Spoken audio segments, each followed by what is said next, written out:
Now, without further ado, let me invite onto the stage the Honorable Union Minister of Ports, Shipping, Waterways and Ministry of Ayush, Mr. Sarbananda Sonowal. And I'd also like to invite our Editorial Director for India Today Group, Mr. Raj Chinnappa, to light the ceremonial lamp and inaugurate the conclave.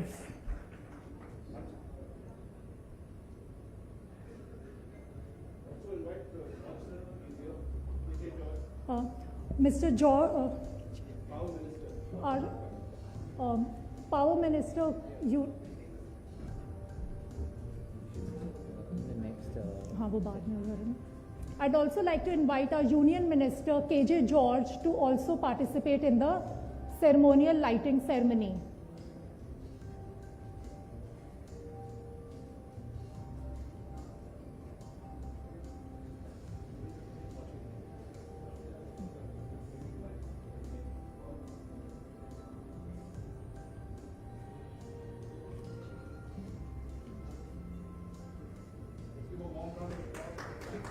Everyone, please give a warm round of applause.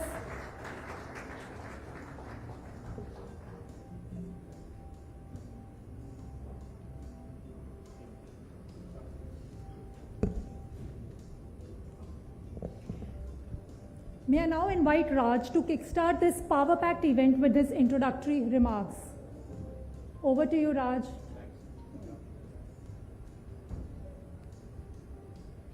Got all this.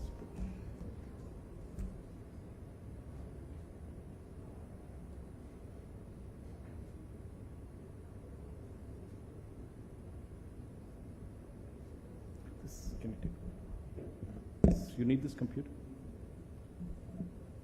No, I don't need this.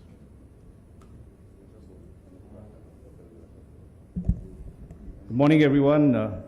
Mr. Sarbananda Sonowal, Union Minister of Ports, Shipping and Waterways, and Minister of Ayush as well. Shri KJ George, the Karnataka Power Minister, distinguished speakers, and friends. I'm delighted to welcome you all to the first India Today Infrastructure Conclave being organized by India Today magazine. And we are honored and delighted that Shri Sonowal ji has agreed to deliver the inaugural address. Let's give him a very warm round of applause, please. Before I request Shri Sonowal ji to address this gathering, I just want to make 3 points as to why we did this and what is the significance of this. The first is,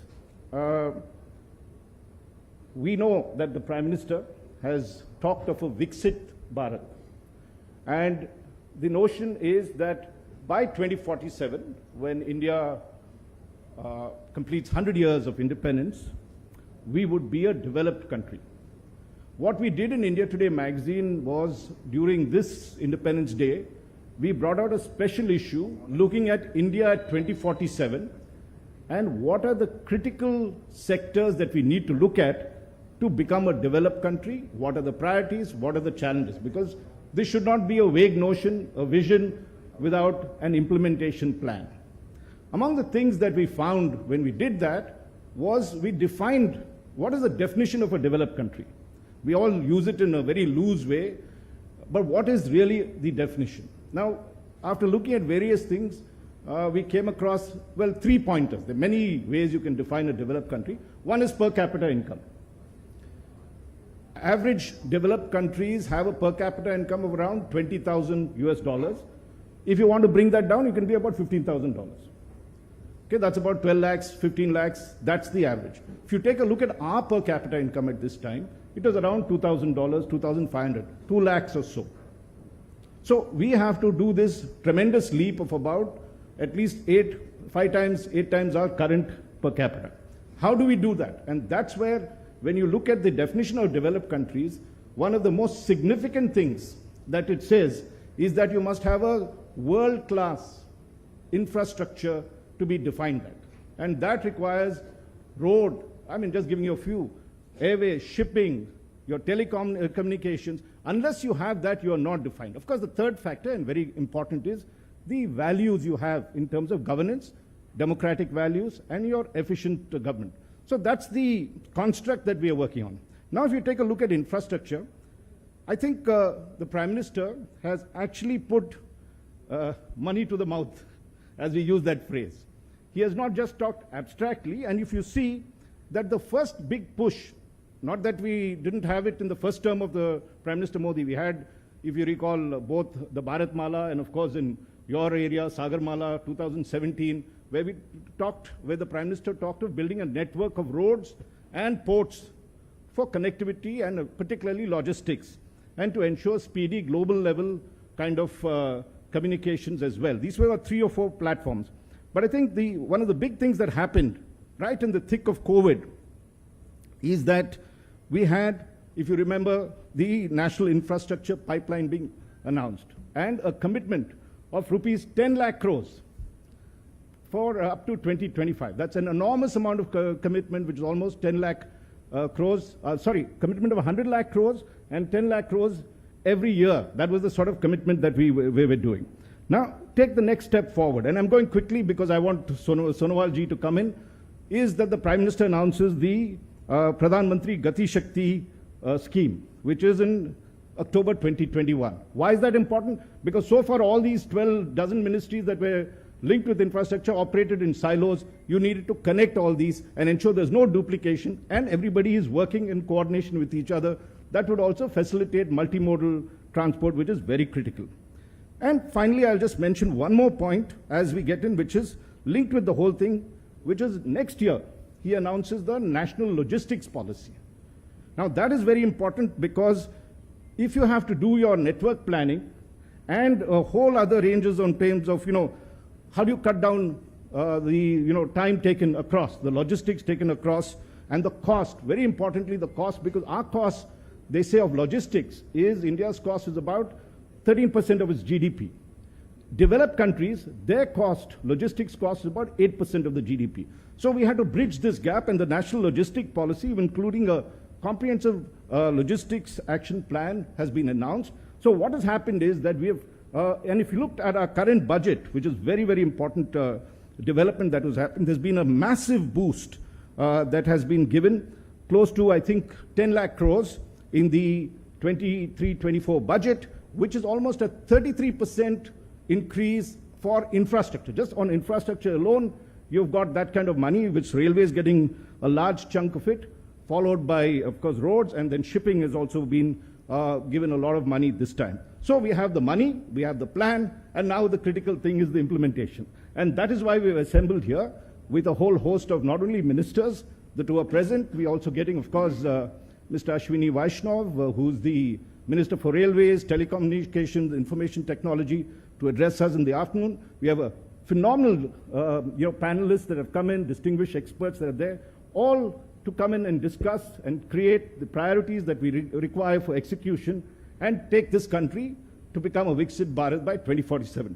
With these words, I'd like to call upon Shri Sonowal ji to address this gathering. And one small point, since I used to cover the armed forces, the Indian Navy used to be the stepbrother of the armed forces. It was the most neglected for a long, long time. The army used to get all the preference, then the Air Force, and finally the Navy was last priority. But as we know, the whole world has changed.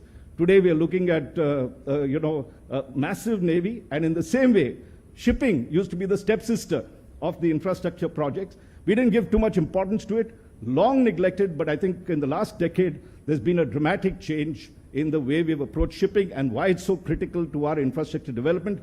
Sri Sonowal ji is one of our most distinguished politicians. He was Chief Minister of Assam for 5 years. I went to his office at that time, met him, successful stint over there, and then became the Union Minister in July 2021, if I'm not mistaken. So, Sonowal ji, welcome, and please deliver your welcome address.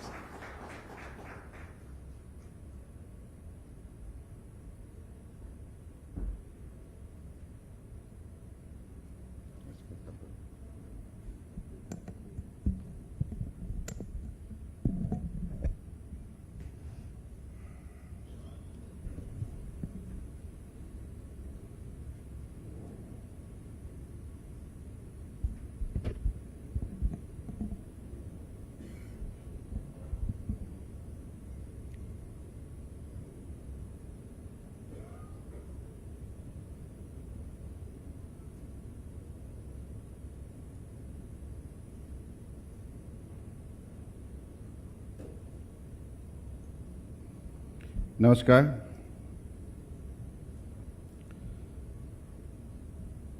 Respected Ras Sangapaji, respected Kosik Dekaji, and respected dignitaries, today I am really delighted to be here. I'm especially thankful to India, like this Think Today group, for their kind invitation to me and giving me an opportunity to express the present initiative undertaken by the Ministry of Port Shipping Waterways. And Rajji has already explained how infrastructure is key to the growth of a nation, growth of a society even. So globally, we want to be on the top of the world. So that's the target vision set by our Honorable Prime Minister Narendra Modi ji. And we have got very distinctive direction to all the ministries. Even all the citizens of the country have got this particular target destination to achieve in the next 25 years. So I believe to achieve that target destination, dream destination, to become the self-reliant India, to become the top developed nation in the world, every citizen will have to put their best possible effort.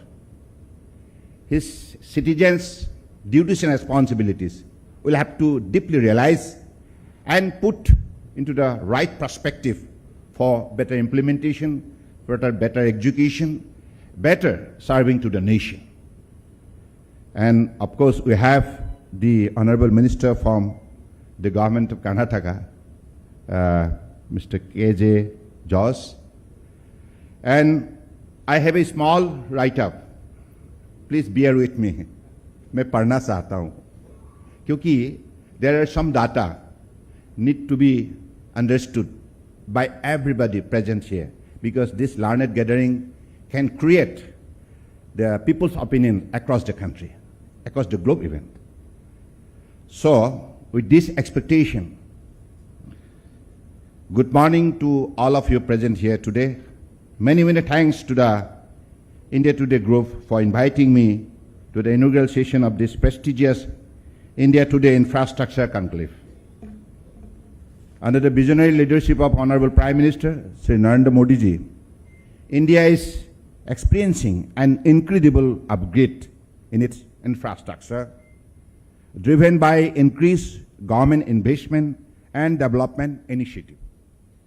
Significant advancements are being witnessed in India's transportation network, including roads, railway, aviation, port, and waterways. This infrastructure development aims to enhance connectivity, reduce logistic costs, that's the very important point, and position India as a global economic powerhouse. Fueled by the ambitious PM Gati Shakti National Master Plan for multimodal infrastructure development, the new roads, railways, ports, waterways, and airports will help India fulfill its ambition to turn into a $5 trillion economy soon. In recent years, there has been a substantial increase in the pace of construction of national highways from an average of 12 kilometers per day in 2014-15 to around 29 kilometers per day in 21-22. The total length of the highways has expanded from about 97,800 kilometers in 2014 to more than 1,46,000 kilometers today. The introductions of the indigenously designed Vande Bharat Express, already functional in 34 routes, showcases India's commitment to high-speed rail travel. The number of airports with civilian flight has doubled in the last 9 years, from 74 in 2014 to 149 in 2023. The government focus on inland water transport has led to the declaration of 111 national waterways today as compared to only 5 in 2014. The cargo transported through the inland waterways has increased exponentially by over 1,700% during the last 9 years. 1,700%. That's the cargo, like transportation through the inland waterways. Port have been the lifeblood of the nation for centuries, facilitating connection with the rest of the world.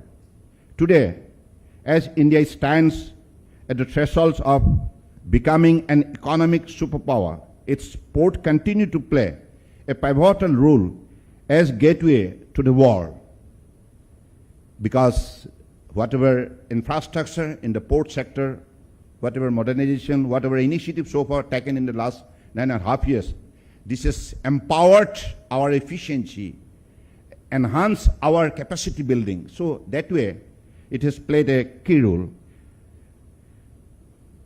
One of the key factors that make Indian ports vital gateway to the world is their geographical location. India's position at the crossroads of major international trade routes connecting Southeast Asia, the Middle East, and Africa to the rest part of the world is strategic. Historically, Indian ports have been instrumental in fostering international trade. The ancient Silk Road connecting India to Europe and beyond was testament to the significance of Indian ports in global commerce. Government under the visionary leadership of Honorable Prime Minister Sri Narendra Modi ji recognizes the importance of ports as integral component of trade and economic strategies rather than isolated entities. This is evident in its policy frameworks, investment decision, and strategic initiative aimed at optimizing the potential of maritime infrastructure for economic development and global connectivity. In this respect, various initiatives under Sagarmala program in the last 8 years to increase the capacity of ports by infrastructure, modernization, and improving the connectivity of ports have helped in lowering overall operational cost of ports, reducing turnaround time for vessels, increasing efficiency and throughput, providing the ability to handle larger ships, and developing strategic importance of Indian ports in the South Asian region. It is the result of these efforts at ports which help India to achieve the $450 billion of goods export record in 2022-23. First time, never before. So this has been happening because of the active support of the people of the country under the dynamic leadership of Honorable Prime Minister. Government is focused and putting efforts on revitalizing logistics through transformative initiative, Prime Minister Gati Shakti National Master Plan, and National Logistic Policy 2022 to augment the supply chain and create a multimodal logistic network to enhance efficiency. Our major ports are today witnessing double-digit annual growth. As per the recent, this is very important line, I believe everybody should remember it and also propagate it, because this is the growth of the nation. As per the recent World Bank Logistic Performance Index report, India has moved up from 44th rank in the international shipment category in year 2019 to 22nd rank in 2022. From 44 to 22. India's spectacularly climbed 16 position among 139 countries from 54th position to 38th position in 2022. In timelines of shipment delivery, the country witnessed a 17-place jump in ranking from 52 in 2018 to 35 in 2023. Today, our average container dwell time, this is very key because एक जहाज अगर घंटा भर दिन भर उनको इंतजार करना पड़े लोडिंग अनलोडिंग के सिलसिले में तो बिजनेस कभी बनते नहीं. So this is a very key to the port operation. Today, our average container dwell time is much better than advanced countries such as USA and Germany. Our turnaround time of 0.9 days is better than Canada, Australia, Germany and USA. Our nation maritime industry, vital to our economic growth and global connectivity, has set sail towards a future unparalleled achievement. In this regard, Ministry of Port, Shipping and Waterways has formulated a comprehensive roadmap to realize the transformative journey. In the recently concluded Global Maritime India Summit 2023, Honorable Prime Minister has launched the bold and ambitious Maritime Amritkal Vision 2047. It envisions unlocking investment of 80 lakhs crore for the development of maritime sector during the period, during the Amritkal. In the next 25 years, there will be investment of 80 lakhs crore. That is the target set for our maritime industry. Towards achieving this vision, for your information, the Global Maritime India Summit 2023 made a wonderful beginning by securing an investment commitment of more than 10 lakhs crore. आप सबको मालूम है पिछली 17, 18, 19 अक्टूबर को there was a event, very important global event, Global Maritime India Summit 2023. तो देश विदेश से जो भी प्रतिनिधि आए तो उसमें हमें जो भी कमिटमेंट मिले, only in 3 days we got the commitment of 10 lakhs crore investment in the different sector of maritime industry. तो किसी का सवाल भी थे कि ये संभव हो सकता है क्या 80 लाख करोड़, अगर 3 दिन में 10 लाख करोड़ हो सकता है, 25 साल में क्यों नहीं? आपको नहीं लगता है? Don't you feel it's a reality? I believe we must be on the reality of kind of happenings, and that is possible. To accommodate this growth, our ports are ready to handle unprecedented cargo volumes. The vision is to boost cargo handling by ports to approximately 7,000 million ton per annum, a remarkable leap from the current 1,300 million ton per annum. So that is the target vision. This represents a 6-fold increase that necessitates substantial port capacity expansion. With India's port currently estimated at around 2,500 million ton per annum, we foresee a 4-fold increase in capacity to more than 10,000 million ton per annum over the next 25 years. To make this expansion possible, we are committed to embrace the 100% public-private partnership model, adopting a landlord port approach. We believe private sector capital and efficiency will play a pivotal role in this endeavor.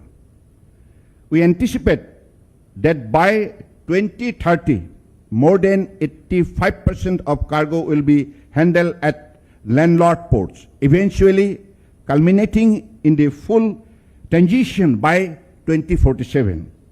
The JNP Authority, यानी कि Jawaharlal Nehru Port Authority, has already achieved 100% PPP operated port under this model. In our journey towards a greener future, we are committed to reducing our carbon footprint. The maritime industry has a critical role to play in mitigating climate change. Through our Harit Sagar guidelines, we aim to incorporate green initiative in all major and non-major ports. Land-based activities will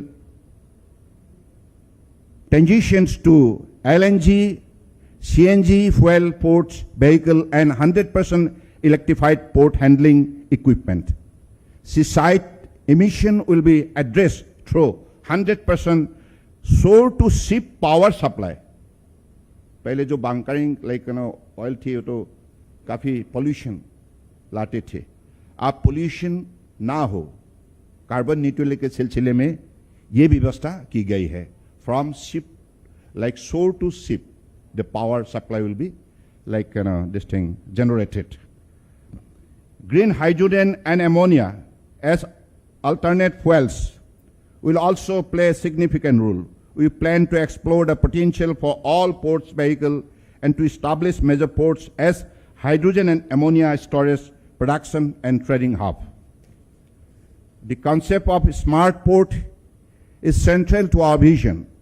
Initiative like eGate 2.0, robotic automation, drone-based inventory management, smart quays, intelligent truck booking, and more will redefine efficiency and productivity in our ports. This would be the technological incorporation. India's shipbuilding and repair sector is poised for monumental growth, with the aim to be among the top 5 global players by 2047. We will foster policy support and financial assistance to boost this particular industry. Shipbuilding and repair cluster will emerge in strategic locations such as Mumbai, Kochi, Chennai, Gujarat, Goa, Visakhapatnam, Andaman and Nicobar and Odisha. Our commitment extends to ship recycling as well. India aspires to be the world leader in this domain, with a series of initiatives to boost competitiveness and create a sustainable ecosystem. Autonomous vessel technology is a burgeoning fuel, and we are proud to lead the way with projects like the delivery of autonomous electric barges to Norway by the Cochin Shipyard Limited. यानी कि हमारे जो ship builder है प्रमुख Cochin shipyard limited, उन्होंने 2 ऐसे vessel बना के नॉर्वे को भेजा है. यानी कि this is the way we are creating a global market, we are creating a demand of our ship builder in the across the world. So this is a very very important growth. Not only the capacity of port being enhanced, but a multimodal connectivity is also envisaged with the inland waterways. A robust inland waterways network has also the ability to reduce the logistic cost. Water transport is becoming the means to come together for regional partnership. Our focus on the development of 5,000 kilometers of regional waterways grid, primarily comprising 4 key waterways and certain international routes, will help facilitate regional trade in South Asian and Southeast Asian countries. At the G20 summit, we announced a path-breaking initiative, the India Middle East Europe Economic Corridor, IMEEC. It is planned to connect India to the Middle East nation through shipping lines. This will also encompass our focus on building next generation mega ports. Vadhavan ports and Tona Tekra development will be key project to support IMEEC. ये जो बड़े हमारे project, एक गुजरात में टोना Tikra, otherwise other one is Maharashtra, it's coming up. So that will facilitate a lot of big vessels with cargo and container. Similarly, as part of our island development program, Galathea Bay in Andaman and Nicobar Island will be developed as an international container transshipment port. This project on the key threat of West and East can truly sense the maritime landscape for the region. The government is not only developing ports for handling cargo, but they are also being augmented to handle cruise call, which has immense potential in India. अभी river cruise, ocean cruise और coastal cruise तीनों हिंदुस्तान में शुरू हो गए हैं. Under the Maritime India Vision 2030, government envisions to establish India as the premier cruise hub in the Asia-Pacific region. To achieve this goal, significant steps are being taken, including the development of state-of-the-art cruise terminals, the implementation of standardized procedure, and the introduction of e-visa facilities, among other measures. Going forwards, the objective is to increase the annual number of cruise passengers in India to 50 lakhs by 2047. 50 lakhs, up from the current figure of 4.72 lakhs. अब तक तो 4,72,000 cruise passenger आए हैं. उसको हम बढ़ाने के लिए जो लक्ष्य रखी है up to 50 lakhs by 2047. To achieve that target, we'll have to create ecosystem so that, like, whether it is river cruise, coastal cruise, ocean cruise, all these three, kind of cruise can be well accommodated, well facilitated, so that, this become very much comfortable for our cruise passengers. In accordance with the Maritime Amritkal Vision 2047 introduced by the Honorable Prime Minister during the recently concluded Global Maritime India Summit 2023 in Mumbai, it is projected that India will have 25 operational cruise terminals by 2047, with an estimated passenger count of approximately 50 million cruise passengers. Additionally, a well-defined and consistent cruise tourism policy will be established in line with international standards and practices. Cordelia and Costa Serena are an example of international cruise lines now operating in India. Ganga Vilas, MB Ganga Vilas, you all know how it has created world record by completing the voyage of 3,200 kilometers from Benares to Dibrugarh through Bangladesh Portugal road. So that was the longest river cruise in the world ever operated. So I believe इसके लिए आप कम से कम हौसला तो बढ़ाइए. ये परम आदरणीय प्रधानमंत्री जी का ही विजन है, उनकी दिए हुए दिशा निर्देश और मार्गदर्शन की वजह से ये संभव हुई है. These visionary initiatives are poised to transform Indian ports into an unparalleled gateway to the world, heralding a new era of global connectivity and economic progress. This government is committed to continuing its investment in infrastructure. It has set a target of investing rupees 110 lakhs crore in infrastructure under the National Infrastructure Pipelines. This is a significant investment that will have a long-term impact on the Indian economy. The infrastructure push being provided under the leadership of Honorable Prime Minister Narendra Modi ji is having a positive impact on the Indian economy. It is creating jobs, boosting investment, improving productivity. These are the three important: creating jobs, boosting investment, and improving productivity. It is also helping to reduce poverty and inequality. So this is the point I have highlighted before you. And this India Today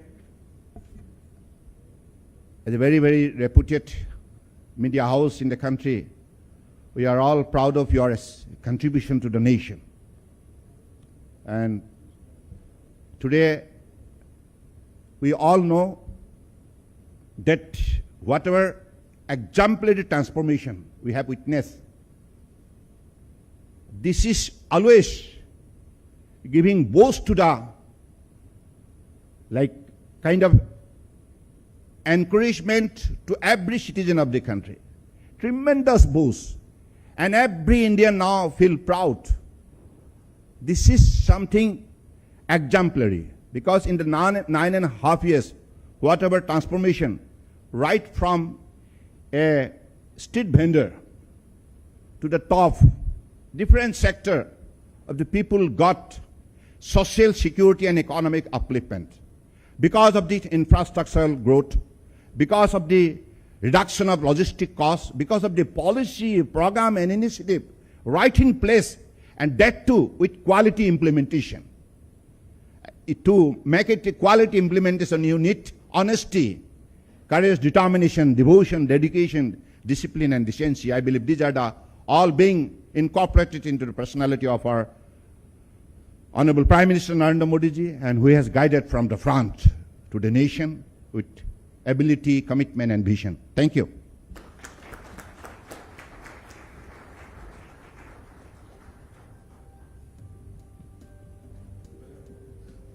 Thank you. Thank you, Mr. Sonowal ji. Let's give him a very warm round of applause for this really impassioned perspective about, I have to correct my statement. I said you were the stepbrother, now you're the elder brother of the entire infrastructure initiative that we have. I just have a couple of, we have, maybe two questions. Kaushik Dekha, who's our executive editor, will also, and belongs to Sonowal ji's home state, but that's just incidental. Since we have KJ George Saab here, and one of the things that we need to look at is, one, fine, we have ports across the country, 10 large ports and 200 others, but when it comes to what you talked about, multimodal, from the state's end, there is a lot of issues about taxation, uniformity, standardization.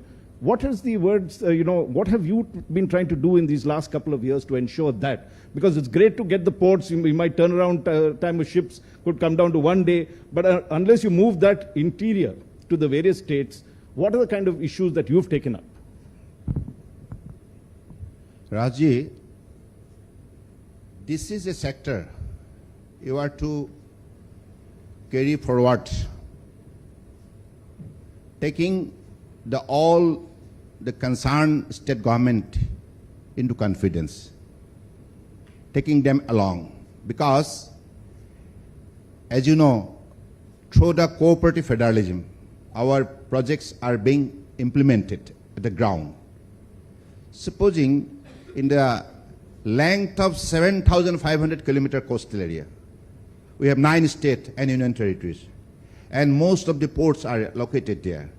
Now, to execute any kind of program, you have to take them into confidence along, and that is why state like maritime boards, in consultation with our ministry and also other stakeholders, private stakeholders, we are to make the project implemented, and that's the way you will have to create ecosystem. So with the support of the people living on the coastal area, now our port is functioning, and because of their support, we are now able to modernize, mechanize, digitize the ports, and by doing this, we could able to enhance our efficiency of operation, and also how to develop the connectivity, port-led connectivity enhancement. Roadways, railways, whatever the other mode of transportation needs to be incorporated, that is to be done with the support of the state government. So that's how we are doing, and that's the way we are building the team spirit and performing well. That's all. Wonderful. Kaushik, you got a question? I'm being very parochial here. Northeast India, it's a very strategic location for ports and waterways especially. So what are the steps you are taking, because we are surrounded by Bangladesh also, and we have huge potential which has remained unexplored till now. So you are from that region, so how you are taking initiative on this front? Very good question. I'm very much thankful to you because you have given me an opportunity to focus that particular region. And that region is always a very, very priority region for our Honorable Prime Minister Narendra Modi ji, who has visited more than 50 times in the northeastern region. All the 8 states have been taken on the top of the priority agenda, and because of his untiring effort and support and his advisory, I believe the growth of Northeast is now been visible. And as you know, under the direction of Honorable Prime Minister, Jalmarg Vikas Project, number 1, number 2, Art Ganga. Under this scheme, the riverways are to be developed by creating infrastructure, multimodal terminal and passengers jetty, cargo jetty, and also the terminal for the river cruise. So these are all being now under development. As you know, in Jugighupa, Brahmaputra, we are developing one multimodal logistic park. Multimodal logistic parks mean it would be a international river ports that will help Bhutan, Bangladesh, and also the Nepal to get access of service because of the export and import with our neighboring nation, and also through the Bangladesh protocol route connecting our next door neighbor Myanmar. So that's the way entire Northeastern are getting an opportunity to play a very important role, as they are located in a hinterland. So that is why they are to be connected through riverways. And as you know, in my speech I have mentioned, Honorable Prime Ministers, immediately after taking over the responsibility of the Prime Ministership in 2014, after going through the Techno-Economic Feasibility Report and DPR, he has announced 111 numbers of national waterways. Earlier it was only limited to 5. And that too, only 3 were operational. That's why the growth, because of the transformative measures, because of the growth of the infrastructure facilities, now the cargo movement from 16 million metric ton to 127 million metric ton by 2030, Maritime India Vision 2030, our target is to make it 300 million metric ton per annum. So that's the way the entire goods history has started, and success story we have generated, and because of all your support. Yeah. Unfortunately, we would have loved to have continued the conversation, Minister. You have a flight to catch. Yeah. And thank you very much for this wonderful address. Let's give the Minister a very warm round of applause for this. Thank you.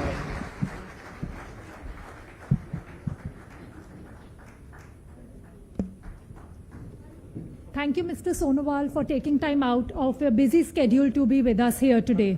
That was a session full of insights on how to maximize the potential of India's extensive 7,500-kilometer coastline.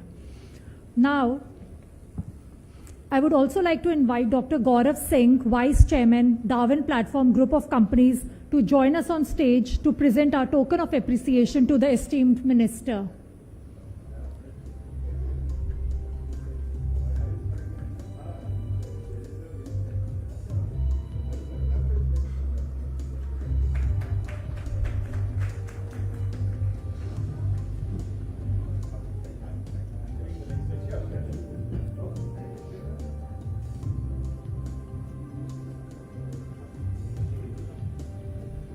Please give us a moment, everyone, as we set the stage for the next session.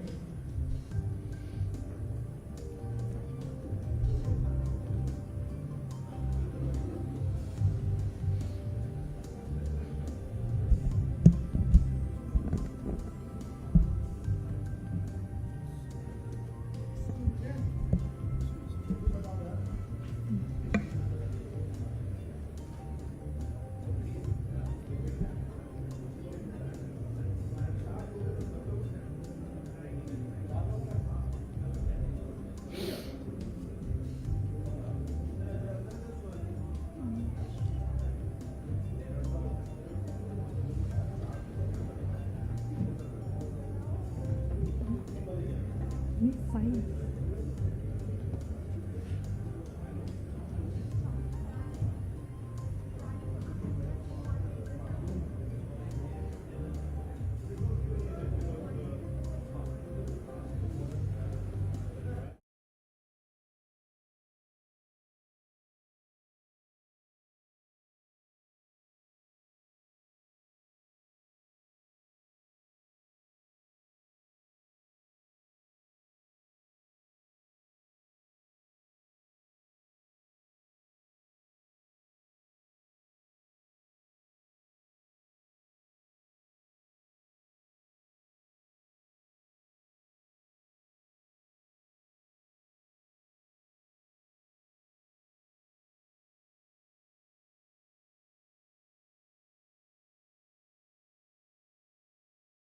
for renewable energy. It is no longer a choice but an imperative. India has set a bold target, announcing its aim to meet 50% of its electricity requirement from renewable energy by 2030. To discuss the promise and challenges of renewable energy journey, I now like to invite on stage our session moderator, Anlesh Mahajan, Deputy Editor, as well as Mr. Raj Chinappa, our Group Editorial Director, to come on stage and introduce the distinguished speakers.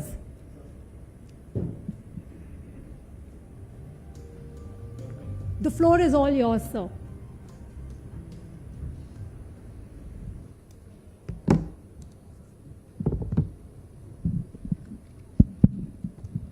Ladies and gentlemen, let's give our two speakers a very warm round of applause. Mr. Bhupinder Singh Bhalla Saab, who's the Secretary for Ministry of Non-Renewable Energy, and of course Ajay Mathur, my old friend, now Director General of the International Solar Alliance, who's, here at, both of them here at a very critical time. COP28, the major debating and discussing and policy making body, is to meet in UAE in a couple of days, 2 weeks, November 30th. And India, as Sonal had mentioned, has made important commitments while we look at the world also in terms of how we are going to improve or increase our renewable energy content in our energy generation. Right now, I think it's an average of 42%, and we need to kick it up to 52% if we want to meet the targets of 2030. We are well ahead, I'm told. But let's start with you, Bhupinder Singh Bhalla Saab. What are the commitments India has made? Where have we reached in terms of our commitments? And what are we expecting the world to do for us? Thank you. Good morning, everyone, and thanks for inviting me here. India, in our commitments before, of course, there have been some commitments and some announcements. Let me put it that way.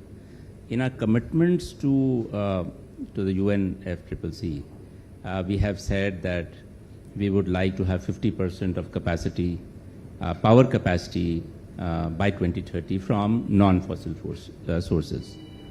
The second commitment we made is that the energy intensity of the economy would reduce by 45% vis-a-vis 2005 level by 2030. Of course, there are several other commitments as well, but I'll restrict to that because that's in my domain. Apart from that, of course, we've also announced that we would like to be energy independent by 2047. And we would like to be net zero by 2070.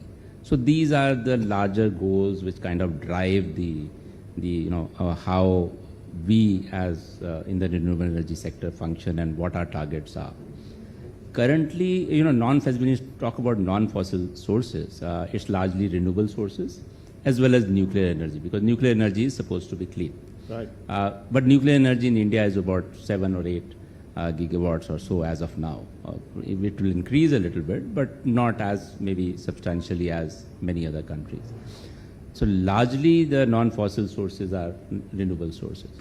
Currently we have a non-fossil capacity of 186 gigawatts installed in the country as on October this year. Our target is, and our Honorable Prime Minister has also announced the target of achieving 500 gigawatts of renewable energy, of non-fossil capacity in the country by 2030. So that is one big announcement which is driving us to escalate our efforts in enhancing the RE in the country. So I think current status is this, and I will be happy to answer more questions. Good. I'm going to bring Ajay in at this time to give us more of a global perspective.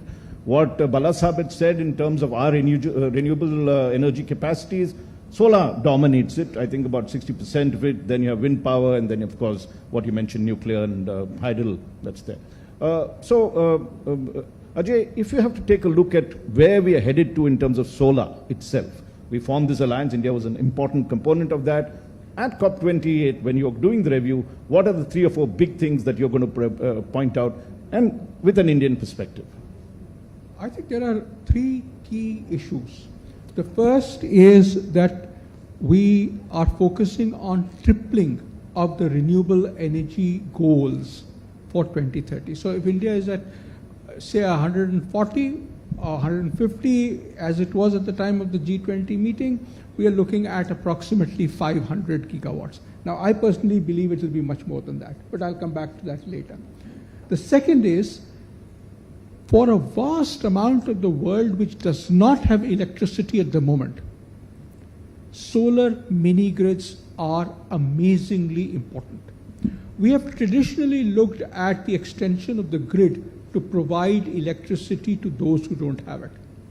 Now the point has come when, because of the fall of prices in both solar PV and batteries, we can look at a trade-off. So if you have to extend the grid by more than 10 kilometers, solar plus battery is a cheaper option. And therefore, the only way that we can meet the provision of electricity to all by 2030, as we have promised to ourselves, is by solar mini grids. This is something that we have to focus on. The third thing that we have to focus on is financing. Raj, the solar area is pulling in a lot of investments. Last year, in 2022, something like $310 billion came into the solar sector, which compares favorably with the peak investment that flew into the electricity production capacity at the peak of the fossil fuel boom. So this is large. This year it will be about $380 billion. But hardly 3% goes to Africa. 74% of it goes to the OECD countries and China. Right. So the third issue that we need to discuss at Dubai is how on earth do we get monies flowing into the countries where it is not. For example, Africa. India has a huge learning. We created a payment guarantee mechanism in the Solar Energy Corporation of India, which has enabled a lot of solar capacity to be developed. Investors came in, domestic investors came in, apart from international investors, who saw this as an opportunity in which they knew that they would get their returns on time. That's what the payment guarantee mechanism does. We need a global payment guarantee mechanism, especially for Africa, to pull in money there. So those are the three key issues that I hope would be addressed at Dubai. Excellent. Anilesh, would you like to come in? Sir, Yes, sir. Balasa? No, actually, I wanted to understand more from Mr. Mathur. You know, when we talk about mini grids, India has its own experience. We used mini grids in UP and Bihar. But problem which comes with mini grids is that energy's cost is very high vis-a-vis the grid supply. Secondly, you can't bring in the higher load consumptions, because if you have to light up a bulb or a fan, mini grids is okay. But if you have to, run a cooler or mixer grinder or, run higher load stuff, mini grid doesn't work. And mini grid only works if, you want supply at certain hours of supplies. So these handicaps are there, and once you want to integrate them into a grid, because of this, cost differential, this becomes unviable. So how are you providing this knowledge to, African countries, that how you will integrate them into a grid, how you will build up, these mini grids into a viable business propositions? Help us in understanding that, sir. So, Anilesh, the good news is that the kinds of challenges that you said about what are the loads that can be met, even about the costs, are things that we are overcoming now. So you have grids which, for example, provide the base load to telecom towers, which provide the base load for solar-based cooler, solar electricity-based cooling cold storages. In other words, these are large uses. That's happening as we speak. What that means is that the developer puts up more solar panels and batteries. Sir, comparison with solar mini grids vis-a-vis, this towers or vis-a-vis the domestic supply is a bit of misnomer, because at towers we are replacing diesel. Yeah. And at domestic supplies, the comparison is with the grid supply, which is subsidized. Right. So cost differential is huge. Yeah, agreed. Except that because of reliability issues, people are willing to pay much higher costs for the time that they want. So it's a very different story when you have electricity for 12 hours or 16 hours and when you have electricity for 0 hours. Yeah. All of us in this room, all of us have a cell phone in our pockets, right? What is the cost of electricity for a cell phone? Something of the order of about 200 rupees per kilowatt hour, something of that sort. All of you had inverters and batteries in your home. What did that cost? At that point of time, it costed something of the order of 25 rupees per kilowatt hour. The short point I'm leading to, Anilesh, is that all of us pay much higher costs for reliability as long as it is limited. If you can expand the solar mini grid, prices fall. And that is, so therefore, the reliability market and the market for the first electricity supply are very different. In Africa, we are looking at first supply. In India, we are looking at reliability. And as first suppliers, we therefore, yes, initially we will have to provide subsidies. There's no doubt about it. Governments provide subsidies to rural consumers in any case because it costs more. There is no reason why, at least in the beginning, the price discovery mechanism, largely through tenders, is for subsidies, so that you provide electricity at the same price. That subsidy will go on reducing at time. That's one of our learnings. We moved from feed-in systems to auctions to reverse auctions, and all the time the price kept going down. There is absolutely no reason to believe that the same kind of mechanism would not work in other countries and in other applications. Excellent. I'll just come to Balasab on this. I just want to move it, solar, will come back to you, and Ajay is here, on green hydrogen. There's been so much of investments that have happened in green hydrogen. We've had the big companies, Reliance, Adani, everybody announcing. What is the time frame you see? What is the kind of incentives the government is giving? And when do we hope to get green hydrogen moving in the country, becoming viable as now solar has become? Earlier we thought solar was very expensive, but now it's come down to even below thermal levels. When do you expect that to happen? How is the government moving in that direction? We announced, the government announced the National Green Hydrogen Mission in January this year. So we are now, 10 months, 11 months from that point in time. A lot of water has flown in the river since then. In fact, we have not only, worked out the details, we came out with a bid for the electrolyzers, manufacturing electrolyzers, as well as green hydrogen production under the mission. We have a budget of about 20,000 crore for the mission till 2030. A part of it is till 2026. We could get more money for some of those components beyond 26 to 2030, but overall, as of now, it's 20,000 crore. Out of 20,000 crore budget, 17,500 crore is for incentives. So that is the biggest chunk. I mean, if somebody says, what is the one thing that has to be done, is rolling out the incentive scheme, which we did. We came out, we issued the guidelines in the middle of this year. We came out with a bid.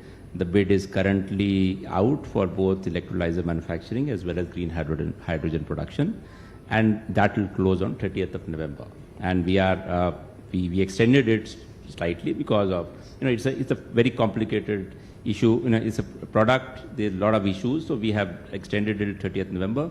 But now this is the final date as far as we understand. And we hope to award these, this incentives to whoever wins the bids by December this year. So 1 month is our target. So hopefully by 30th or 31st of December, we would award the capacities. But what we have done is we are only come out with the first part of the incentive, because we also want to see the ecosystem, how it's coming up, what are the issues which in the bids. We are still in a learning phase. So we've come out with the first tranche. The second tranche will then follow, hopefully by the first quarter of 24. So we are quite optimistic that by the middle of 2024, we should have awarded all capacities. So 17,500 crore would have been allocated to specific companies, either for electrolyzer manufacturing or for green hydrogen production. But that is not all. As you mentioned, yes, looking at our approach, looking at the what the world is demanding and how the ecosystem is building up, we already have public announcements, and these are all actual announcements where people are having tie-ups, finding out land for projects. We've been tracking what has been announced, and our target under the mission was 5 million metric tons of green hydrogen production per year by 2030. So we assume that it will take about 7 years for this to roll out. Currently, all the announcements which have been made by, and these are all corporates, it's not government announcement, is totaling to about 5.8 million metric tons already. Right. So largely it's going to be ammonia because that is a product which can be exported. So most of it is green ammonia, but some of it is also green hydrogen per se, because in refining sector and in, of course, steel and other sectors, you will need green hydrogen as a product. So totaling about 5.8 million metric tons. So our now emphasis is to make sure that these companies which have announced are handheld, and we sort out any issues that they're facing. What are the we are trying to resolve whatever we can do, improving the ecosystem, improving the facilitating them for an environment which will make sure that we come to a green hydrogen cost by 2030, which is the most competitive in the world, and that is our target. And we are very, very confident. In fact, the world is confident, I would say, that India will become one of the lowest cost producers of green hydrogen in the world. And I think we are we are on track. I mean, apart from, of course, the incentives, we've also come out with the R&D roadmap. See, it's not only a question of the electrolyzer capacity in the world currently is about 10,000 megawatt max is what is there, 10,000 gigawatt capacity. In India, for manufacturing 5.5 million metric tons, we will need about 60 to 100 gigawatt of capacity in India itself. So a lot of work needs to be done on, of course, setting capacity. That's why our incentive scheme. But a lot of capacities will come outside the incentive. People are so gung-ho about the opportunity out there that they are investing in this. The issue is, how do you reduce the cost? Right. So it's very important. So that is why the R&D roadmap. That's right. Because we need to make sure that the cost of electrolyzers goes down. In the cost of green hydrogen, about 70% cost is the renewable energy cost. Right. So of course, RE we are very good at, as you're all aware. So therefore, we are in the RE itself. How do we reduce the cost? Can we reduce some charges related to transmission? For green hydrogen, we've already waived the interstate transmission charges for green hydrogen till 2030. So that will help a bit. There might be many states are also giving other incentives for reducing the cost. Apart from that, then the electrolyzer need to be developed, which are more efficient. Currently, electrolyzers consume about 52 to 55 watts per kilogram of hydrogen, just to give you an example. Can that 52 be brought down to 50? Can it be brought down to 45? If that happens, so you will have a 10 to 20% reduction in the cost of possible cost of the electrolyzer part of the cost of green hydrogen. So many components, and we are trying to address all of them. And I would gather the effort is, as Mukesh Ambani said of Reliance, he's made a huge investment, is to bring down the cost to $1 per liter or whatever equivalent. $1 per kilogram. Yeah. See, and in fact, the US also has a plan. I mean, the US has also announced of $1. 111 is their strategy. What they announced. They also are hoping to reach $1 cost per kilogram of hydrogen by 2030. We are quite confident that we would also like to reach that point. Let's see how it does. You had a question for Balaji? Sir, Balaji, I wanted to understand, when I speak to many of the hydrogen makers, so they say that we don't have clarity, how we can export the credits. Is there any vision document which you are coming up? Because as you were earlier telling me that there is a provision in the COP26 agreement, 6.2. So is there any vision? When do you want to roll out your export policy for the credits? When we announced the mission, and looking at the current state of how the green hydrogen can be consumed in the country. You know, we assume that about 60 to 70% of what we produce would be for exports. In fact, a lot of opportunities are coming up. Europe, Germany in particular, Japan, South Korea, Singapore, many of those nations have said that they will import by 2030, and they've also given the quantum of what they would like to import. So we have a definite market for exports which is out there, and that is why many countries which are rushing to green hydrogen production are aiming for that market. Looking at how we are competitive, we are hopeful that we would be competitive in getting that chunk of the export market which is coming up. What I mentioned was that in the Paris Agreement, there is a clause in Article 6.2 where we can have a bilateral arrangement with a country to share the credits, carbon credits, which could, if you get carbon credits in India for producing green hydrogen, those could be shared. But obviously these are subject to that country giving something to that project. So there has to be a low-cost finance, or there has to be equity, or there has to be off-take agreement.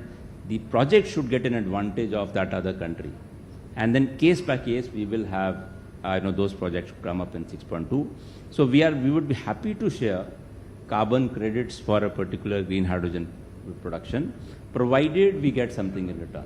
So we are trying to see whether we can have bilateral arrangements with these main countries of export potential, and so that our companies can take benefit of that. But that is as far as exports. But apart from that, 6.2 is not the only thing. In fact, everybody is already tying up off-take agreements with their, going out and looking actively at what is coming. Or Germany came out with a tender. They'll come out with more tenders for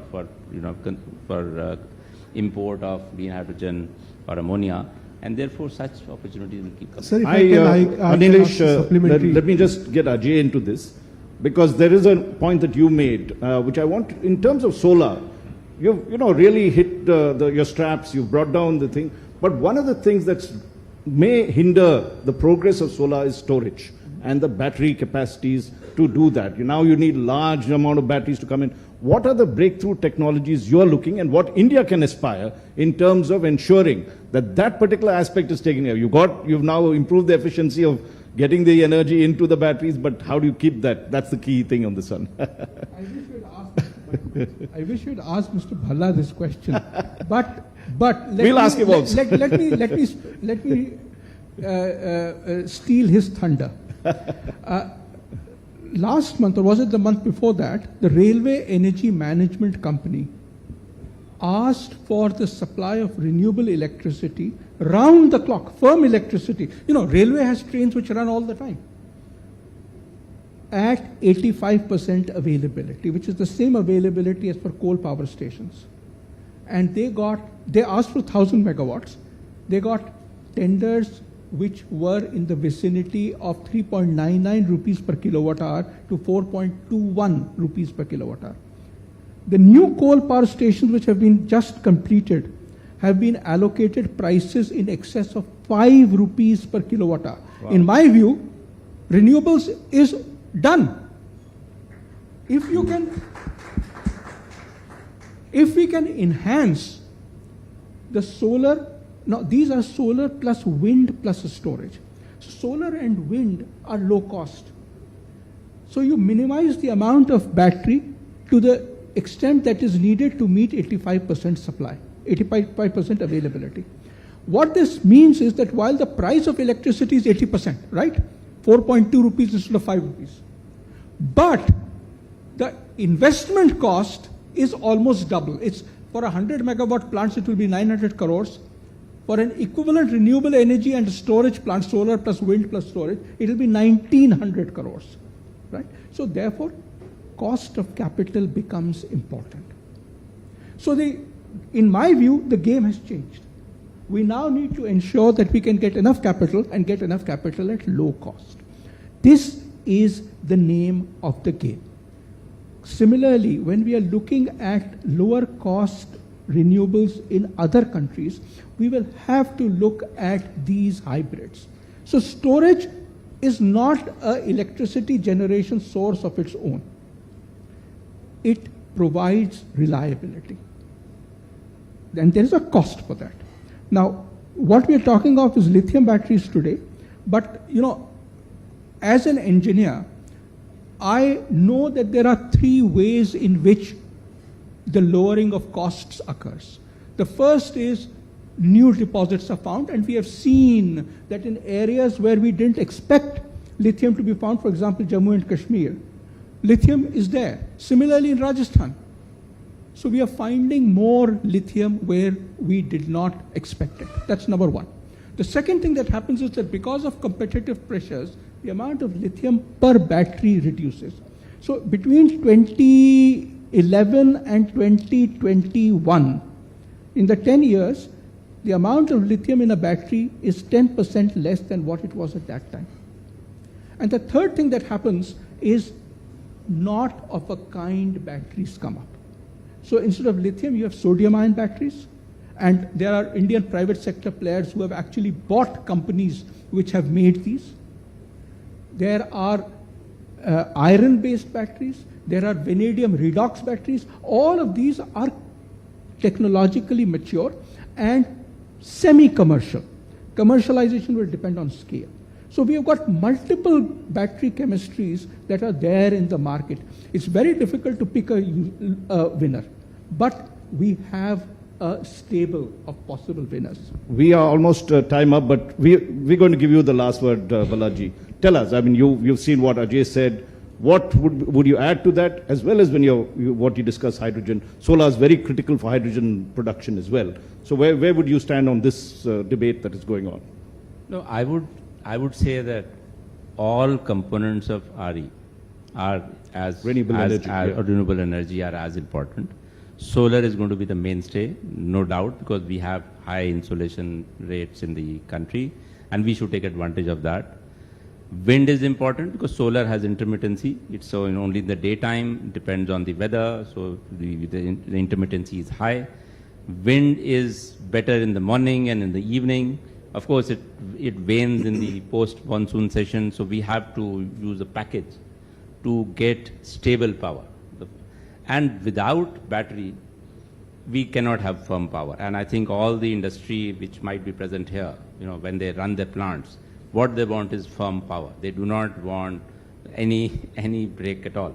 So therefore, battery is going to be an increasing mainstay of the renewable energy. Our estimate is that by 2027, we would need about 50 gigawatt hours of 50,000 megawatt hours of battery in the country, installed capacity, which should rise to about 250 gigawatt hours battery requirement by 2030. There's 2027, then 2030, and of course it keeps rising. We have some capacities coming up in pumped storage, but battery alone would be this much of requirement. So we have to kind of step on the gas. Now the bids which are coming up, RTC, there will be more RTC bids, round the clock power bids. There will be less of vanilla solar, less of vanilla wind. The future is with battery, and we can't just be left behind. And we also have to build a manufacturing system for it also. So it's a package we have. That's the only way the world is going. Very good way to end it. The future's battery. Whoever comes up with that is going to be the big winner. Ladies and gentlemen, let's give them a very warm round of applause for this session. Thank you so much.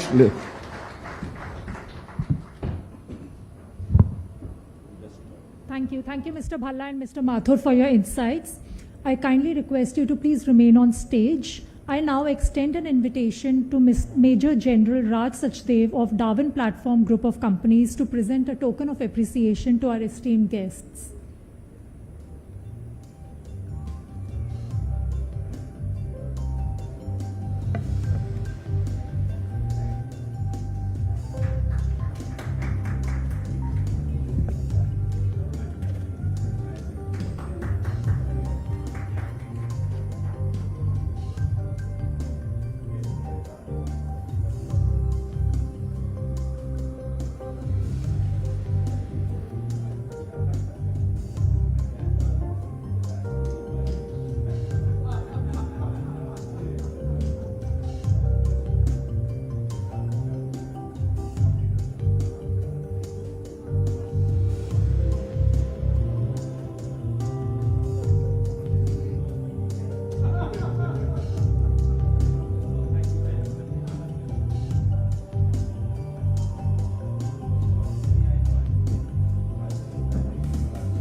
shifting our focus, let's explore how Karnataka is reevaluating its energy strategy. Please join me in welcoming the Minister of Energy for Karnataka, Mr. KJ George, who will be engaging in a conversation with our Group Editorial Director, Raj Chennappa. Let's delve deeper into Karnataka's energy vision. Over to you, Raj. And can I again have a round of applause for Karnataka's Energy Minister, Yes, please? to Mr. KJ George, who's a very old friend of mine. We are both old Bangaloreans, and I've known him since he's been an MLA, or even earlier when he was Youth Congress President. And the reason why KJ George Saab is here is because Karnataka, in many senses, is the driver of this country's growth, particularly in very key sectors. Bangalore or Bangalore that we both belong to, without power, Bangalore will not be what it is, right? So George Saab is going to, and the idea of getting George Saab here is that we need to look at a state perspective. While it's fine when you look at the center and what the center is doing, as we heard in the previous session, as well as with Mr. Sonowal, what is the state's issues? And Karnataka is at that critical point. And when George Saab takes over, he has power problems, as one can read in the papers. Plus, he has to make this huge thing that we discussed earlier in terms of renewable energy. Where is Karnataka headed to? Can it be the leader? So, George Saab, would you like to give your opening remarks, and then we can have a discussion? Ladies and gentlemen, let's give KJ George a very warm round of applause.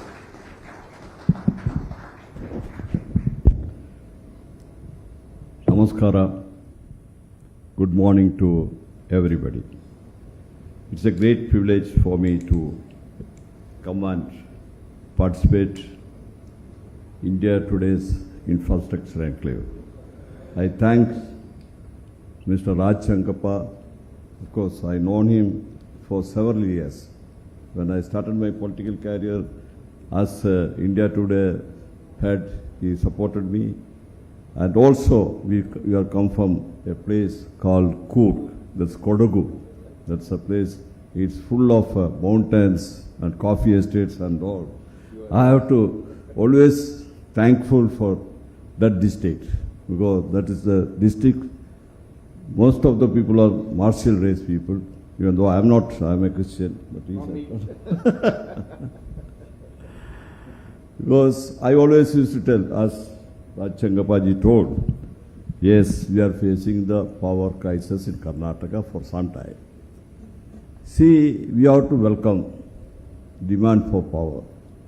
That's the growth, that's the state is prospering. Not only our state, even other states also, the demand for power is all over India. But unfortunately, when we face this demand, we got a drought also. The monsoon has failed in our state. That's why the reservoirs are not full. We are depending upon renewable energy. That also had given some shock to us, because there's no monsoon, the cloud will be there, our solar energy also gone down, there was no wind that time, then the wind energy also gone down. We expected that the month of June, July, August, we will have heavy rain. That's why we normally close down our thermal plants for annual repairs and maintenance. That all this happened at a time, and it was a shock for us. Last year, the demand was about 6,000, 7,000 megawatt. All of a sudden, the demand has gone up to 16,500 megawatt. We cannot do much in overnight, but still, we didn't announce any power cut to domestic, commercial, or industry. Instead of 7 hours, we used to give power, free power to the irrigation pump sets. We are decreased 2 hours. That 2 hours also made a very hue and cry, because that was the time the farmers need more water, because there was no rain. They have to energize their irrigation pump sets. All these things, of course, we could be able to handle with a very good team we are having, because I'm the only one person in the entire energy department as a non-official or a minister. Entire our technocrats, we got some good IAS officer who got IIT background. We all worked as a team. We could be able to manage, and luckily, other day, we got little surplus also. We have started buying from other states or barter system. We bought from UP, we bought from Punjab. Of course, we got from Himachal Pradesh. That is on payment. And from the grid also we started buying. And our Chief Minister, Mr. Siddharamayaji, had given all support to us.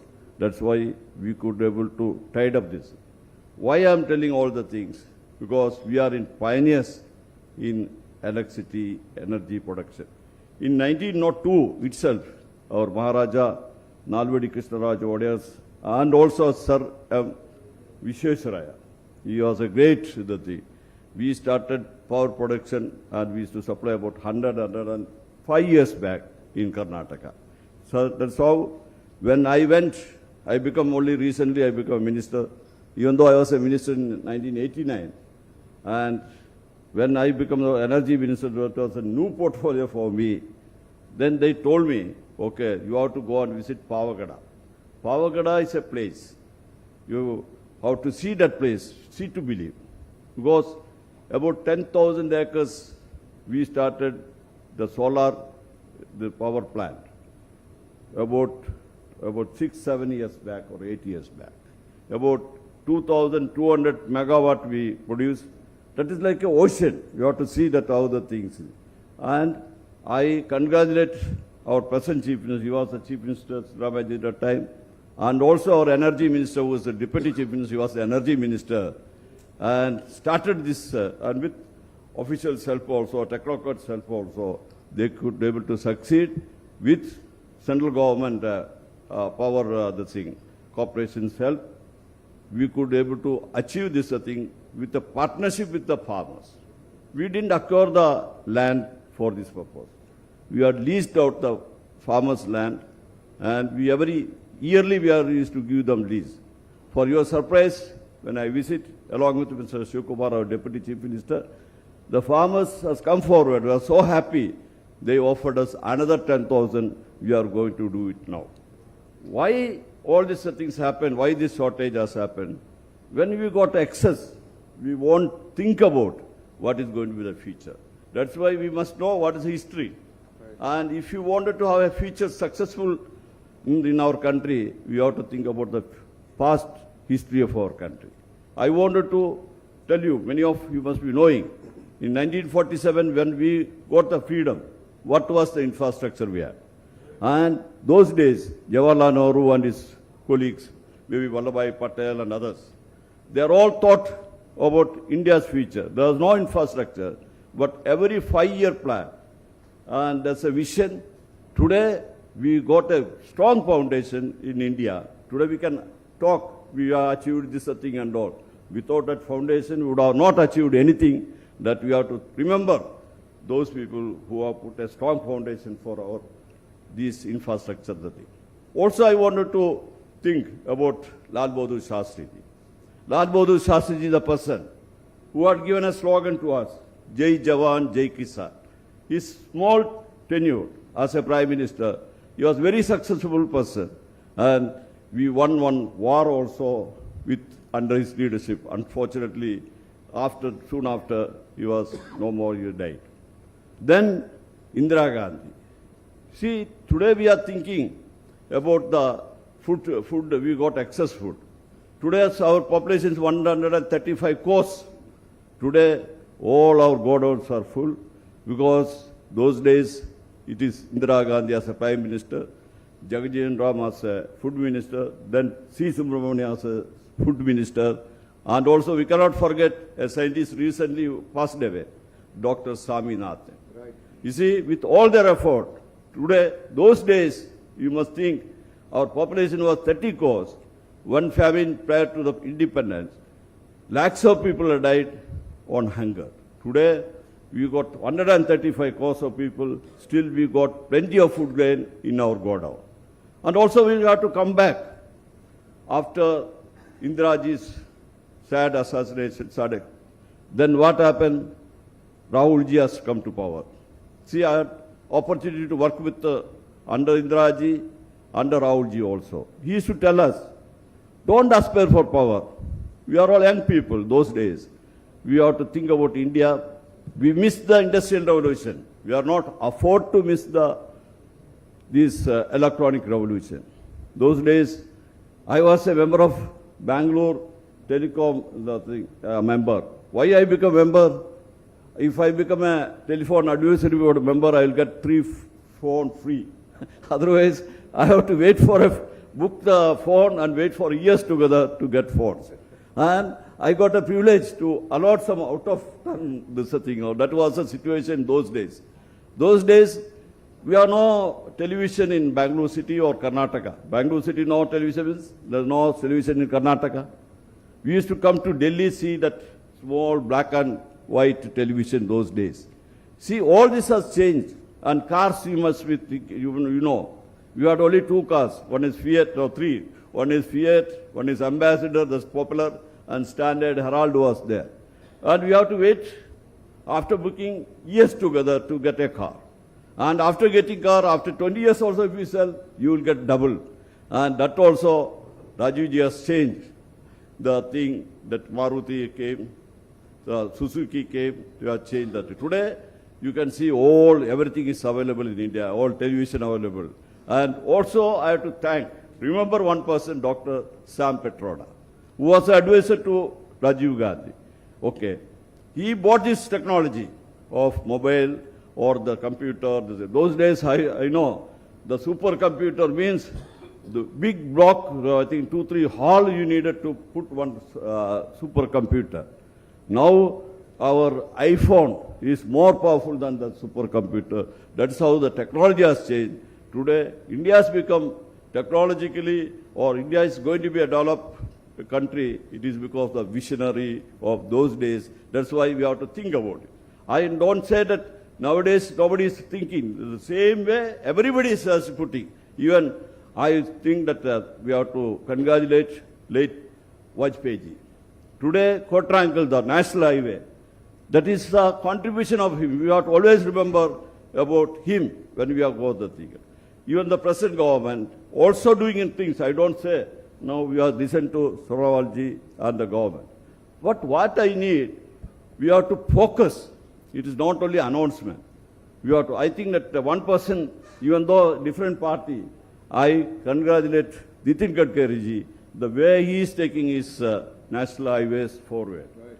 Afterwards, our Manmohan Singh ji and Sonia Gandhi, she was the advisor of the chairperson. See, so many the things. So 2 ways are there. One is growth.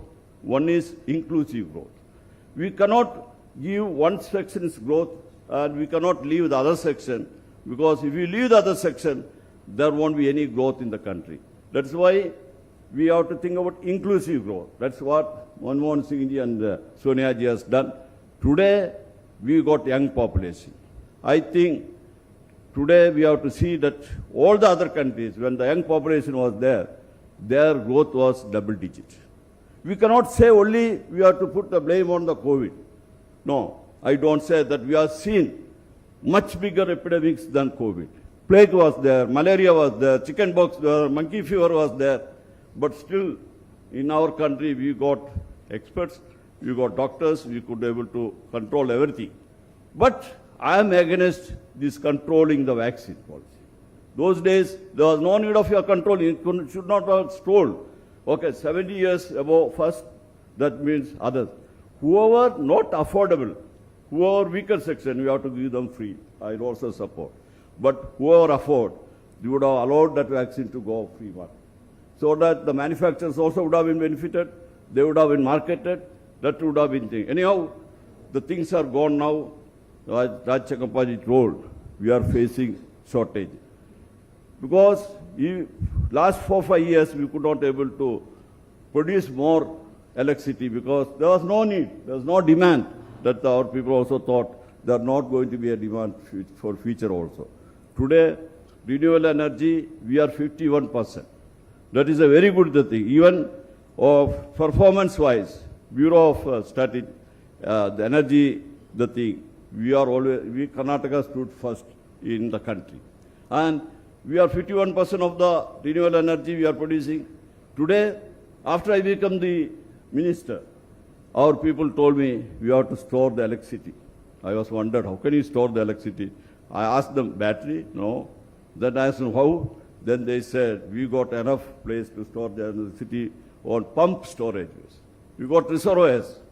We are using the water and we are leaving the water. That water, we can pump it back with the cheaper energy, renewable energy. And advantage, once the reservoir having water, within 5 minutes we can generate. That is the storage facility. That's what we are also planning. And other thing, the experts already told about green hydrogen. Green hydrogen is the future. I think Karnataka is a blessed place.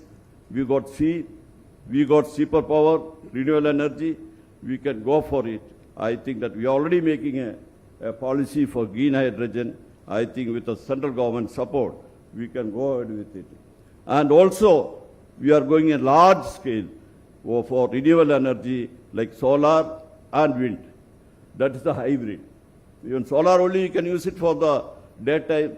The wind and the solar, we can use it and store it also.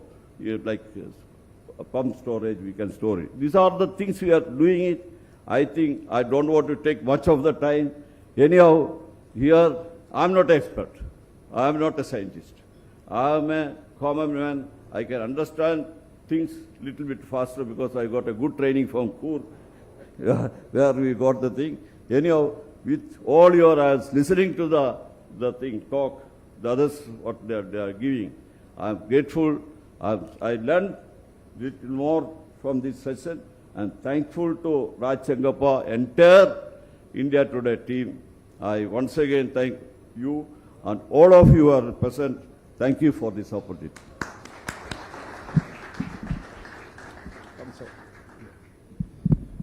I think KJ George Saab deserves a really warm round of applause for I would say, speaking from his heart. Dil se baat kiya apne. And that's very important in this country. I appreciate the fact that you took us through the infrastructure journey. It has not happened just recently, but you have, shown how we built, and that is the resilience we have shown.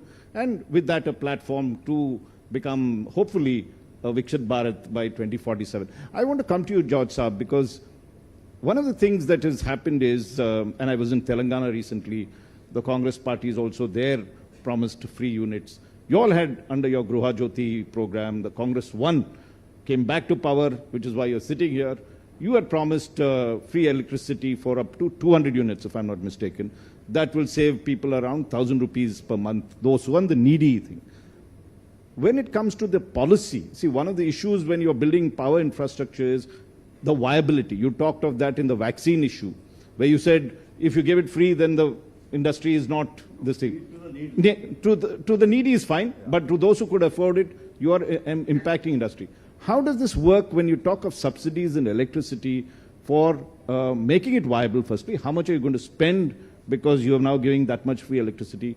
Plus, when you want to add facilities, does that impact your investment in it, giving such subsidies to the poor? Thank you for asking a pertinent question.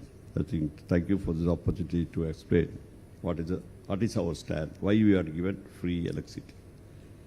You know, I told about inclusive growth. Right.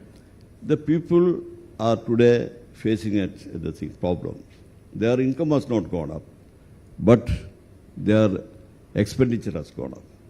Especially the women and the middle class also. Earlier it was only affected the poor class, now middle class also affected. Of course, rich people, they are not much worried, the thing, because whatever the price is there, if you got money, you can pay the thing and you can take. See, here the question is, we announced 5 guarantees in Karnataka. And that all that 5 guarantees will assure that is mainly women-oriented, the thing. And why these 5 guarantees? Mostly 5,000 rupees per household we give per month. All this money, what is going to happen? This money will come to the market. We are giving buying power to those masses who are not affordable, who are suffering. And this, when they go to the market and buy the things, that means naturally the production will go up. Production will go up, naturally the employment will also go up. If employment will go up and production will go up, naturally the government also will get back that money also. This is the idea which we wanted to. If you go back to Indira Gandhi's time, she also told inclusive growth. She introduced this 20-point program. See, one thing we should not forget. See, the direct taxpayers, taking the indirect taxpayers, direct taxpayers ratio is very less. The indirect taxpayers, after the GST, everybody is paying so much of money. For everything they are paying money. If you don't give them little back, if they collapse, the entire economy will collapse. That's why, to revive the economy, the thing is there. And up to 200 units, what we are giving. There's about 16 lakhs people, more than 200 units. The RR meters, revenue record, that is the basic thing we are looking at. And today, we are taking average, the consumption per year. And we are given another 10% extra to them. That means 56 lakhs people are opted for this thing. And the remaining people, either they should have 2 or 3 meters in their house, they are not eligible to get this to up to 200 units. Today I will tell you one thing, consumption has not gone up. Oh. The consumption has come down because people are domestic consumption has not gone up. The irrigation pump set, the consumption has gone up. And in I think 1980 and 90, when Mr. Bangarappa was the chief minister, I was also in that cabinet. We given free electricity to the irrigation pump sets. That time it was not much. Today, the state government is subsidizing. This is not, we are not penalizing the ESCOMs. The state government is giving about 16,000 crores of rupees. Today we got one idea we got. We have chalked out all our substations. We got about 1,000 substations are there. We have selected about 400. And out of 400, 200 we have called for a tender.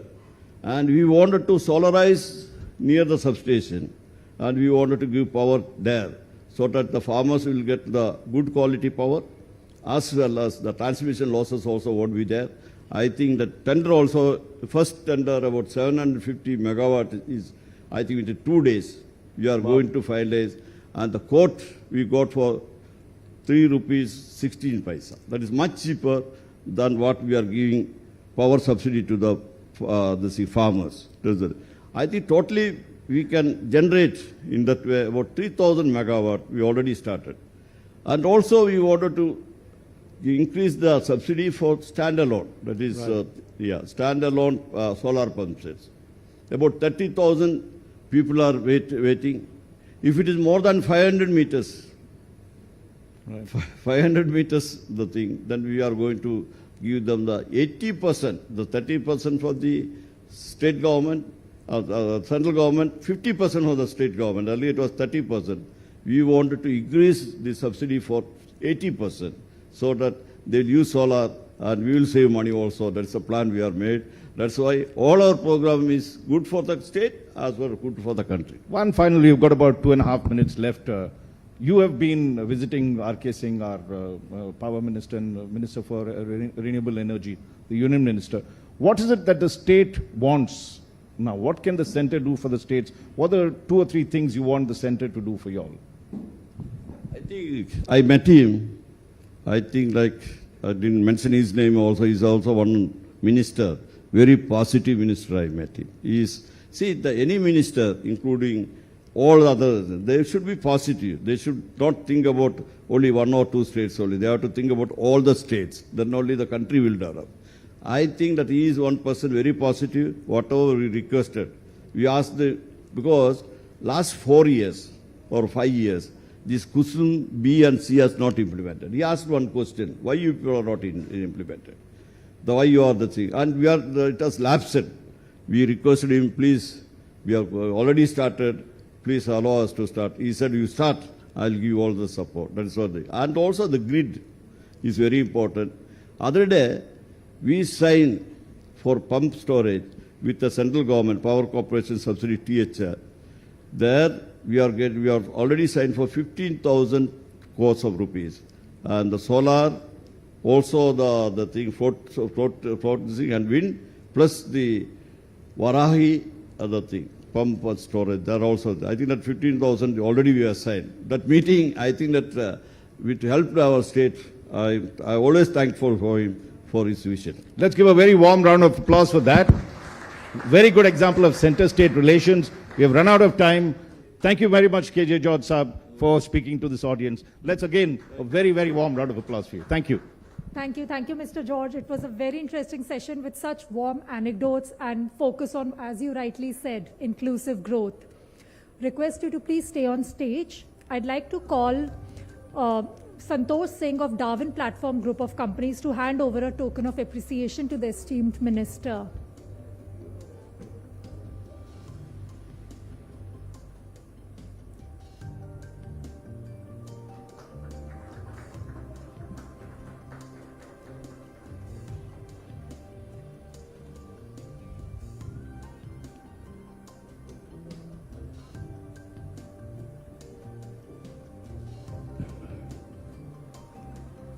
Meanwhile, please do keep sharing your thoughts and comments on social media using the hashtag India Today Infra Conclave.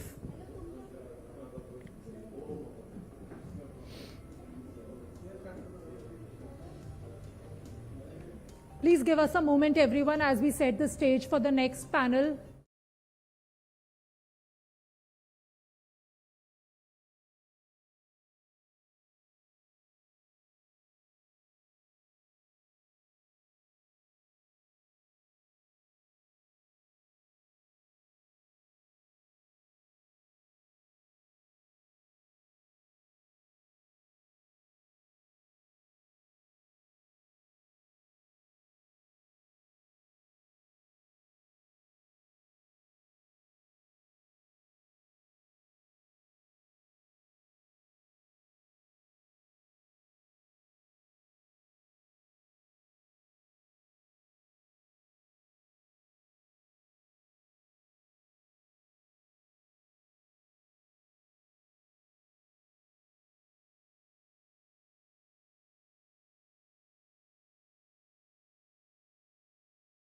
Sustainable future, requiring a fundamental shift in the current energy landscape.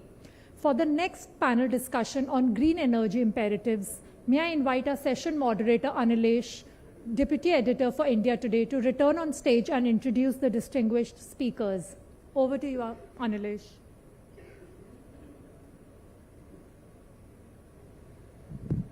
Thanks, Sonal. Good afternoon, ladies and gentlemen. Now may I invite Arunava Ghosh. He is CEO of CEEW.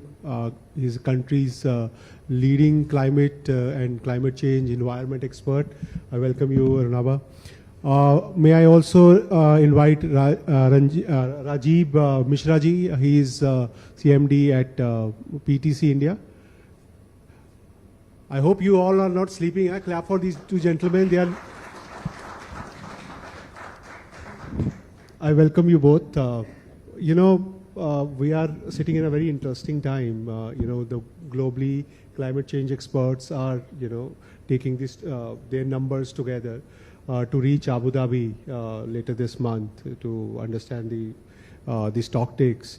I wanted to understand from you both that we have reached to a certain stage of renewable energies curve in the country.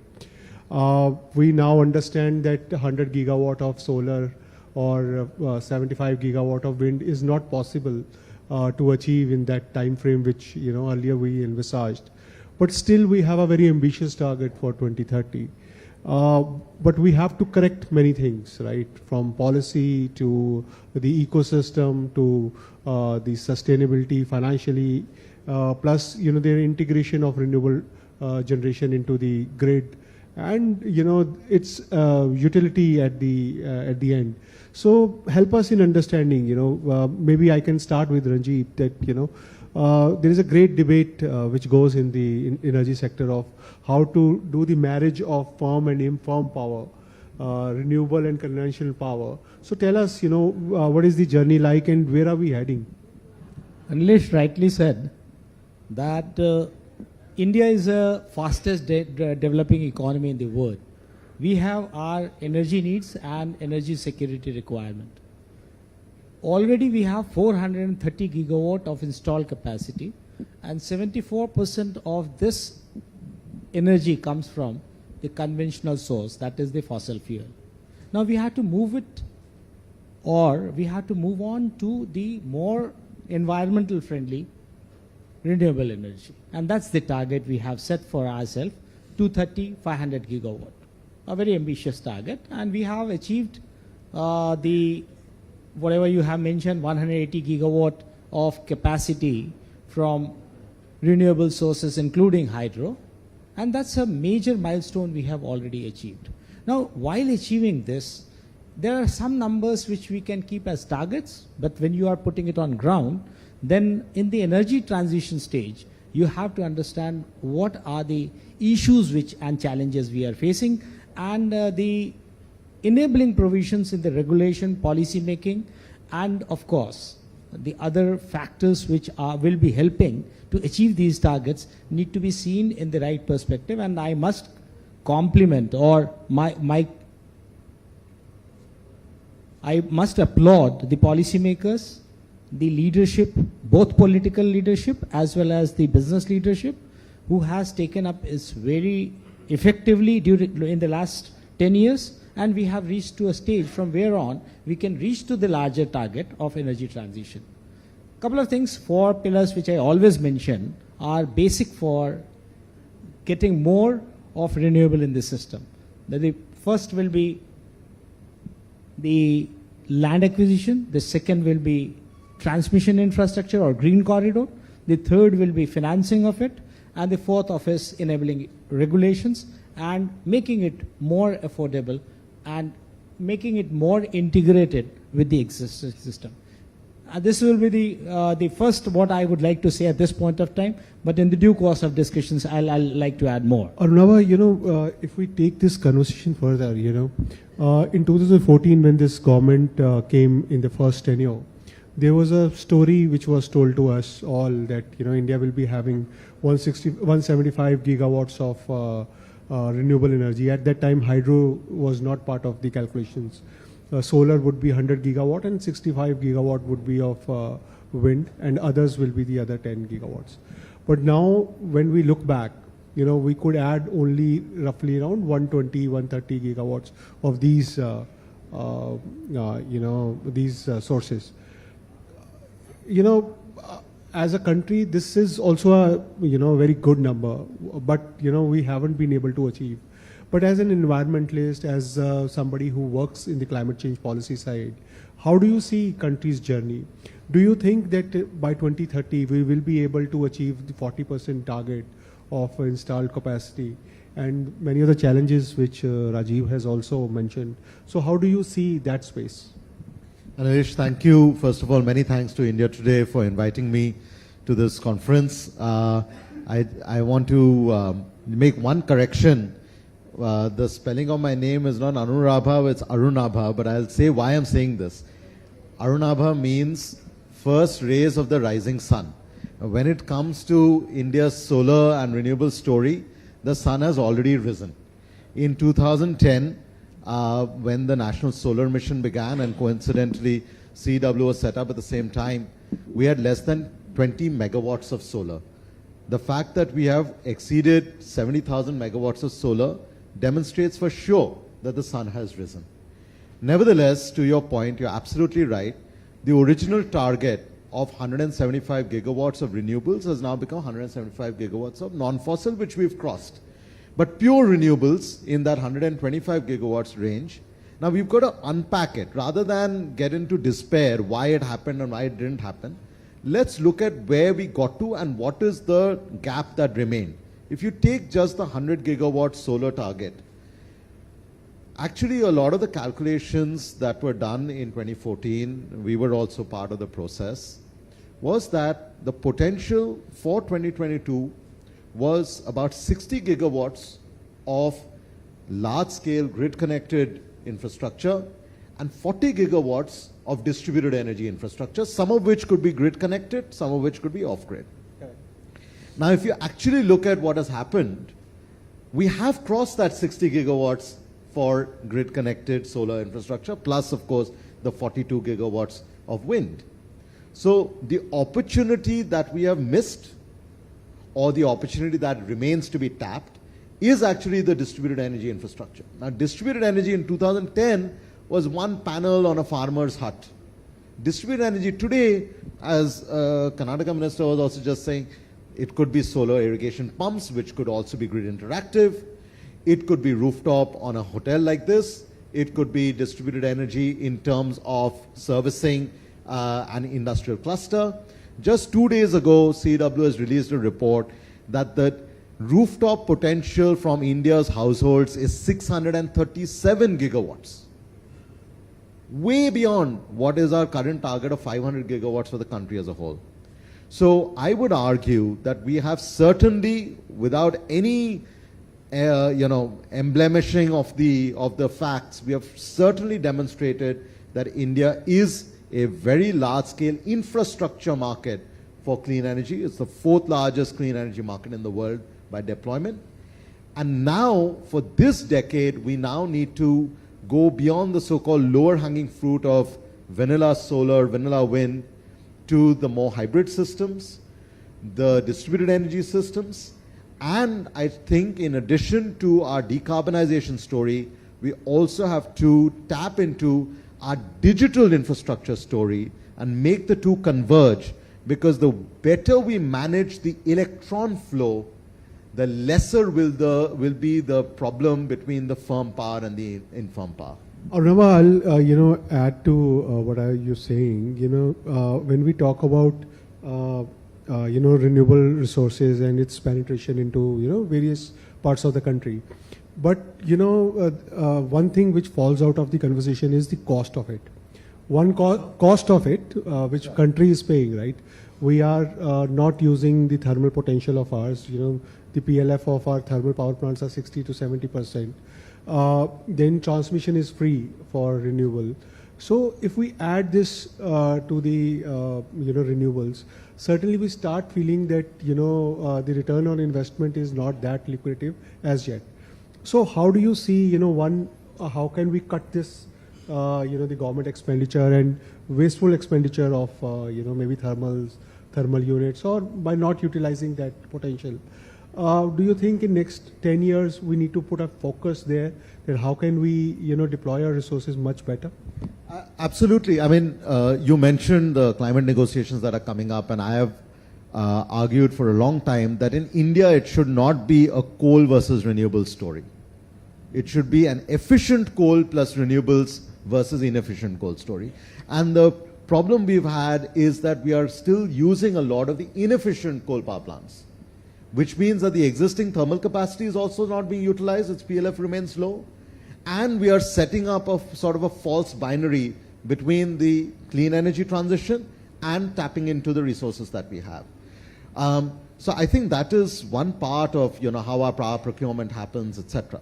But even when it comes to these issues of are we pricing renewables correctly, I could also argue we are not pricing fossil fuels correctly either. If you factor in the externalities, not just the environmental externalities, the health externalities, the disasters that we are getting impacted by because of climate change, we've got to stop thinking about clean energy just as an environmental issue, which is why this conversation in an infrastructure summit is so critical. Because now the clean energy story is an infrastructure story. The decarbonization story is a green industrial policy story.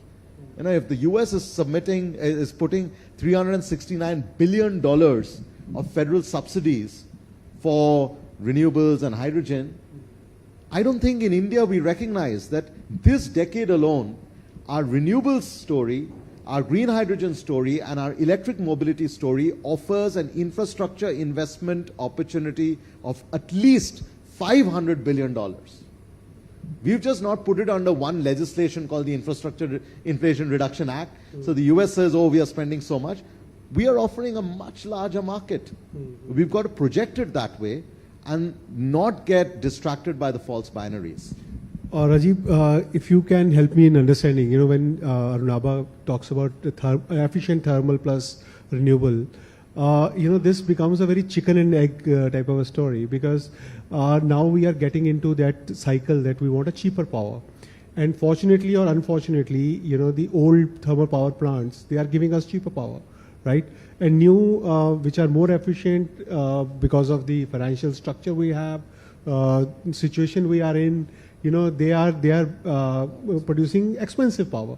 So efficiency is not giving you, the commercial aspect. So how do you see, this marriage can happen? Anilesh, let me tell you, it's nothing which I agree with Dr. Ghosh in the aspects that whenever you are trying to bring in anything new, in a normal product life cycle, we start with a pilot project, then we provide some kind of incentive so that the product can be commercially viable, and then once it is commercially viable, you put it to the market to stand on its own feet. So is the case with renewable.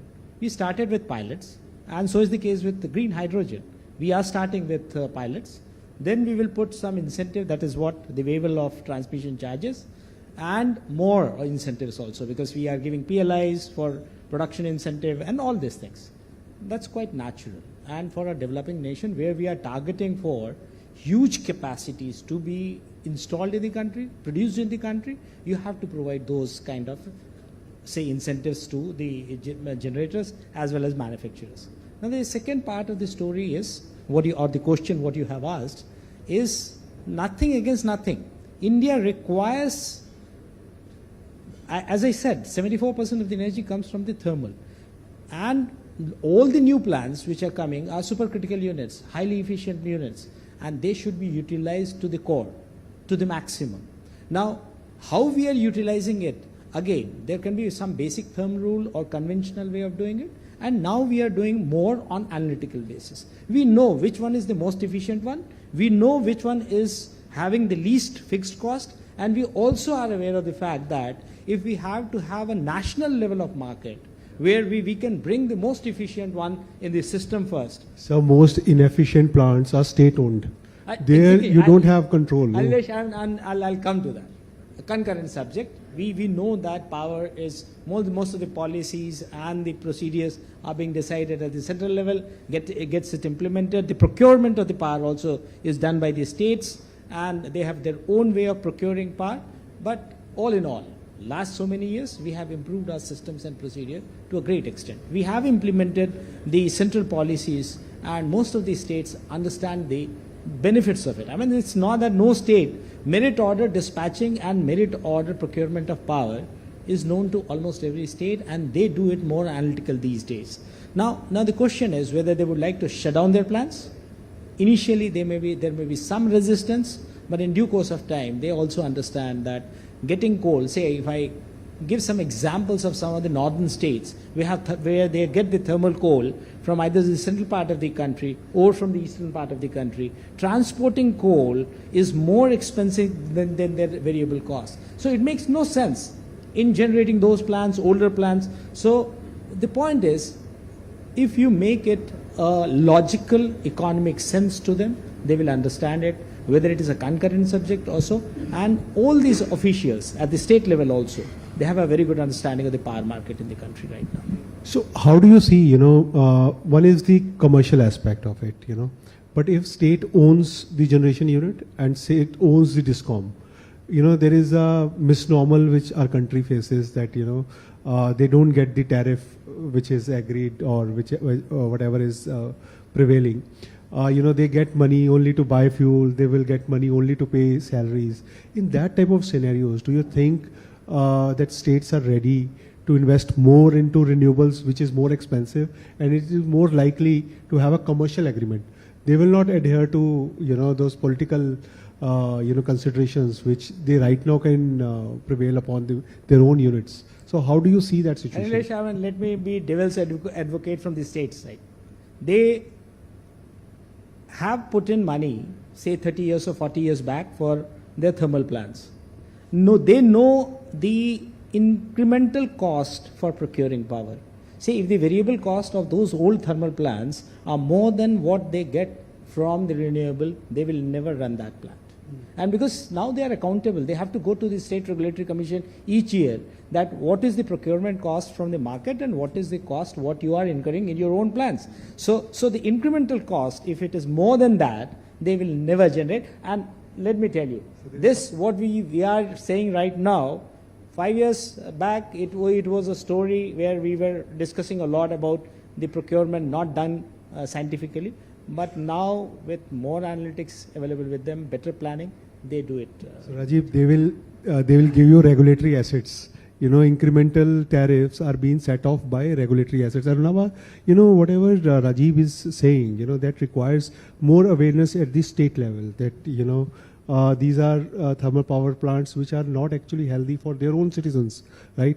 But this message needs to become more political, more social, and more, you know, awareness needs to be generated. And here CEW's advocacy also comes into fore. So how do you see that space? And you wanted to make a point. You can also make that point as well.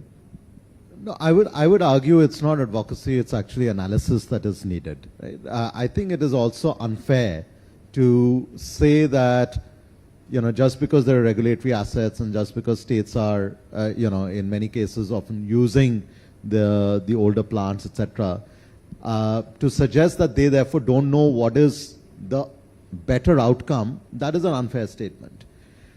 What is needed, the analysis that is needed is what is the way out, right? It's when we think of a power plant is not just the physical asset. It is a financial asset which has a fixed cost. In some cases that cost has been recovered, in some cases it hasn't been recovered. It's also a human asset. There are human beings employed there. There are 266 districts in India which has at least one coal-based asset. And including our informal labor involved in coal and thermal, that's about 20 million people. Now, our analysis also suggests that with our clean energy targets, if it all rolls out, including with distributed energy, we have the potential to generate 50 million jobs. So net, it will benefit. But district by district, we have to calculate, you know, what is the pathway, what is the repurposing of an old asset? How could that land be reused? Do we deploy solar plants there on the same land? Do we make that asset a green hydrogen generator? Do we use it for an industrial facility? Do we reduce transmission costs by doing distributed energy infrastructure?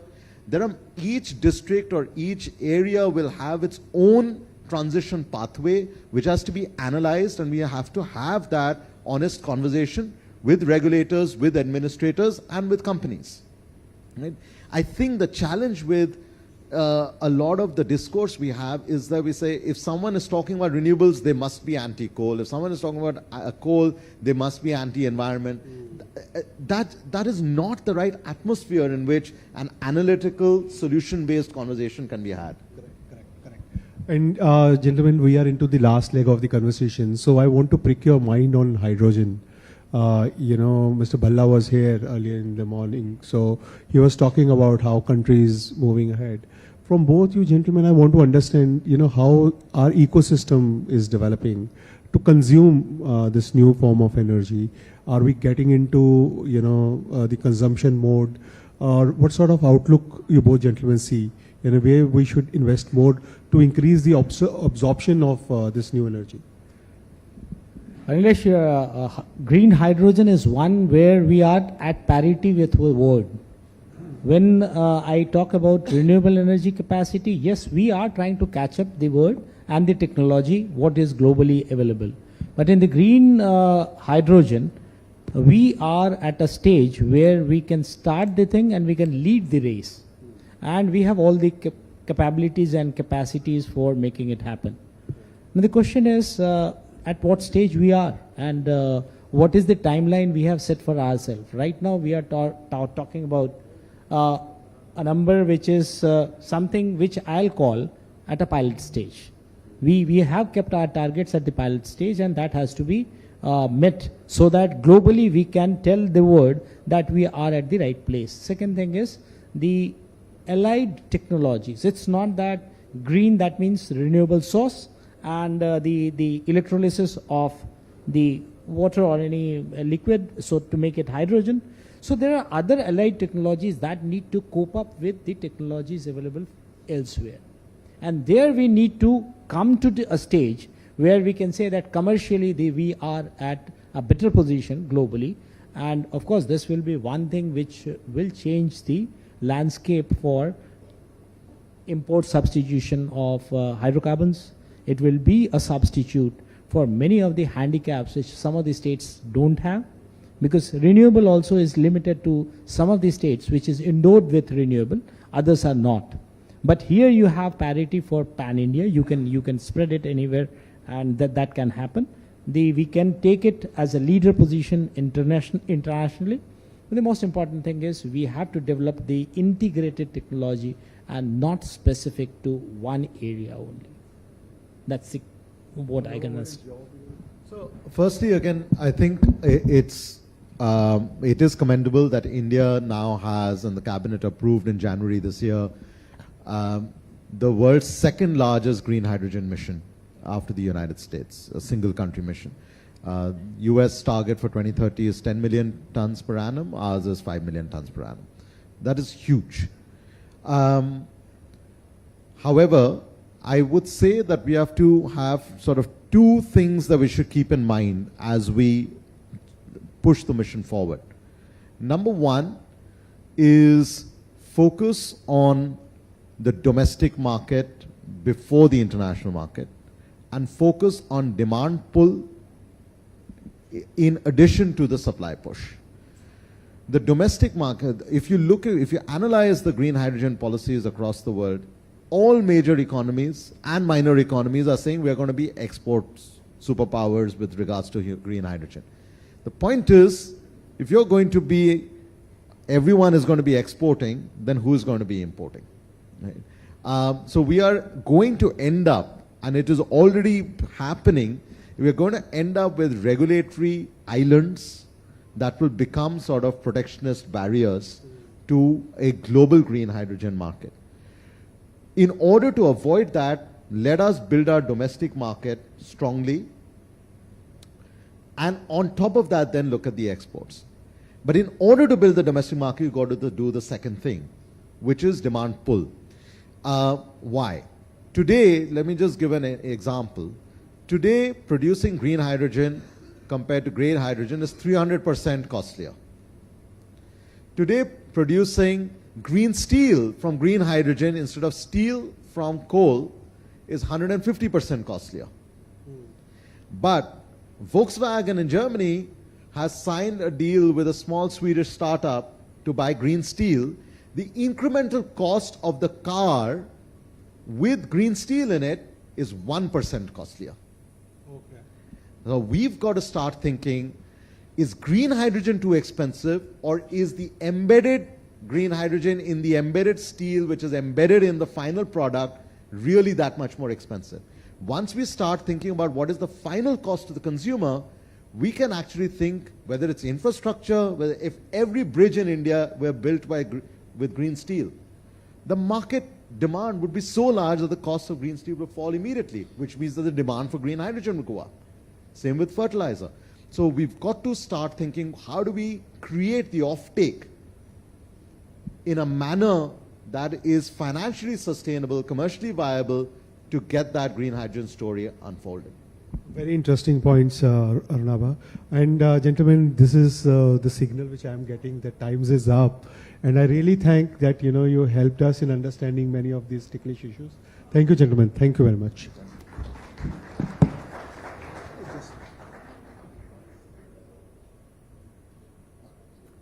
The panel shows remarkable progress India has made in adopting clean energy and the challenges that need to be addressed.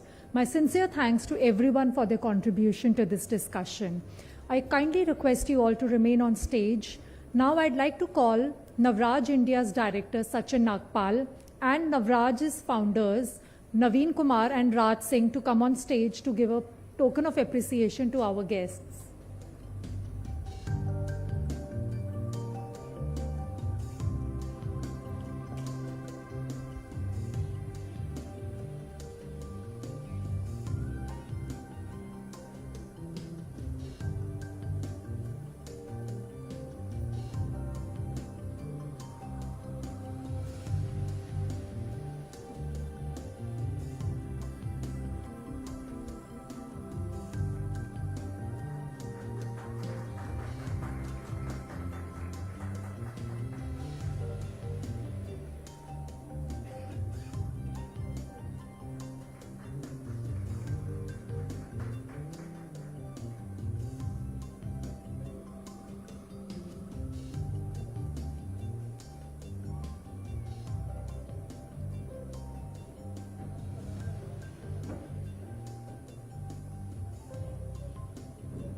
Moving on, our next session focuses on building new Uttar Pradesh for New India.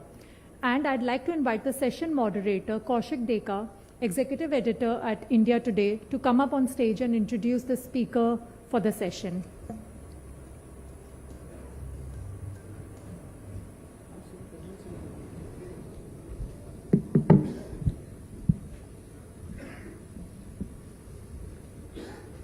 Till some years ago, whenever we used to talk about Uttar Pradesh, the imageries that used to come to our mind used to be law and order situation, crime, and lack of development. But in past 5 years, 6 years time, we have seen that the state has witnessed a turnaround, and one of the star players in this turnaround is a very shining and smart bureaucrat who is playing a key role, Mr. Manoj Kumar Singh. I'd like to welcome him on stage. He wears many hats. He is Infrastructure and Industrial Development Commissioner. He also heads Noida, CEO of Noida, PEDA, Chairman, sorry. And one of the administrators who is actually passionately looking at the development of the state. So before we go into a conversation, you would like to showcase a presentation. Thank you. I would like to request you to do the presentation.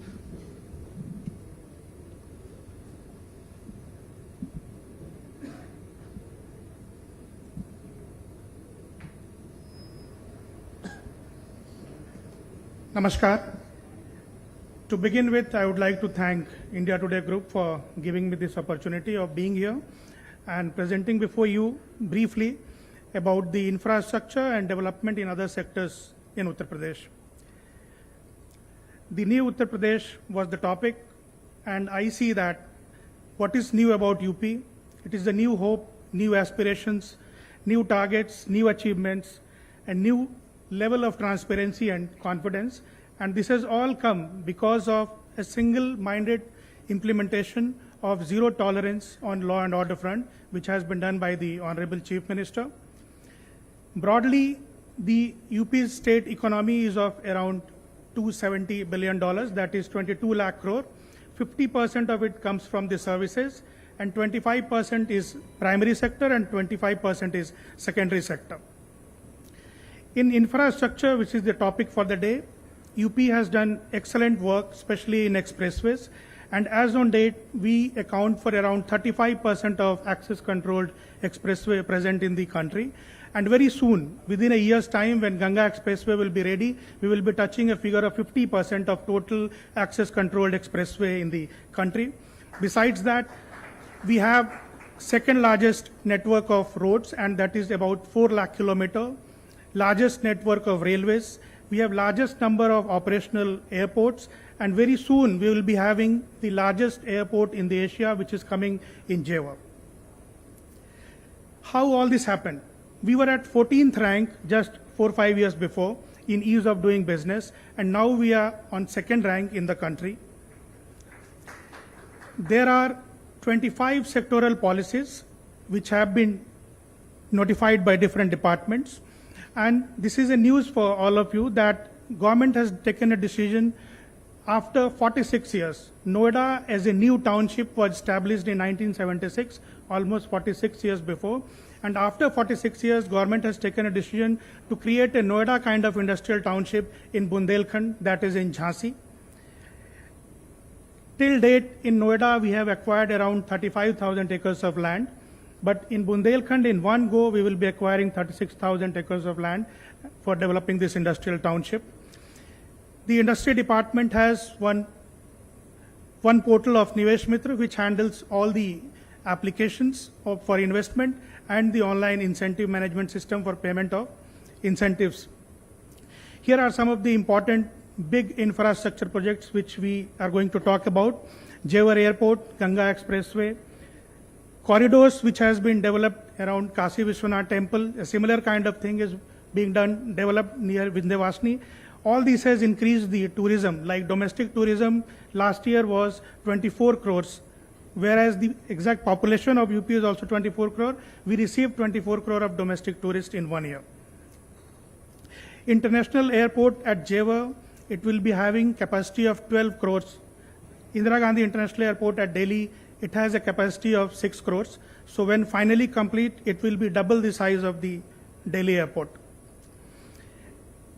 2 defense corridors have been sanctioned in the country. One is in Chennai and the second one is in Uttar Pradesh. And it has 6 nodes, Agra, Aligarh, Kanpur, and very important defense related investments, they are coming in these nodes. Bundelkhand Expressway, Bundelkhand is the most poorest region of the state, and that is why government decided to open it up. This 300-kilometer long expressway, now government is planning to develop solar park on both the sides of this expressway. Reason being that the radiation intensity of solar varies from 3 to 8 in this country. 3 is in the northeast side and 7 or 8 you find in Rajasthan and Gujarat. This area, Bundelkhand, it has 5.5 radiation intensity, and both the sites for around 1,700 acres of land, it is planned to develop it as a solar park. Ganga Expressway, which I was mentioning about, it is going to be the longest expressway in the country, and this is a project of 36,000 crore. It travels through 12 districts. These are some of the works, photograph of work which is going on, and it is decided to be completed by December. In electric vehicle registration, UP tops with 4.4 lakh vehicles registered so far. This is a new thing which government of Uttar Pradesh has done. We have formulated and notified one policies exclusively for attracting FDI and Fortune 500 companies. Fortune 500 here includes Fortune 500 Global and Fortune 500 India. Here 75% concession on land is being given. Actually, in Uttar Pradesh, land is the biggest most critical infrastructure because of the fertility of the land and the population pressure on the land. It is very costly. Any good project actually envisages that 10 to 15% of the project cost will go in land. But in case of Uttar Pradesh, because of high value of land, many projects, they feel deterred. So government has decided to give 75% concession on land value. This is in Western UP, including Noida, Get Noida and all. And this is 80% in case of Eastern UP and Bundelkhand. Then 25% subsidy on projects in 7 years and 100% of SGST reimbursement in the period of 10 years. We are also providing 10 crore exclusively for building workers' housing for the industry. Uttar Pradesh has a large network of educational institutions and technical institutions. This is a new initiative which government of Uttar Pradesh has taken. This is about banking correspondent Sakhi. There are 58,000 gram panchayats in Uttar Pradesh, out of which around in 36,000 gram panchayats, we have selected and trained and certified the SHG members, self-help group members, and now they are working as banking correspondents. All the villages, they have got banking facility within the village. In Uttar Pradesh, you have DBT of around 70,000 crores in a year in the form of pensions and money which is being given for construction of toilets, houses and all. So a major portion of that is being drawn by these women in the village itself. So far in last 1 year, they have done transaction of around 17,000 crore and they have earned commission of around 45 crores. Similarly, we have set up self-help groups which are exclusively working on producing take-home ration under ICDS project. This is a work of around 4,000 crore in a year, which was earlier being done by big companies, big private companies. It is being handled now by self-help groups. Last year in Global Investor Summit, the state has received intents of investment around 33 lakh crores and more than 22,000 MOUs have been signed, which are now under implementation. This is another scenario. Now I am shifting to agriculture side. There are around more than 14 products, 14 produce of agriculture and horticulture sector, in which Uttar Pradesh ranks number 1, ranging from milk, wheat, potato, mango.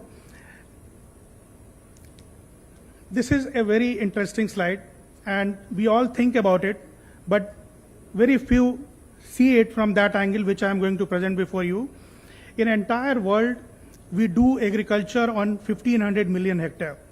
This is just 10% of the land mass of the earth. So agriculture is being done internationally and nationally only on 10% of the land mass. In case of Uttar Pradesh, in case of India, it is around 50%. 50% of the land mass which is arable on which we are doing agriculture. In case of Uttar Pradesh, it is around 70%. That is why Uttar Pradesh is almost like a powerhouse for agriculture, not only for this country, but for this world. Second interesting fact you will see, world over agriculture, only 21% of agriculture is under assured irrigation. Not many people know about it, not many people think it like that, but only 21% agriculture worldwide is under assured irrigation, whereas this figure is around 50% for the country, and for Uttar Pradesh it is around 80%.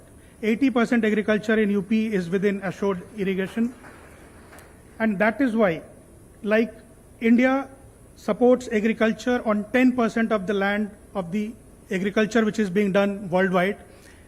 10% is a huge number when we think about 200 countries who are doing agriculture in some form or the other.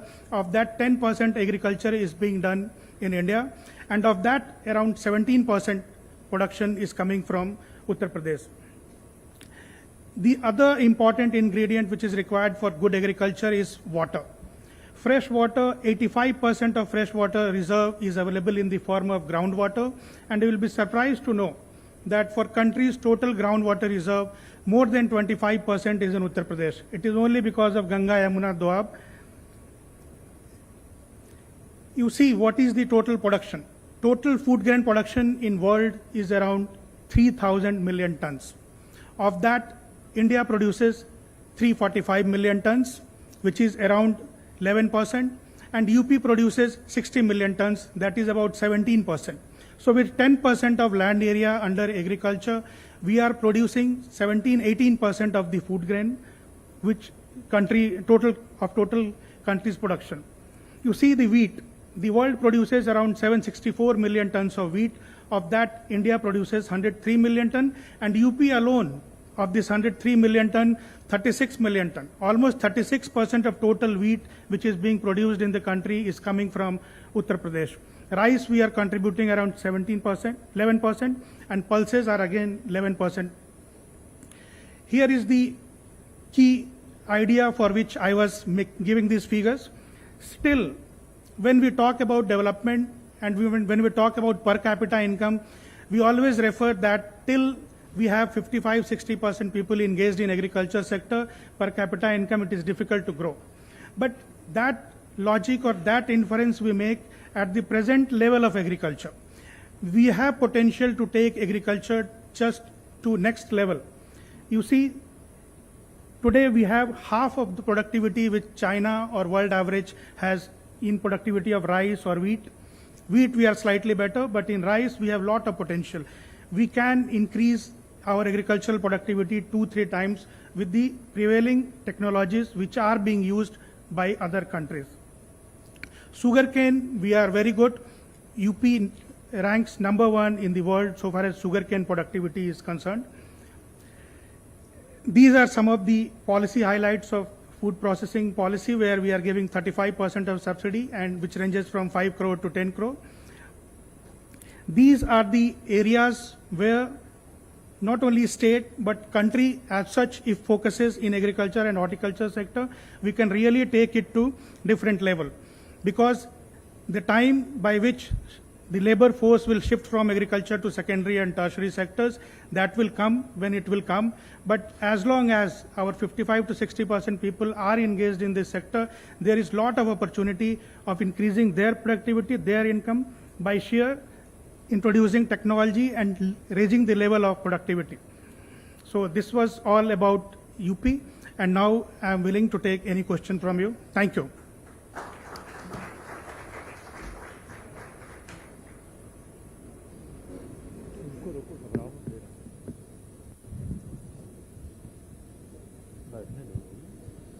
What a fascinating account of what a government with intent can do.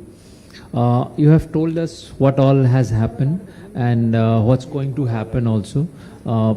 But UP always had this potential. It's not that something new has been discovered. So what changed? How did you manage to do this? Thank you. Actually, the most important cultural change or change in work culture, you can say, it has come from with this new chief minister, whose first priority or first point or first agenda was establishing rule of law and making the position of law and order very good. We have seen that people from UP and Bihar, they are working across the world. In all parts of the planet, you will find people from UP and Bihar working. But the atmosphere, जिसको हम माहौल भी कहते हैं, माहौल उस तरह का नहीं था कि उस तरह इन्वेस्टमेंट आए या जो इन्वेस्टर हैं वो उतने निर्भीक तरीके से काम कर सकें. तो मुख्यमंत्री जी का जो ये पहला एजेंडा था कि एक बहुत अच्छा लॉ एंड ऑर्डर स्थापित किया जाए, और आज की तारीख में आप यूपी के किसी भी कोने में किसी भी इंडस्ट्री से बात कर सकते हैं और पूछ सकते हैं कि उनका क्या फीडबैक है अबाउट लॉ एंड ऑर्डर, या जिसे हम हैरासमेंट कहते थे, वो आज की तारीख में बिल्कुल निल है. ये पहला स्टेप है जिसका 80% रोल है. 80% जो आप यूपी के परसेप्शन में, यूपी के पर्सपेक्टिव में या यूपी के लोगों के काम करने में बदले हुए रवैये में जो आप देखते हैं, उसके पीछे 80% इसका योगदान है. बाकी चीज़ों में इंफ्रास्ट्रक्चर पे आपने देखा, यूपी लगभग 50% एक्सप्रेसवे जो पूरे हिंदुस्तान में है उतना एक्सप्रेसवे अकेला यूपी बनाने जा रहा है. और ये एक बहुत छोटा सा ऑर्गेनाइजेशन है. यूपीडा, जिसको UP expressway industrial development authority हम कहते हैं, एक बहुत छोटा ऑर्गेनाइजेशन है जिसमें हार्डली 40-50 लोग काम करते हैं, और वो एक साथ 30,000 करोड़ 40,000 करोड़ कीमत का प्रोजेक्ट इंप्लीमेंट करते हैं. बहुत बड़े बड़े मिनिस्ट्रीज गवर्नमेंट ऑफ इंडिया में या हमारे स्टेट गवर्नमेंट में बहुत बड़े बड़े डिपार्टमेंट्स इतने बड़े प्रोजेक्ट्स इंप्लीमेंट नहीं कर पाते हैं, जबकि एक छोटा सा ऑर्गेनाइजेशन 50-60 लोगों का इतनी बखूबी और इतनी खूबसूरती के साथ प्रोजेक्ट इंप्लीमेंट कर रहा है. एक बहुत इंपॉर्टेंट चीज़ मैं आपको बताना चाहूँगा कि लॉ एंड ऑर्डर के साथ जो एक ट्रांसपेरेंसी की बात है और लोगों का जो एक कॉन्फिडेंस है गवर्नमेंट में कि जो गवर्नमेंट कर रही है वो सही करेगी या लोगों के हित में करेगी. एक एक एक्सप्रेसवे में 8,000-10,000 हेक्टेयर लैंड की ज़रूरत होती है जो लैंड एक्वायर होता है, और आप देखेंगे कि ये इतने बड़े बड़े एक्सप्रेसवे 2 साल और 3 साल में बन के तैयार हो रहे हैं, और लैंड जो 10,000 हेक्टेयर लैंड चाहिए वो 6 महीने 8 महीने और साल भर के अंदर दे रहे हैं, और कहीं भी कोई लड़ाई नहीं, कहीं भी कोई झगड़ा नहीं. जबकि कई जगह देश के कई हिस्सों में आप 10 हेक्टेयर ज़मीन किसानों से एक्वायर करने चले जाएं तो वहाँ लॉ एंड ऑर्डर की सिचुएशन पैदा हो जाती है. तो इस तरह के जो चेंजेस परसेप्शन में आए हैं और लोगों के काम करने के तरीके में आए हैं, इसके पीछे एक बहुत बड़ा ड्राइविंग फोर्स माननीय मुख्यमंत्री जी का है. Thank you. लीडरशिप का रोल हमेशा ही होता है, लेकिन आपने जो कहा आपके छोटा सा ऑर्गेनाइजेशन ईपेडा जिसमें 40 लोग काम करते हैं, लेकिन वो इतने बड़े प्रोजेक्ट हैंडल कर लेते हैं और सक्सेसफुली कंप्लीशन की तरफ भी ले जाते हैं. लेकिन बहुत जगह पे हमने देखा है कि भारत में प्रोजेक्ट्स तो होते हैं लेकिन उनका कंप्लीशन में काफ़ी टाइम लग जाता है. Execution is the problem. तो आप लोग क्या अलग करते हैं जिसके वजह से ये सक्सेसफुली कंप्लीट होते हैं? देखिए, ये तरीके सभी लोगों को मालूम है जो जनरली हम लोग कॉन्ट्रैक्ट में करते हैं. एक तो अगर आपने टाइम के पहले कंप्लीट कर दिया तो आपको बोनस मिलेगा. इस मॉडल पे जो प्रोजेक्ट इंप्लीमेंट हुआ वो आगरा लखनऊ एक्सप्रेसवे है. अभी जो हम प्रोजेक्ट इंप्लीमेंट कर रहे हैं गंगा एक्सप्रेसवे का, उसमें 4 पैकेजेस हैं, 2 बड़े बड़े कॉन्ट्रैक्टर हैं, IRB एंड अदानी. इनमें जो उनका मॉडल है कि टोटल कंसेशन पीरियड आपका 30 साल का है. आप जल्दी कंप्लीट कर लेते हैं तो आप जल्दी टोलिंग शुरू कर सकते हैं. बट ये सभी चीज़ें अपनी जगह पर हैं। ये तो जो हम लोग एग्रीमेंट में या पैकेज में एज ए इंसेंटिव कॉन्ट्रैक्टर को ऑफर करते हैं वो हैं। ये NHAI भी करता है, बाकी स्टेट गवर्नमेंट्स भी करते हैं। बट जो हकीकत है, जो मौके पे जो चीज़ों को ड्राइव कर रहा है, जो मैंने पहले भी कहा, फिर से दोहराऊंगा आपको, अभी हमारे यहाँ मेरे ख्याल से देश के हर कोने से कॉन्ट्रैक्टर्स आकर यूपी में इन एक्सप्रेसवेज पे काम कर रहे हैं। आप किसी से बात कर सकते हैं, उन सबका ये एक्सपीरियंस है कि जिस तरह के माहौल में हम काम कर रहे हैं, इस तरह का माहौल देश के दूसरे प्रदेशों में शायद ही कहीं मिलता है। और ख़ास करके जो अर्थवर्क होता है, ये ज़्यादातर लोगों को नहीं मालूम है, बट एक्सप्रेसवे में सबसे इम्पॉर्टेंट कंपोनेंट अर्थवर्क का होता है।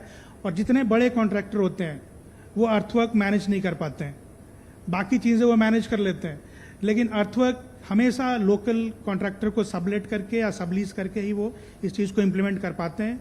और ये सभी कुछ घूम फिर कर जो बाहर से बड़े बड़े कॉन्ट्रैक्टर्स काम कर रहे हैं, उनका ये एक्सपीरियंस है कि आज की माहौल में बहुत ही अच्छी तरह से सबलीजिंग भी हो रही है और जिसको वो सब कॉन्ट्रैक्ट कर रहे हैं वो उस चीज़ को एक्सिक्यूट भी कर पा रहा है। और इन सब के पीछे एक वो transparency and law and order की ही बात फिर से खड़ी होती है। Thank you. You also mentioned about land, and you rightly mentioned that land is most expensive in UP.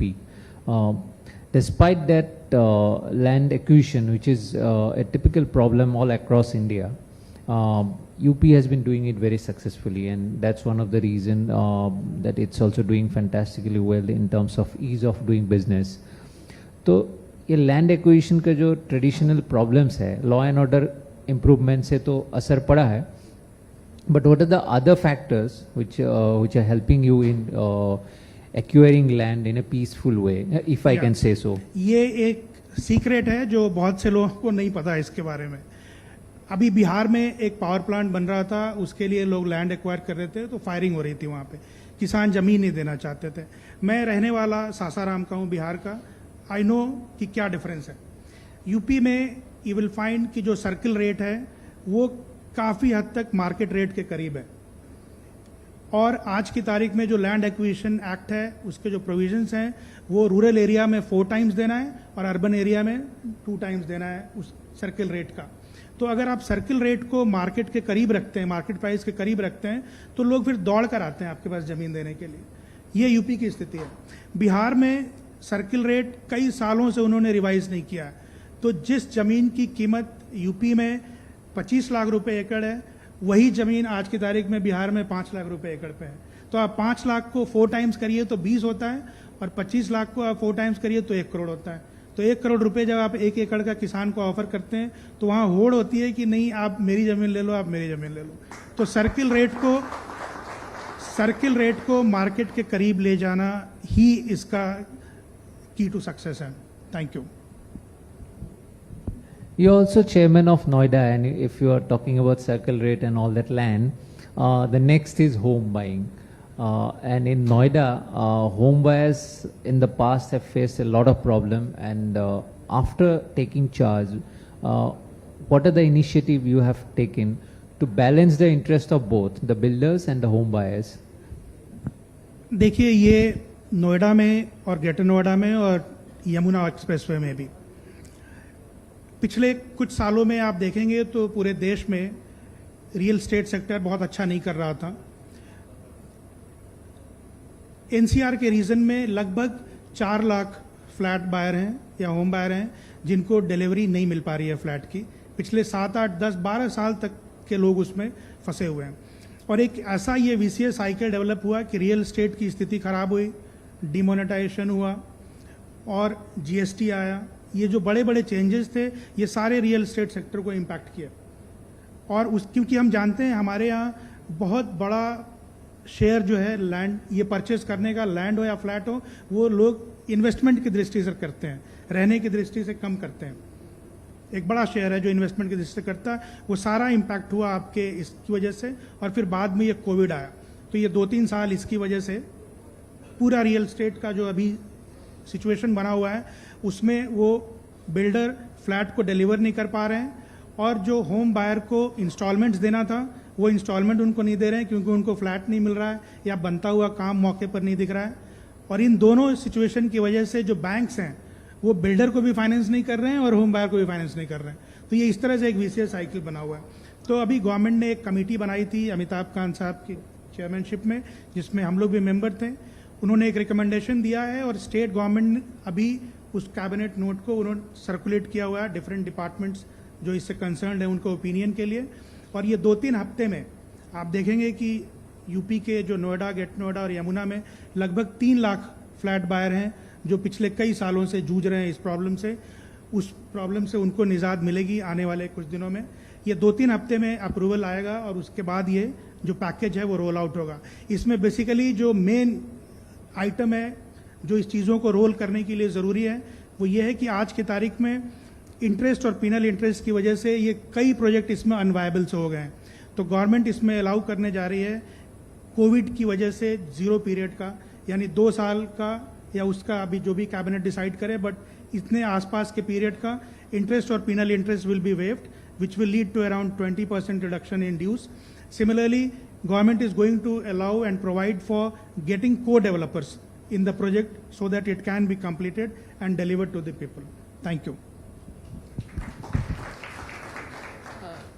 आप एक्सप्रेसवे की बात कर रहे थे, तो one factor is related to expressway is this accidents happening in expressway, the safety of vehicles and people on expressways, especially in winter. So what are the steps as the authority you are taking to reduce that?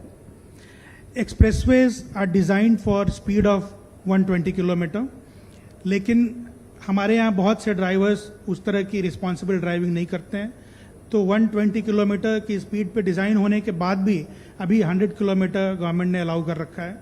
लेकिन जो accident के सबसे बड़े कारण देखे गए हैं, अभी CRRI ने एक स्टडी किया था यूपी के एक्सप्रेसवेज के कॉन्टेक्स्ट में, तो उसमें मैक्सिमम उन्होंने देखा है कि जो बड़े ट्रक के एक्सीडेंट होते हैं वो ड्राइवर्स को कितने घंटे चलाना है उससे कहीं ज़्यादा देर तक वो चलाते रहते हैं।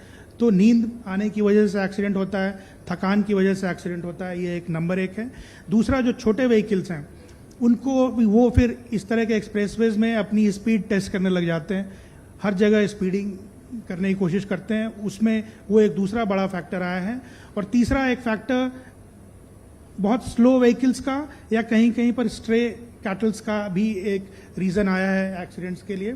तो अभी हम लोग जो आगरा से लखनऊ एक्सप्रेसवे है उसमें CRRI ने एक रिकमेंडेशन दिया था कि जो एक्सप्रेसवे का जहां ख़त्म हो रहा है वहां पे आप जो मेटल बैरियर है, क्रैश बैरियर है, उसके तुरंत बाद एक चेन लिंक फेंस एक बनाएं। तो वो एक 100 करोड़ का प्रोजेक्ट एक अंडर इम्प्लीमेंटेशन है, उसका एक्सपीरियंस हम लोग देखते हैं क्या होता है, फिर then we will try to increase it और implement it in other expressways also. But accidents घटाने का सबसे अच्छा तरीका यह है कि रिस्पॉन्सिबल ड्राइविंग होनी चाहिए और लोगों को बताया जाना चाहिए। Thank you. Thank you, Mr. Singh. I had many more questions, but the clock is running out. Thank you for your wonderful insights on this turnaround in Uttar Pradesh, and I wish you luck in future also. Thank you.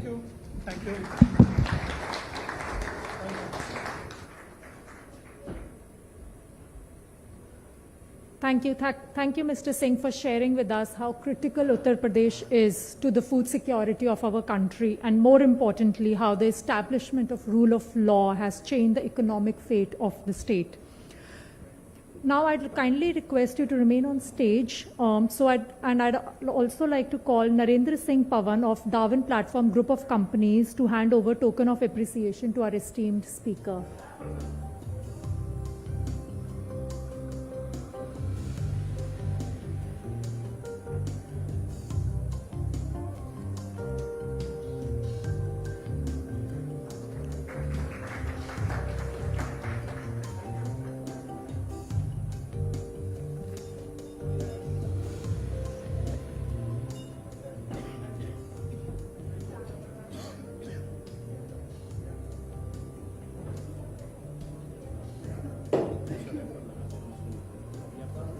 ये session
The government's vision to make India a developed nation by 2047 will be on the bedrock of sustainable and modern infrastructure.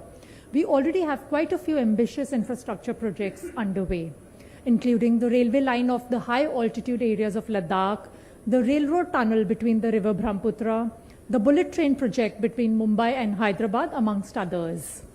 Stepping on to our next session, titled Economic Transformation and Infrastructure, an India Story, I invite the session speakers to come on stage. Please welcome Mr. Vinayak Chatterjee, Founder and Managing Trustee, InfraVision Foundation. Mr. Manish R. Sharma, Partner of Infrastructure and Logistics Leader, PwC. And Mr. KVB Reddy, MD and CEO, L&T Metro Rail in Hyderabad. Moderating this session is MG Arun, Managing Editor at India Today. MG, over to you.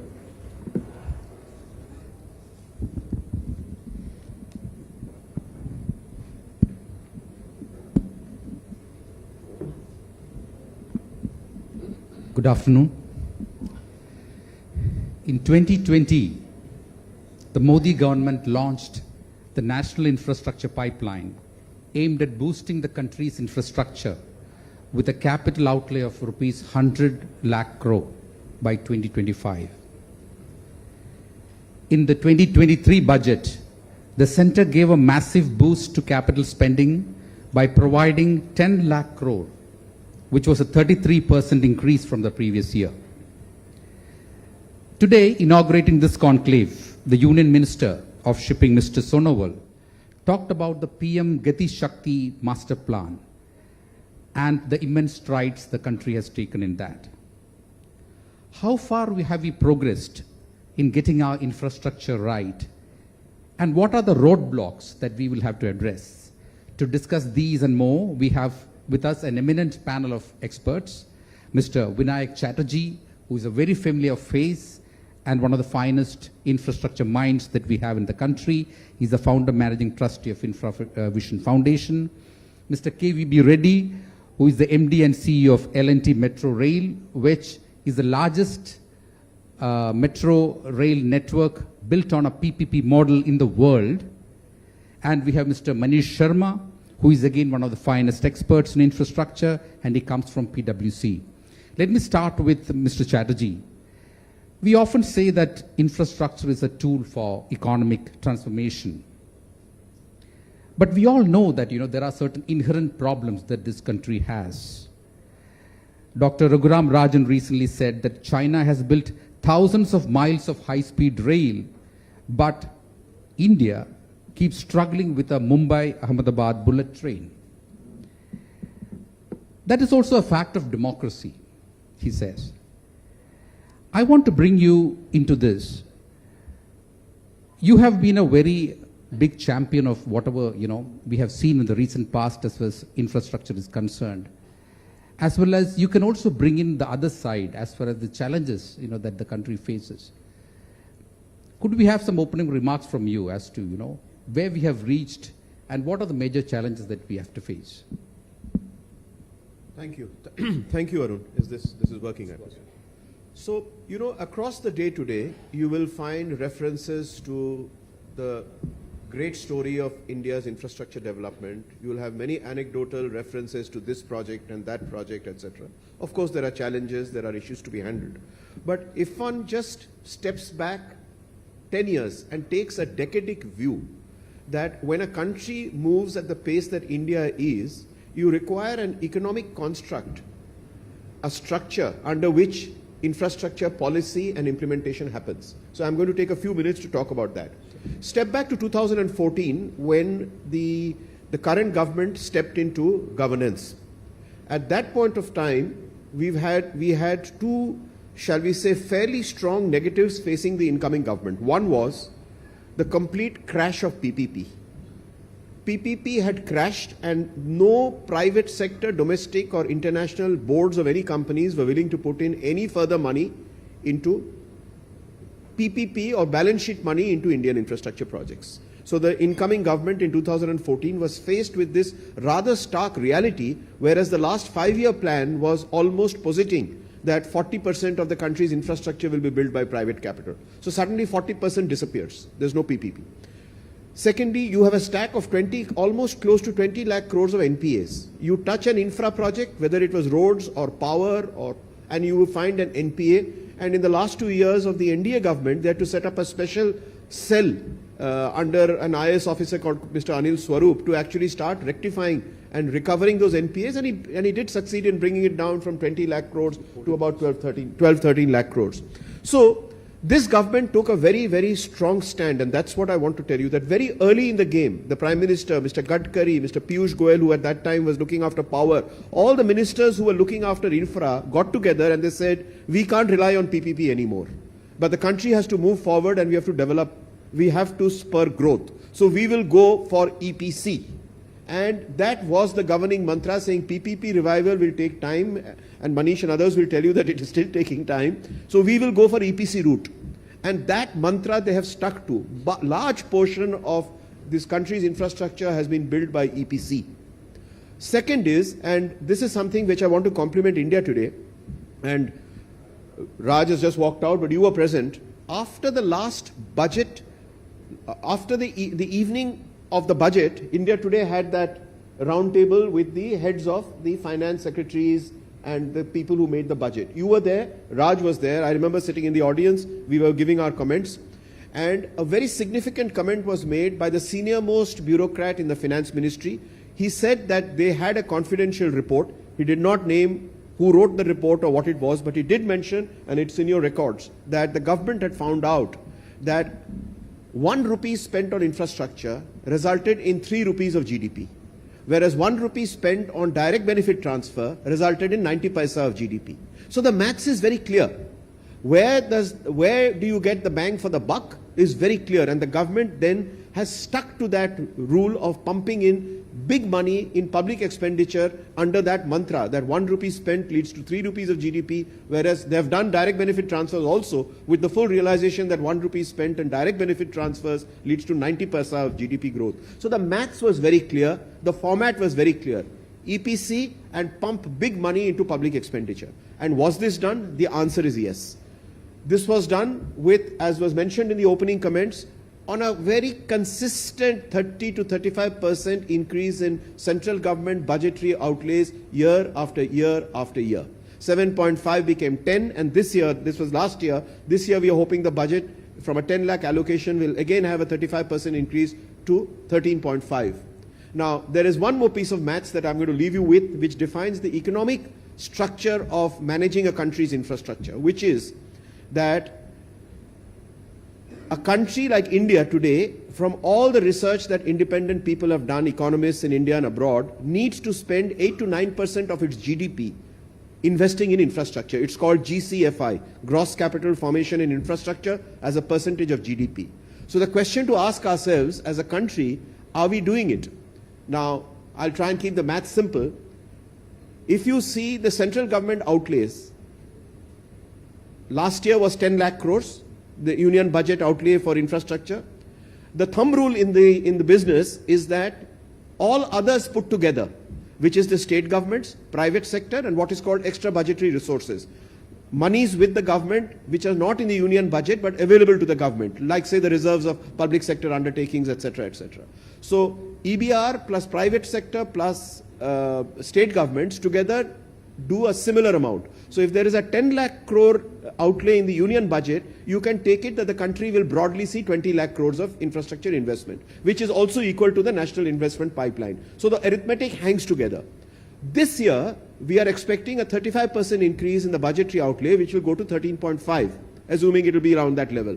You double that, 13.5 will become 27 lakh crores of investment in India in this coming fiscal year, 24-25. So the question is, what is the GCFI? What is the infrastructure investment as a percentage of GDP? And 27, the current GDP this year at current market prices will be 330 lakh crores.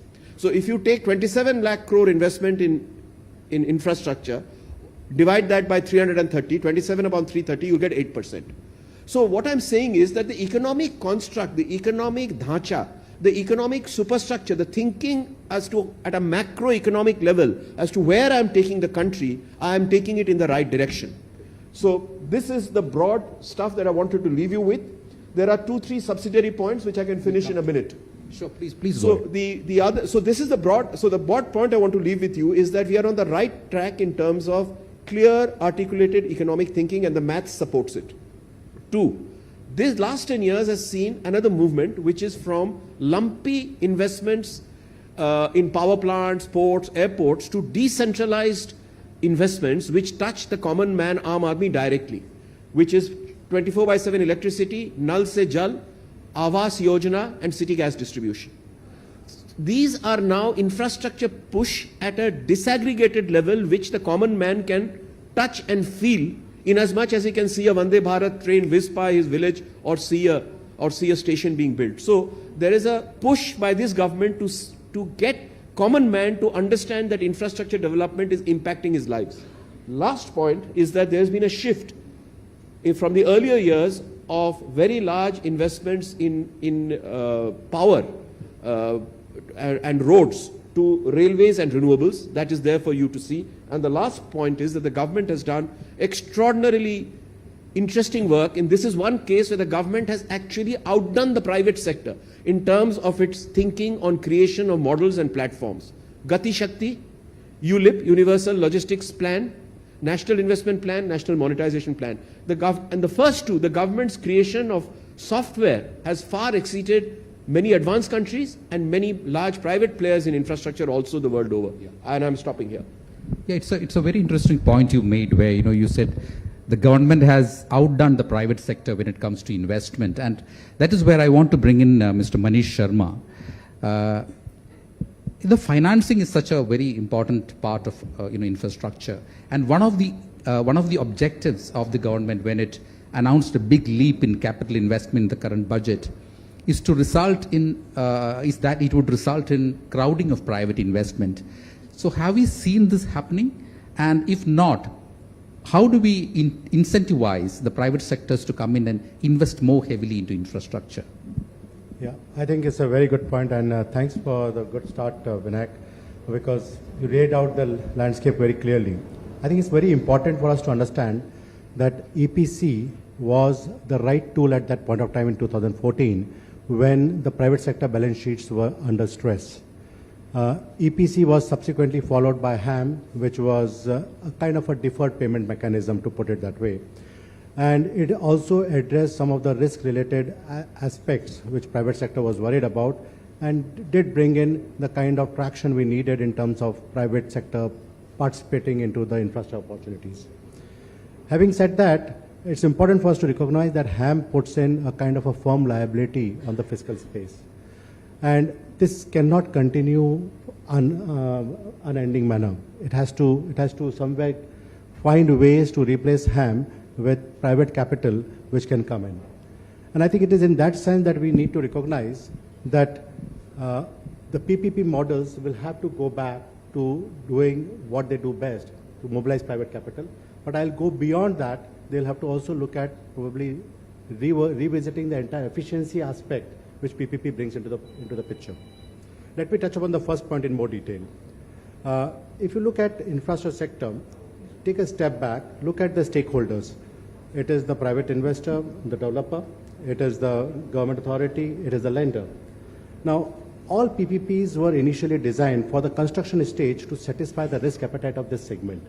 And therefore, they were inherently balancing risk to an extent where the private sector or the government partner would find, or the lender would find it reasonable enough to participate and lend money to that asset or project. But now we have had a maturity reached in certain sectors of infrastructure. Road is a classic example. We are seeing it ports and airports as well, where the recycling of asset is happening, and the secondary market is becoming important. And unfortunately, or just diametrically opposite, the secondary market, the private investors, the financiers, they like market risk. They want market risk. So how do we look at models which can bring in this kind of flexibility? Okay, in the construction stage, you need to address the risk issue to the maximum extent so that the lenders and the equity investors feel comfortable. addressing the construction risk. But when the asset recycling happens, you really start looking at it, can I give them an upside? So I think we need to think of models, and examples could be models which have a downside cap and an upside sharing of benefits with the government.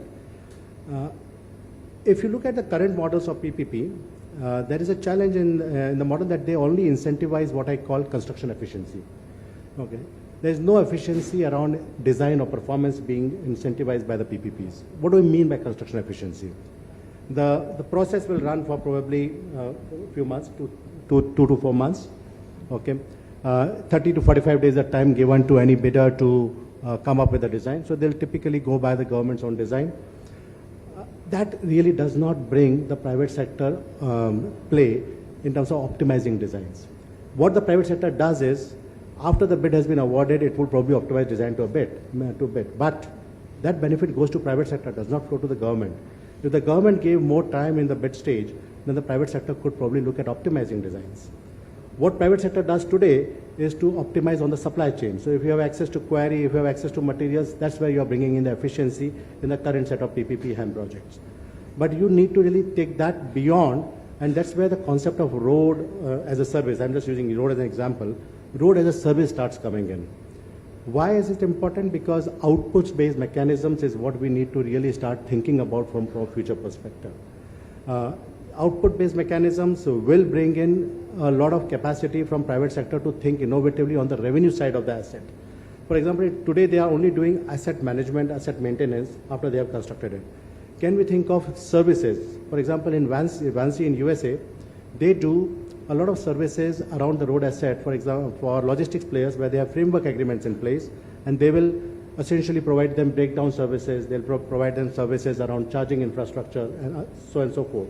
Create additional revenue streams, you start creating a kind of an arrangement where road as a service becomes important. Okay. Today, if we look at in India, the assets are being measured in terms of pothole, road surface quality and other things. But are we measuring that in terms of saying, are we getting adequate safety? Are we delivering the right speeds? And are we penalizing them if the speeds are not met and optimal speeds are not met? So I think there is a paradigm shift which will have to happen on PPPs. One, to bring private sector, both from a primary capital provider, which is the developer, lender, and the secondary capital provider, which is after the recycling happens, who needs an upside. And secondly, change the character of the PPPs also as we go forward in future. Okay. We can't continue the same set of PPPs as they stand today. So that is wonderful. In fact, we can come and discuss some of the innovative models that you have mentioned, which will improve, the PPPs going ahead.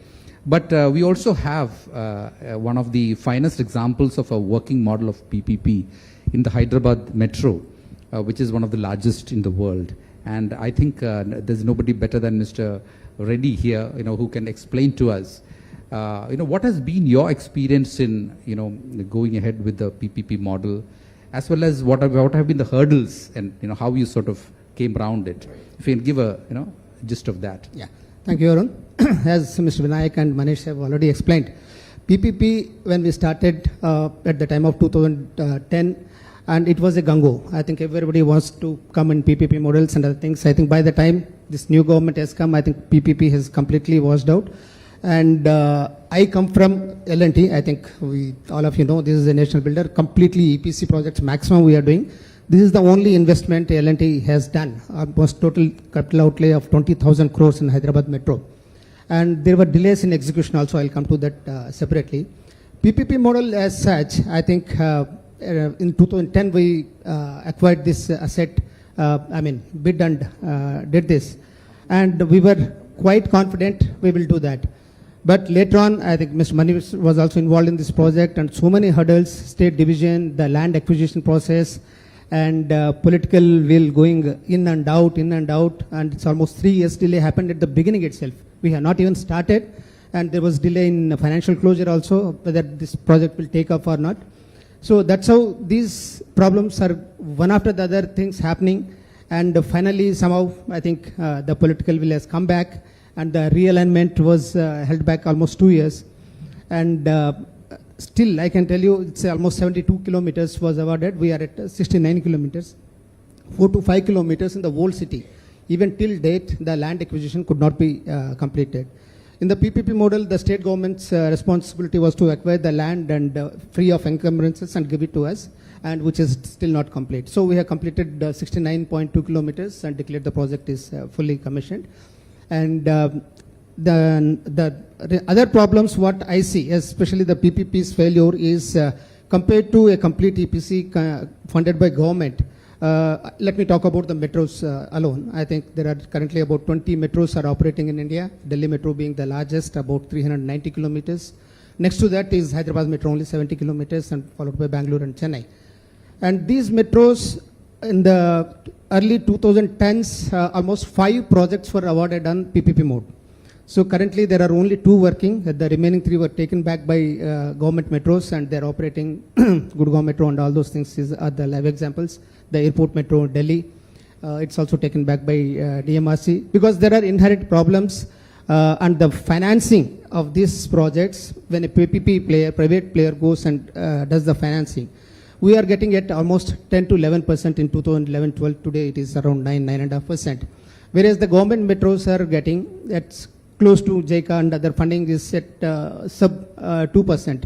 There's because all these projects are very highly capital intensive projects, they should have some kind of a mechanism where PPP projects should also get the similar benefit.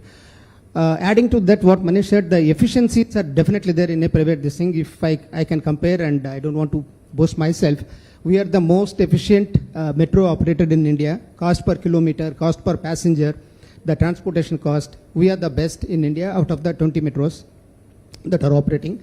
Almost 900 kilometers are currently operational, and another 1,000 kilometers government is very much supporting the metros, because it's a success. Delhi Metro is a successful model, and the huge amount of the road traffic has come down. And I want to say one more point is the urban infrastructure is very, very essential, as all of us know. The cities are becoming the economic growth centers. So the urban infrastructure, especially service sector, taking over many of the manufacturing sectors. I'll give a typical example of Hyderabad. Pre-COVID, we were about almost, the service sector was about 7.5 lakh people were working in Hyderabad in the IT, ITES sectors. And today almost 15 lakh people are working in the IT, ITES sector. In spite of the COVID also, that is the rate of the growth, phenomenal growth that is happening. So this entire service sector needs a lot of housing, connectivity, and first mile, last mile connectivity. I was discussing with Manish also before. And these the integration of the multimodal connectivity is extremely essential to make this urban infrastructure successful. Just building the metros and roads, flyovers is not enough. This integration, a common urban mobility authority has to be created, which should be given the teeth to take the decisions. Like road transport, they feel that they are competitor to metro. And they compete with us, and they are very cheap fully subsidized. They keep making losses, but political will is not there. These are some of the things I think a government should put in place. Of course, UMTA and all those things are put in place, but I think they should be given enough to integrate all these systems, so that the urban infrastructure will become successful, and where cities can grow more faster, spread across 360 degrees, and which can really become a growth engines for the Indian economic infrastructure. Yeah. Just to add to what Mr. Reddy is saying, and I just shared this with Mr. Vinayak Chatterjee as well as Mr. Reddy also before this conversation. Metro is a classic example where you should not attend PPPs. And Hyderabad Metro is a case in point. When the project was bid out in 2009-10, and let me take a step back, any metro project's financial feasibility, if you look at, which is prepared at a DPR stage, it will not give you more than 3 to 7% financial rate of return.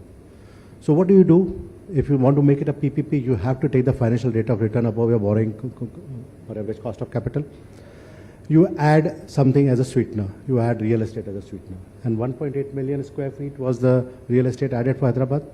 But we often forget that the project, when it comes up, will raise the value of real estate. The real estate upfront will not support project in its financing. It is still discounted. So that real estate is not a financing support. It can be an operational shortfall support, but it can't be a financing support upfront for the project. So I think we need to recognize that PPPs, you can't put the cart before the horse and try and see that we bundle real estate into the PPP. As a consequence, what happened? The lenders who are very comfortable with an infrastructure risk and will look at a 9% kind of a borrowing lending rate, suddenly see real estate being a larger part of the portfolio of your revenue and will start looking at it as a real estate project and not as an infrastructure project. And that's the mistake we end up making when designing PPPs. Good point. Mr. Chatterjee, you had a few more points on the PPP model. You know, any infrastructure conclave by anybody on infra, ultimately there will be a discussion on PPP. Yeah. And I think it is rightfully so. The interesting point is that nobody disputes the fact that at micro levels, PPP brings in all kinds of benefits. Efficiencies of capital, of design, of various kinds of operation, etc. But raise the level of thinking to a national economic policy level and ask yourself the question, why was the UPA government and pushing the NDA government from the late 90s pushing PPP so hard? There was a reason, and that reason still exists. The reason is that if you can get private capital to come into sectors of infrastructure where there is the principle of user pay fees, then you release that much capital to sectors where private capital does not go.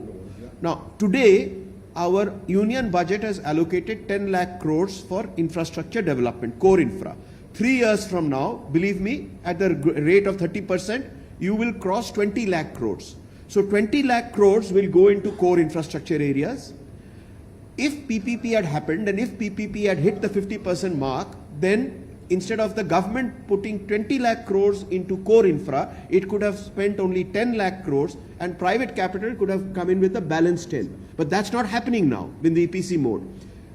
With the sectors that are crying out for capital today are education, health, nutrition, social sectors, where private capital cannot normally earn a return on capital, are crying out for public expenditure. But that public expenditure is going into core infra area where large tracts of it are amenable to collecting private user pay charges. So the point is PPP has to come back, and I'm going to ask India Today, when you do your advocacy after this conclave is over, please remember 2 points, that the current government, the current UPA government, is fully cognizant of this broad economic truth, right? That capital has to be diverted into social sectors today in hopefully many, many interesting PPP formats for district hospitals, for schools, for water, etc. The first budget, July 2014, Mr. Arun Jaitley's first budget, had a landmark paragraph that people have forgotten. That one para, a large para, said 500 crores is being allocated in the first maiden budget of the UPA government, Mr. Arun Jaitley's maiden budget, saying 500 crores being allocated to a new institution called 3P India, PPP India, which is going to completely reset, revitalize and rejuvenate the PPP agenda for the country, including everything that my friends here and outside want. What happened to that?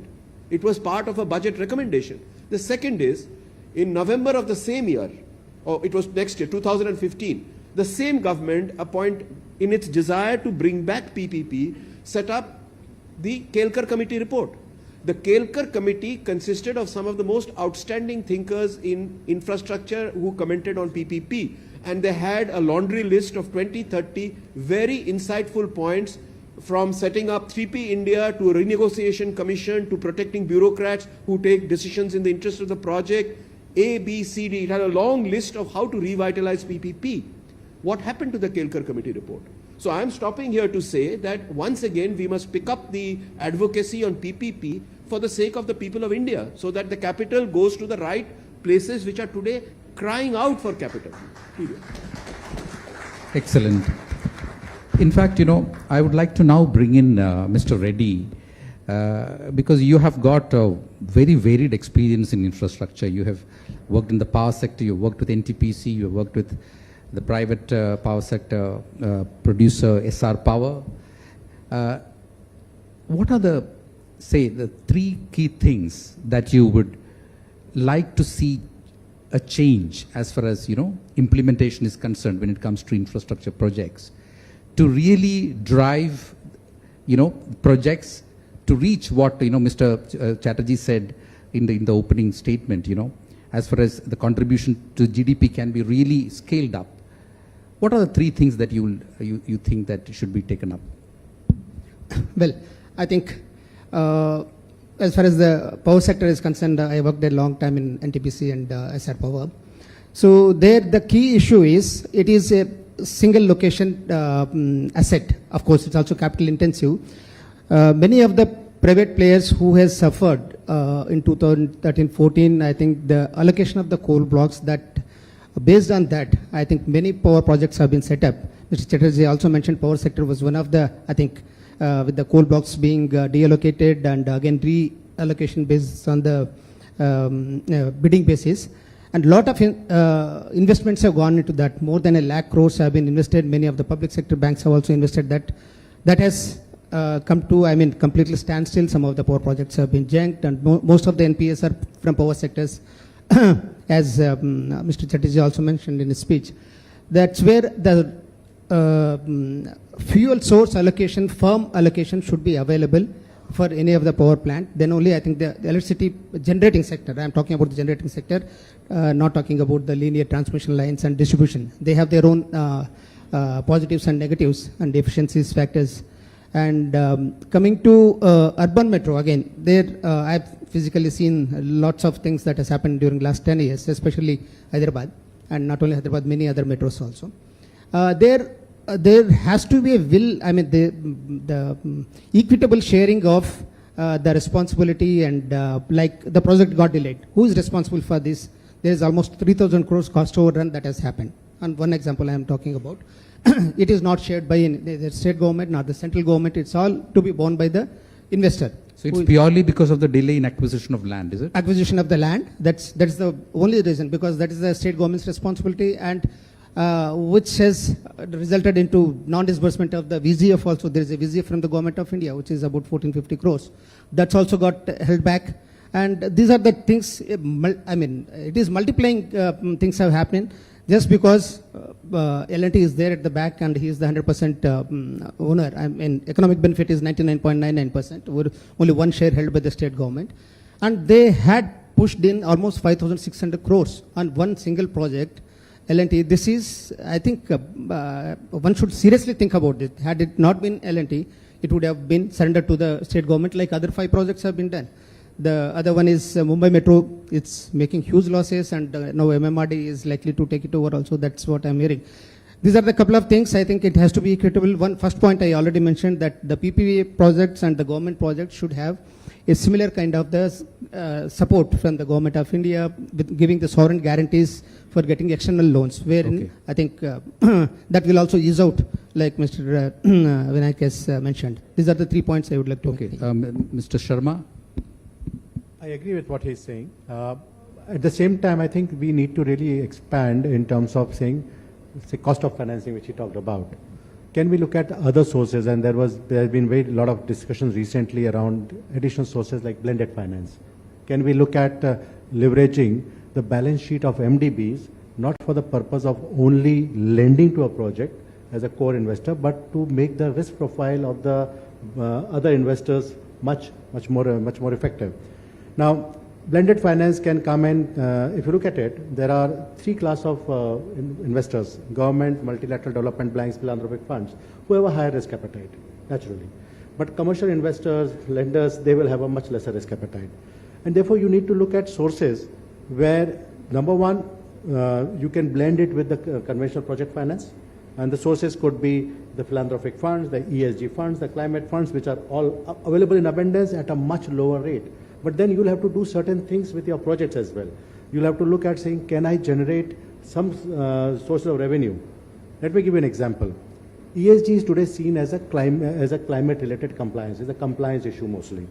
But if you are having a road infrastructure in an urban area where you can start running, the authority or the agency can start running, say, electric buggies, buses, e-scooters, and start earning revenue through that, then that revenue can be securitized for the purpose of raising more money, which can become part of the entire blended project financing aspect.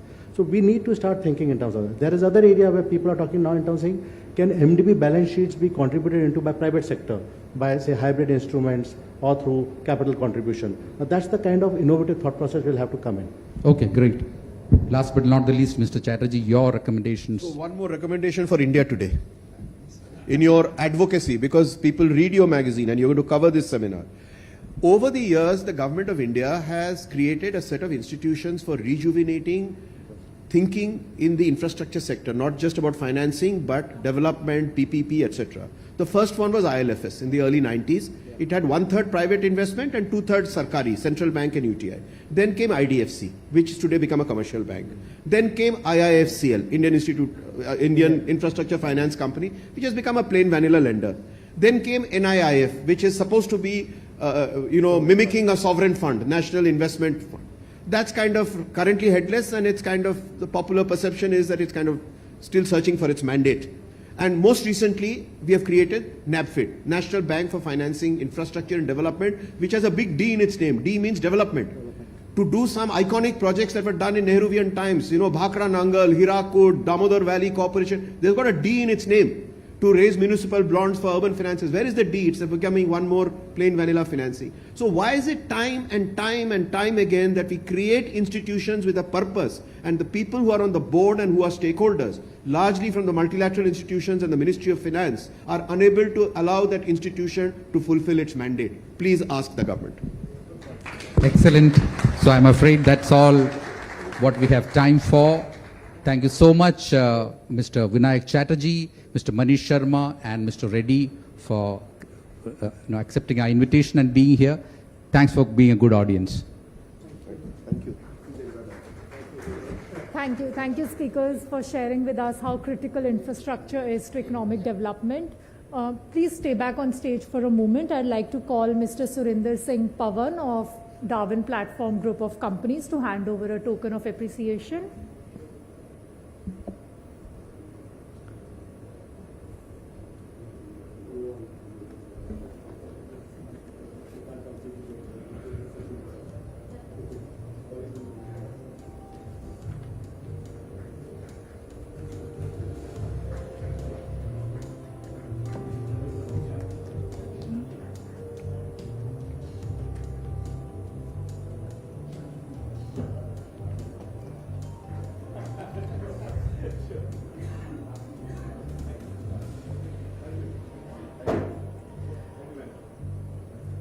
Now it's time for a well-deserved lunch break. We will resume after 50 minutes at 2:45 p.m. for some exciting sessions. Enjoy your lunch, everyone, and see you back here shortly.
The event is powered by a Darwin Platform group of companies. Our associate sponsors include Government of Haryana, Government of Karnataka, Credel, Bescom, and the Government of Uttar Pradesh. The infra partners include the Government of Maharashtra, MMRDA, MSRDC, and SIDCO. Our tourism partner is MTDC, and lastly, our associate sponsor is Navraj. The first post-lunch panel we have for you is getting infrastructure financing right. It has been established by now that India needs large investments in infrastructure to drive inclusive growth. And this session aims to unravel the strategies of achieving precisely that. The panel will explore the various instruments and incentives available to attract investments in infrastructure. To take the discussion forward, I invite the session moderator, Anilesh Mahajan, Deputy Editor, India Today, to return to stage to felicitate the discussion and also introduce the speakers. Good afternoon, ladies and gentlemen. I'm sure after lunch, it's the most difficult session for all of us. But I hope everybody is settled and we are starting with the conversation. I am starting with inviting Mr. Harry Doll. Mr. Harry Doll is Director General of Independent Power Producers Association. And for long, he has been taking the interest forward of many of the private players in the power sector. I welcome you, sir. Now, clap should be louder, yeah, so that energy should return back to the room. So now, may I request Mr. Amit Kapoor, he is country's top lawyer in the infrastructure space. He is right now managing partner at Jyoti Sagar Associate. Mr. Kapoor, welcome. Dr. Charan Singh, he is a very eminent economist, plus he is also non-executive chairman of Punjab and Sindh Bank and understands infrastructure finance like back of his hand. I welcome gentlemen. Sir, before we start the conversation, infrastructure finance, especially in India, is a 90s story, when we all started with the private investments into the infrastructure space. And within 20 years, we saw that most of the companies which got into infrastructure, they started burning their hands. In power sector, there was a saying that from coal mining to discoms, everybody was in a mess. Everybody was on the verge of bankruptcy. So was the road sector.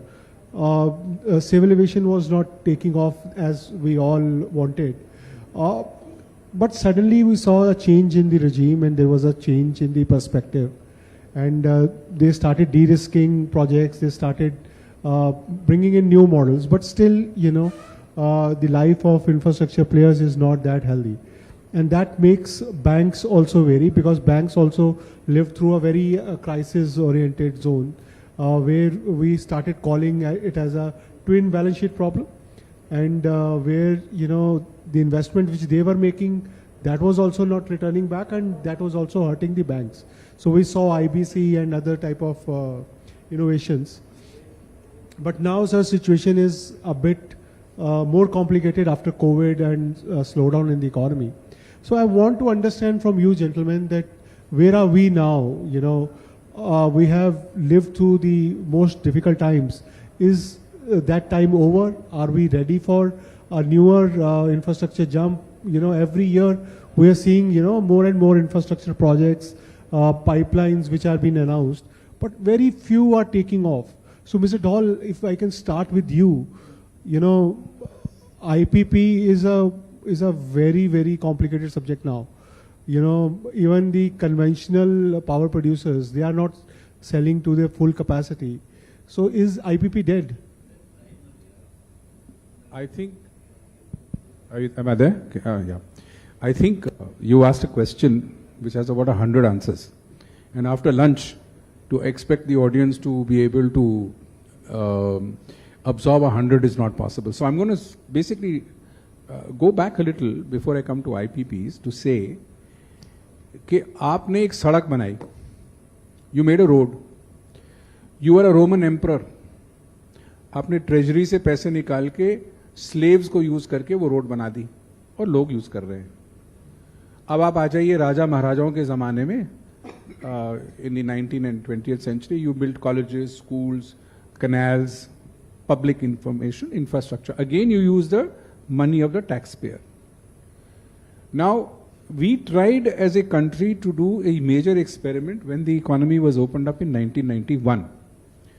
And the experiment one American company came forward and said, I will invest $5 billion in the Indian economy, in a power plant. अब उन्होंने कहा जी आप मुझे ये बताइए कि we are going to do off balance sheet financing.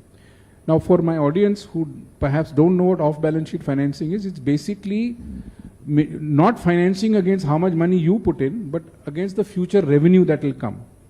So quick 3 examples.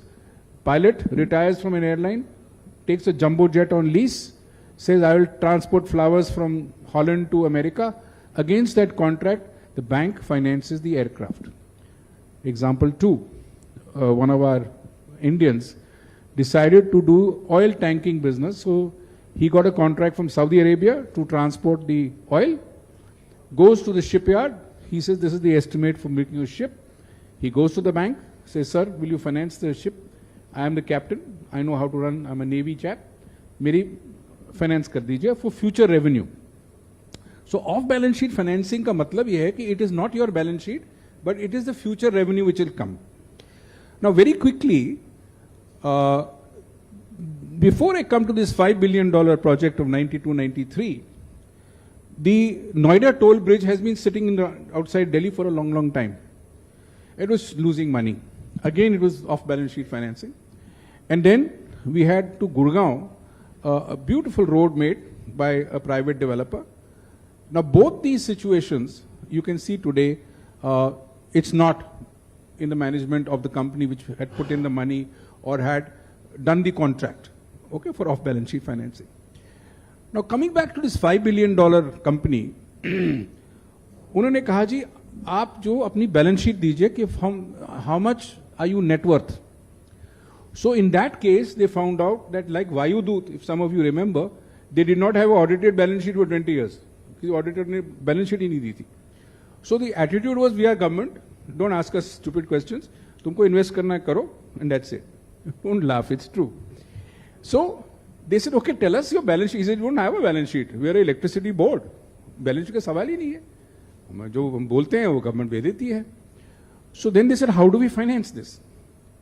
How do you finance a project when you don't know कि आगे revenue कितना आएगा, आपके पास पैसे कितने हैं, आपकी net worth नहीं है, how do you finance it? Future revenue flow.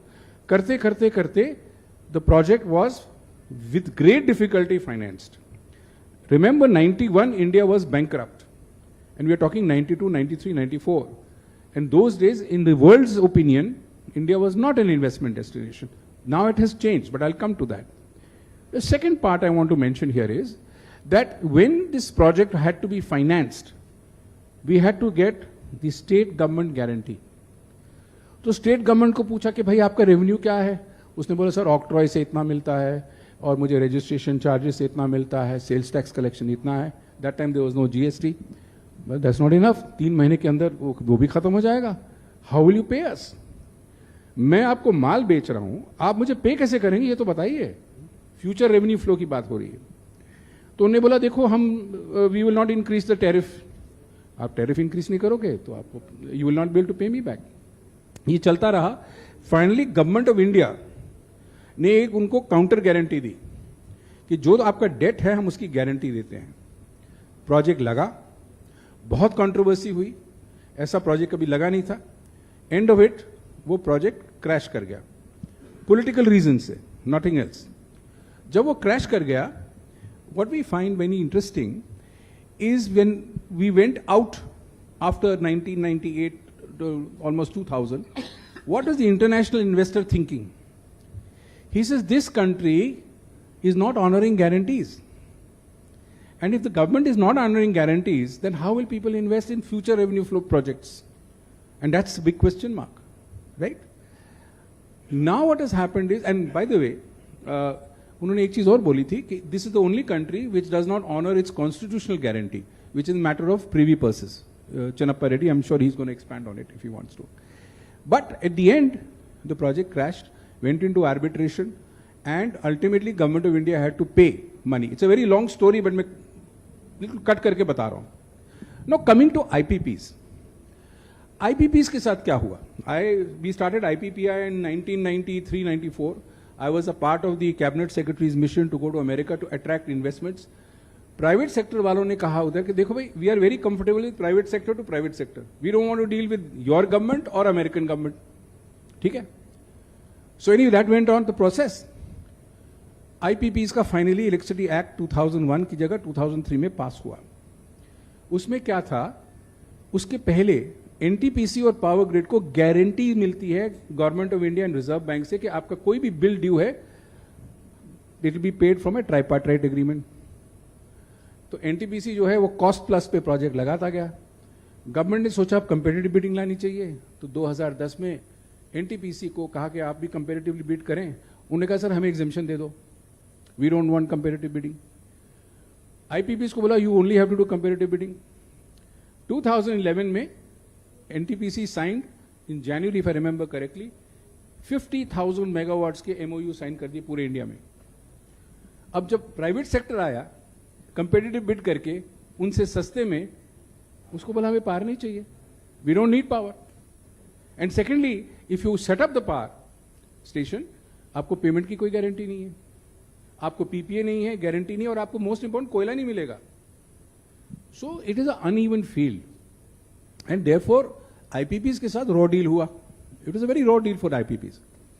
अब आज की सिचुएशन थोड़ी डिफरेंट हो गई है. Now this government has turned the situation around 180 degrees for a very positive situation. आज की सीन क्या हो रही कि international investors are coming to this country because it's a country worth investing in. However, the question that comes up is we do not have long-term finance in this country. We do not have a debt market. Debt market इसलिए नहीं है कि आप अगर एक घर hypothecate करोगे उसमें स्टैंप ड्यूटी दोगे स्टेट गवर्नमेंट को स्टैंप ड्यूटी चाहिए. आप एक प्रॉपर्टी रजिस्टर कराओगे उसके अलग चार्जेस लगते हैं. तो आप डेट इंस्ट्रूमेंट ले ही नहीं सकते. जैसे इक्विटी को ट्रेड करते हैं, आप डेट को ट्रेड नहीं कर पा रहे. So there is no debt market. That means you have only got short term finance. And that's where I am going to look forward to hearing from doctor साहब कि how is he going to finance a power project which has a life of 25, 30, 40, 50 years. He's a short-term lender, not a long-term lender. So that's one thing that needs to be fixed. The second thing that needs to be fixed is that the regulator of power is not a power chap. He's an IAS guy or a sales tax commissioner or in some case a marriage judge who has become a regulator. Why he's become a regulator, God knows. उसको पता ही नहीं कि power क्या है. अच्छा, sorry for taking more time than I should. आप जज के सामने खड़े हो जाओ और उसको समझाओ इलेक्ट्रिसिटी का ये प्रॉब्लम है. उसको he'll say yes I understand what you're saying, but he doesn't understand what you're saying. So it's not their fault. They don't have exposure. So we need government to come up with a strategy where everybody sitting in this room, everybody sitting should understand कि मैं electricity consumer की बजाय मैं electricity generator भी बन सकता हूँ. I can also make money from my meter. And that's another story which I'd be happy to elaborate. Thank you. Thank you, Mr. Dahl. You have put things really in context. The way we have seen, many of the infrastructure projects start bleeding and how they started bleeding the institutions as well. Charan Singh ji, if I can come to you, Harry has given us a great deep dive about the situation, and we have seen how banks faltered.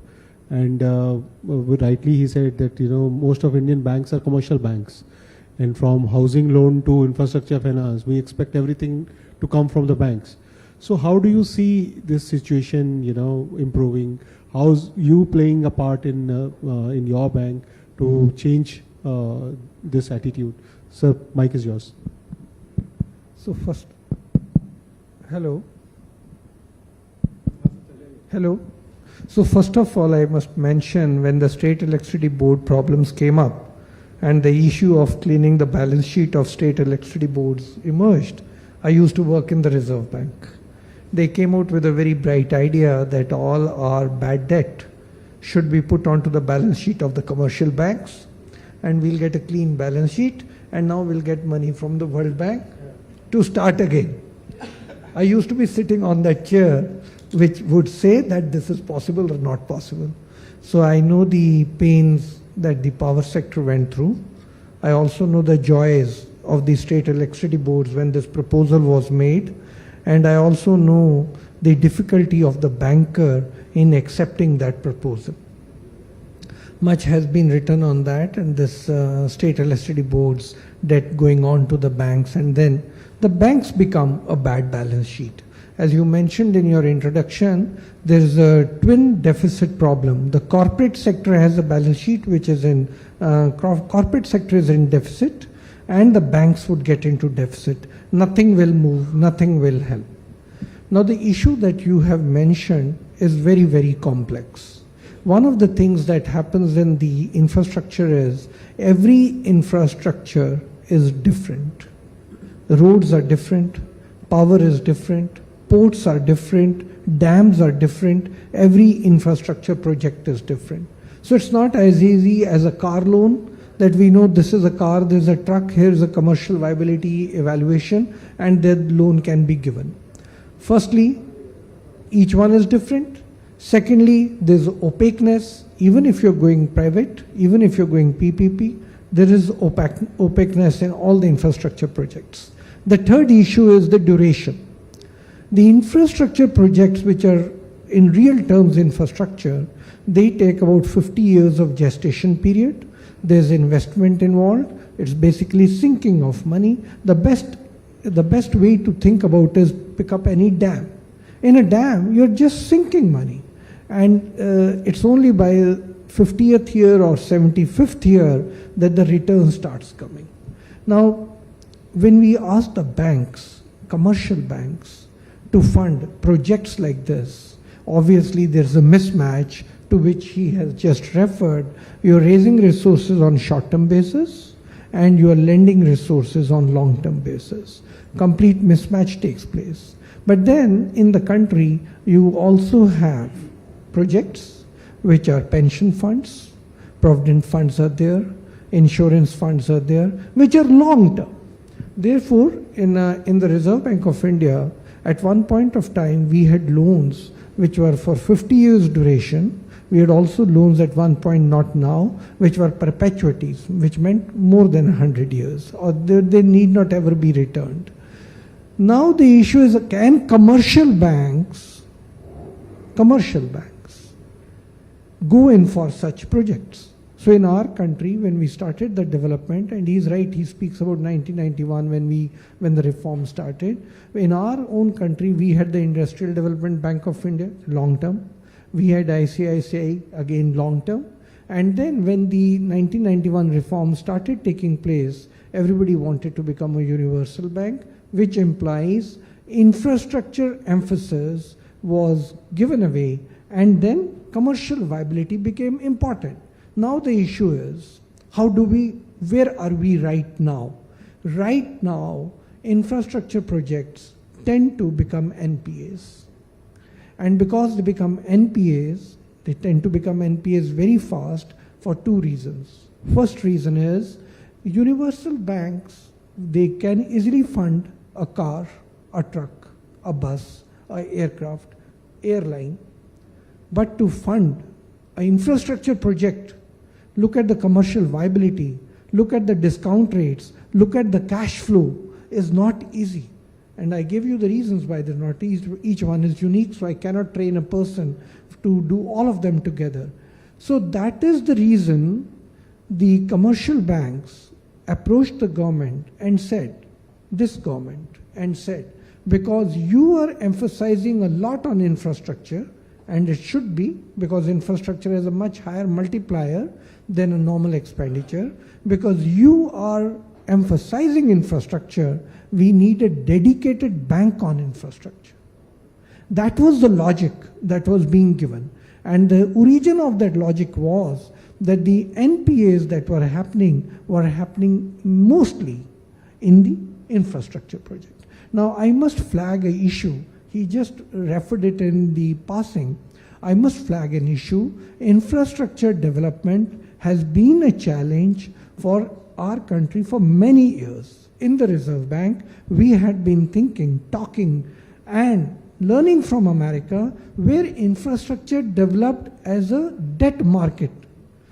In our country, right from the Patil Committee report, we have been thinking about developing the debt market. Debt markets have not been developing.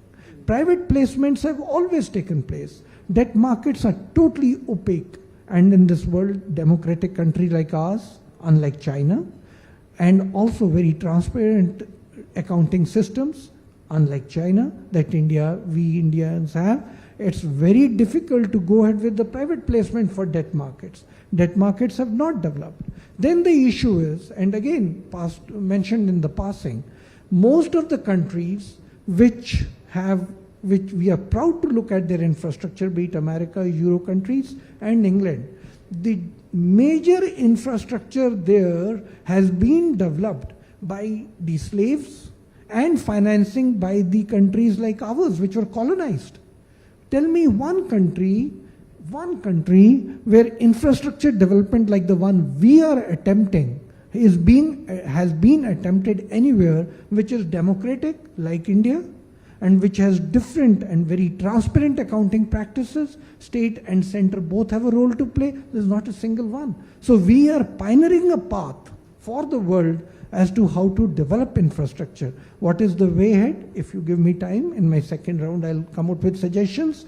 What is the way ahead? One is the infrastructure bank, which we are now insisting upon, and government is kind and thinking about it. And there are other ways of doing it. Bond market, debt market is not possible. In America it happened. Nowhere has it been replicated elsewhere. The railways of America happened with the debt, but they had, as I told you, supplemented with the slaves as well as financing from other places. We need to now experiment with another method, which I'll share. Thank you, Dr. Saab. Dr. Saab, bond market is a very complicated thing that requires more of government's handholding as well. And government tried it and failed it, if I'm not wrong. Amit, if I can come to you, the debt markets problems, if we distill down to them, that goes down to the wrong structuring of projects as well. And over dependence on government's helps and government's assistance in getting the regulatory okays to get the projects go. And we saw many of the projects didn't even fly in the past. One of the corporates was once telling me that before even hiring finance experts or engineers, I tend to look at who's the good corporate lawyer. And I'm sure I'll hit the regulators or I'll hit the courts. So tell me, whether things have started changing now when government is now talking about de-risking many of the projects. We have already seen some years of hybrid annuity in roads. Even in the renewable sector, government is supporting many of the things. Do you think there is some change, or situation is getting silently back towards the bad old days? Thank you. I think let's examine the issue stepping back a bit. Infrastructure, fundamentally in a democratic setup, is the responsibility of the state. It's the government which is supposed to make available water, electricity, roads, airports, and other facilities. It's because the governments don't have enough funds. And that is why it is only in post-91 era, 96, 97 onwards, that we started seeing PPPs, private sector participation. Now, you want private sector to come in, good idea. But you want private sector to start absorbing the policy issues and the subsidy burden, which is not a part of the plan for private sector. How does it work? You want to create an asset in an airport which is 60 years life, a power plant which is 30 years life, but the debt you want to give is not more than 10 to 12 years. What does it do to the consumer? 75% to 80% of the capital has to be repaid with interest within the first 6 to 8 years of operation, because 4 years odd is construction phase. So rather than consider this, if you were taking a 100 rupee loan and you were repaying it in 10 years, the capital repayment each year is 10 rupees. If you were to spread it over 25, the capital will be 4. Will that reduce the burden of the consumer? I think it would. But in spite of the fact that we moved out of public financing to private sector coming in, we have not changed that. Has it not been done anywhere in the world? Let's consider. How is it that Canadian pension funds are able to come and take the country risk of India and invest in roads and in renewable energy projects, while our insurance and pension funds don't? Who controls them? Where is the regulation of that? So the problem is that we are still working with infrastructure in a siloized manner. Do we have a plan where we're looking at the entirety of the value chain of transport in one shot?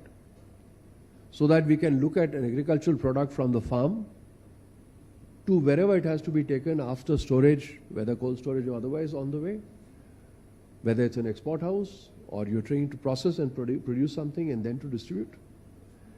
If it's energy, whether you're looking at petroleum, natural gas allocations, the pricing, coal pricing, renewable sector, and then looking at it, that's availability, its transport, location to the power project, and to transportation to the consumer.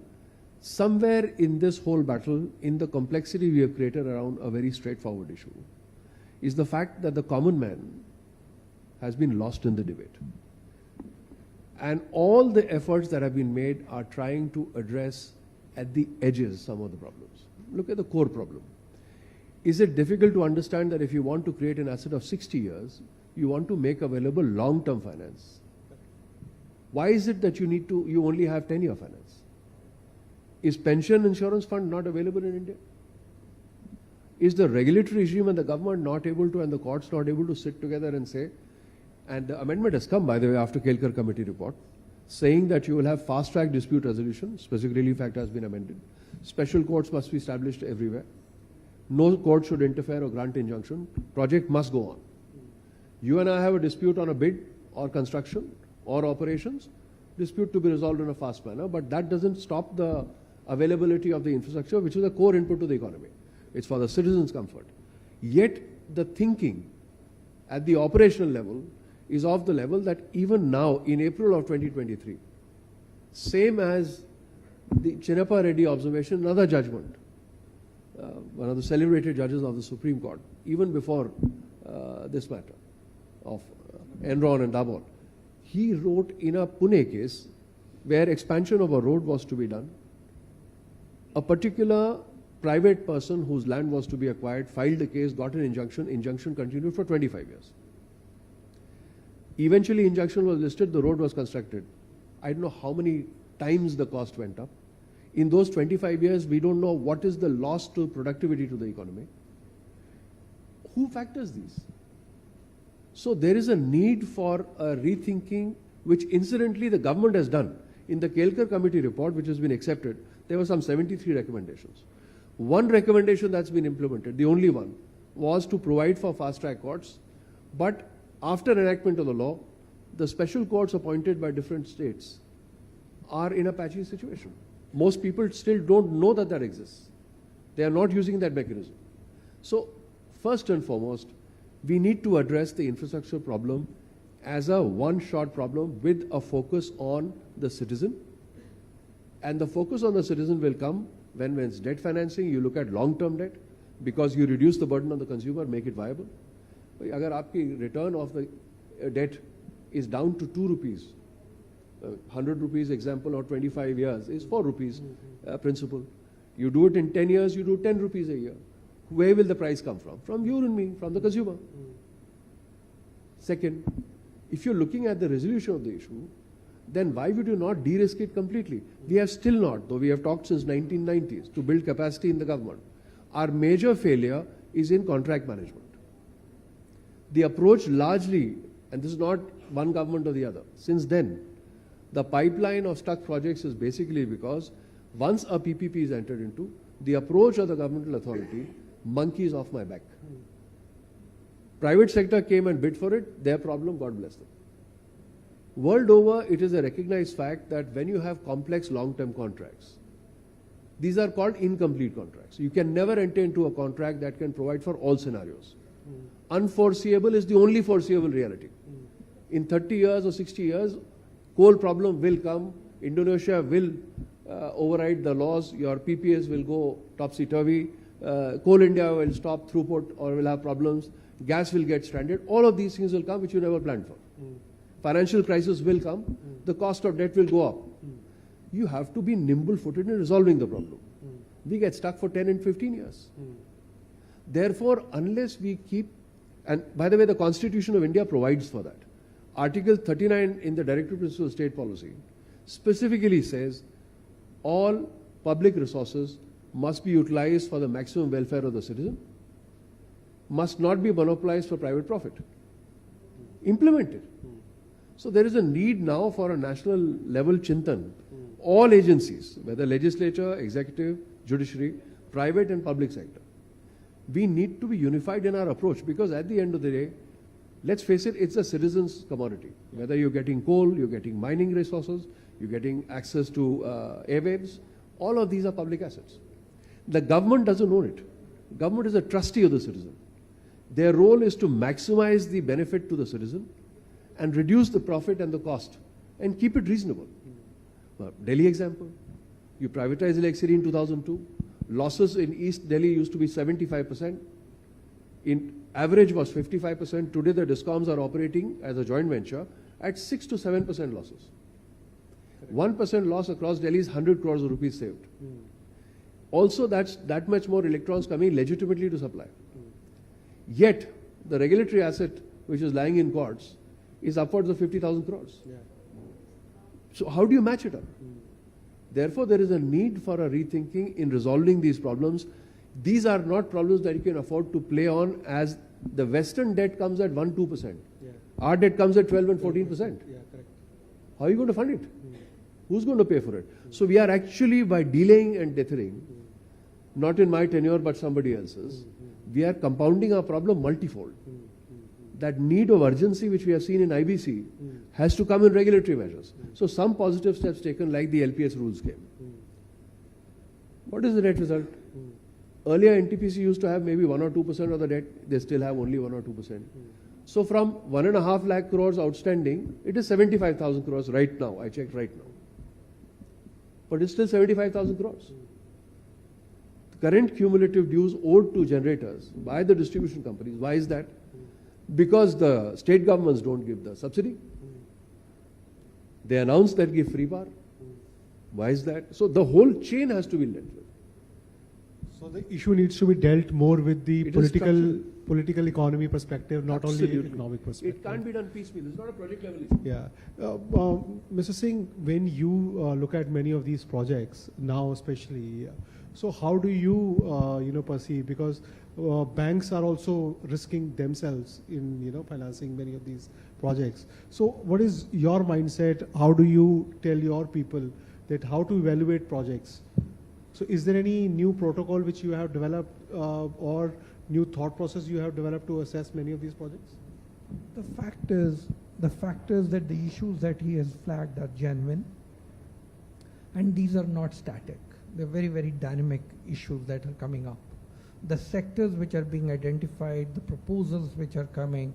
One of the most important thing that I must mention here, in India, actually in most parts of the world, but especially in India, I have the statistics, about 90% of the projects are financed by the government.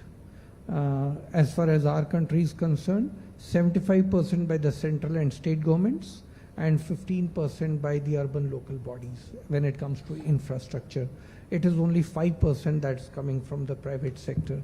Now, once it's the government which is playing a key role, the bankers, especially the public sector banks, they feel very safe because there's a standard guarantee which comes with the government standing by the project. So that makes it easy.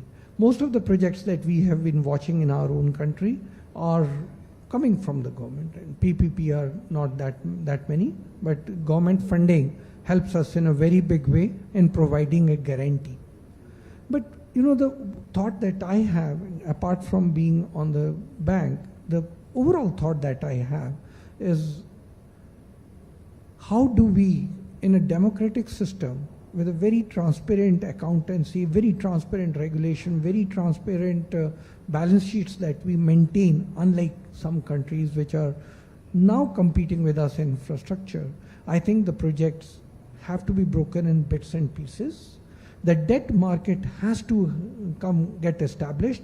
This was not there when the Patil Committee report was submitted about 30 years ago. The point I am making is we have to involve the local people. Now the example that I would like to give is, say we are developing a road from Bangalore to Chennai.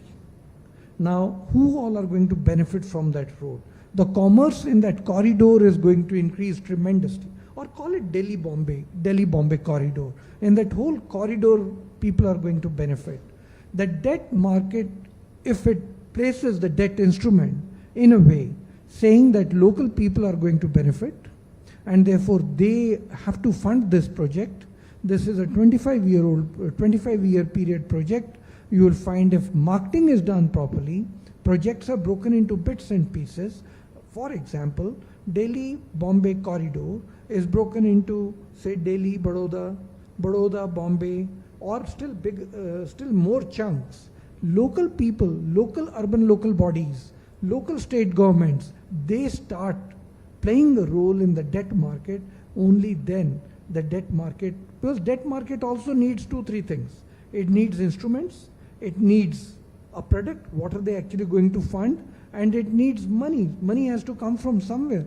So in our country, as happened in other countries, initial infrastructure is done by the government. That support will have to come from the government. Once the government provides that infrastructure, then there is a trigger.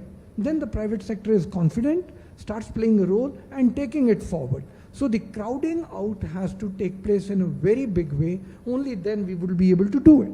Now, in some cases, World Bank was providing 75-year loans, and the IFC, the wing of the World Bank, generally provides loans for 75 years and above. If the projects are viable and if the projects have established credibility, in some cases that gets lost. You have a toll bridge or a toll road, and once that's constructed at a heavy cost, suddenly people don't want to pay that toll. Then the credibility gets very badly impacted.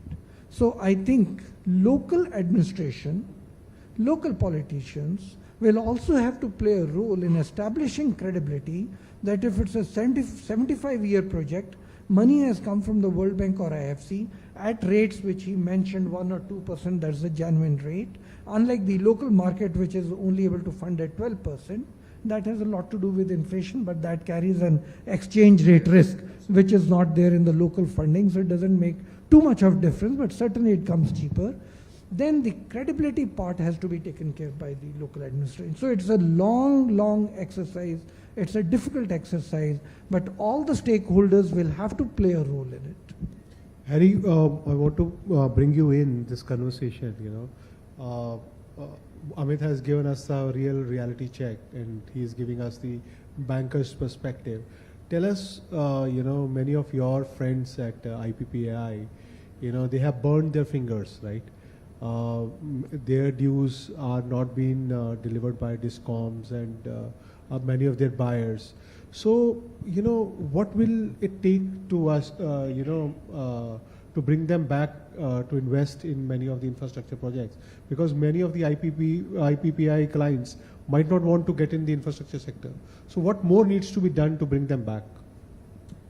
See, the biggest challenge which I want to share with you is that one government in one state invites private sector to come and invest in infrastructure. I'm not talking about the central government. The central government is doing a damn good job. I'm talking about the state for a minute. Then the next government comes in and they reverse those policies. So there is no concept of sanctity of contract, rule of law. And I'll give you a quick example on that. We had a deep dive into the sanctity of contract and rule of law, जिसमें ये पता चला कि भाई एक contract is signed and that is sanctity. So the judge who came to the conference said 100% we will follow the contract. The next person was a central regulator. Central regulator says, you know what, हाँ वो ठीक है, but अगर उसमें कुछ गड़बड़ है, कुछ malpractice है, तो we can open the contract. तो sanctity से हम चले गए optional. Then the third guy comes and says, you know what,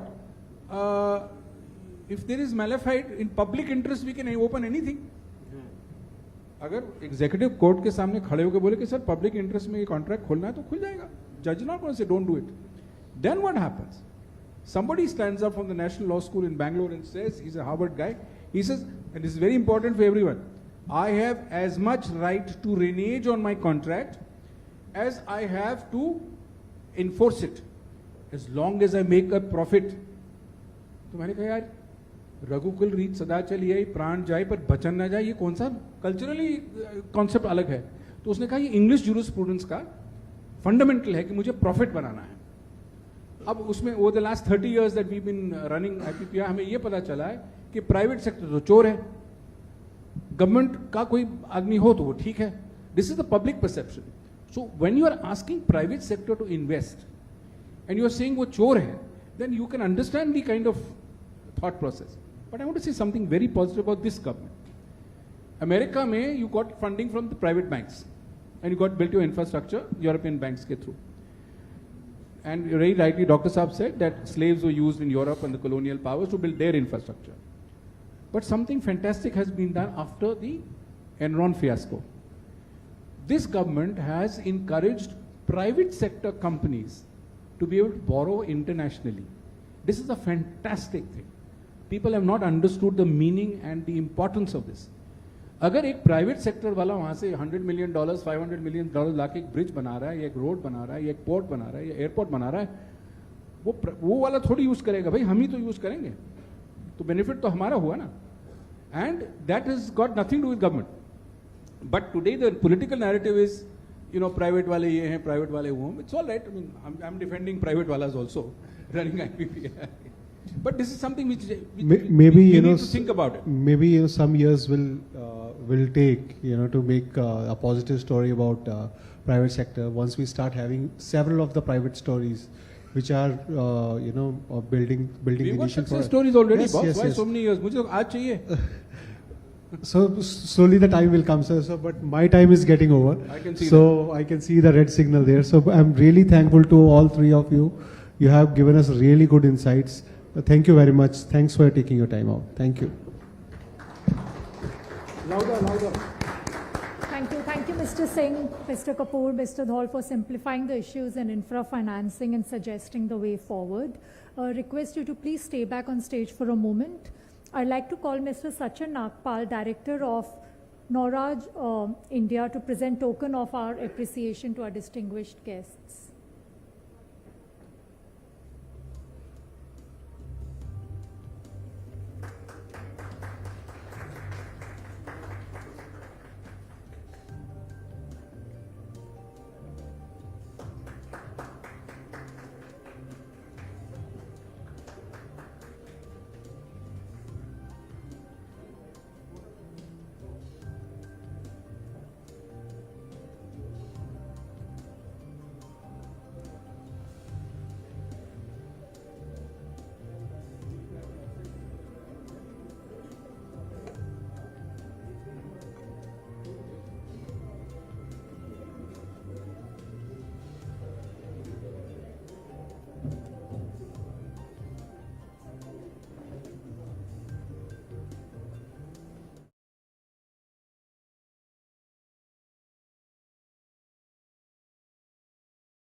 To the audience to please keep sharing your valuable suggestions on today's discussions on social media using the hashtag India Today Infra Conclave.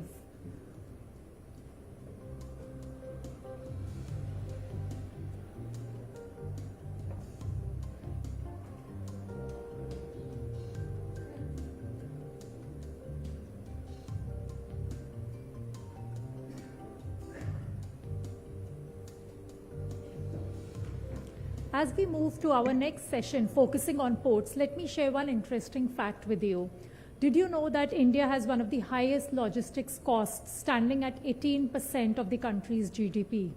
In an effort to mitigate the challenge, the government is exploring waterways as an effective solution. To discuss how Indian ports act as our gateways to the world, I would like to call on stage our session speakers. Please welcome Mr. Bhushan Kumar, Joint Secretary of Sagarmala, Ministry of Ports, Shipping and Waterways, and Mr. Rathendra Raman, Chairman of Kolkata Port Trust. Moderating this session will be our Managing Editor, M.G. Arun. Over to you, sir.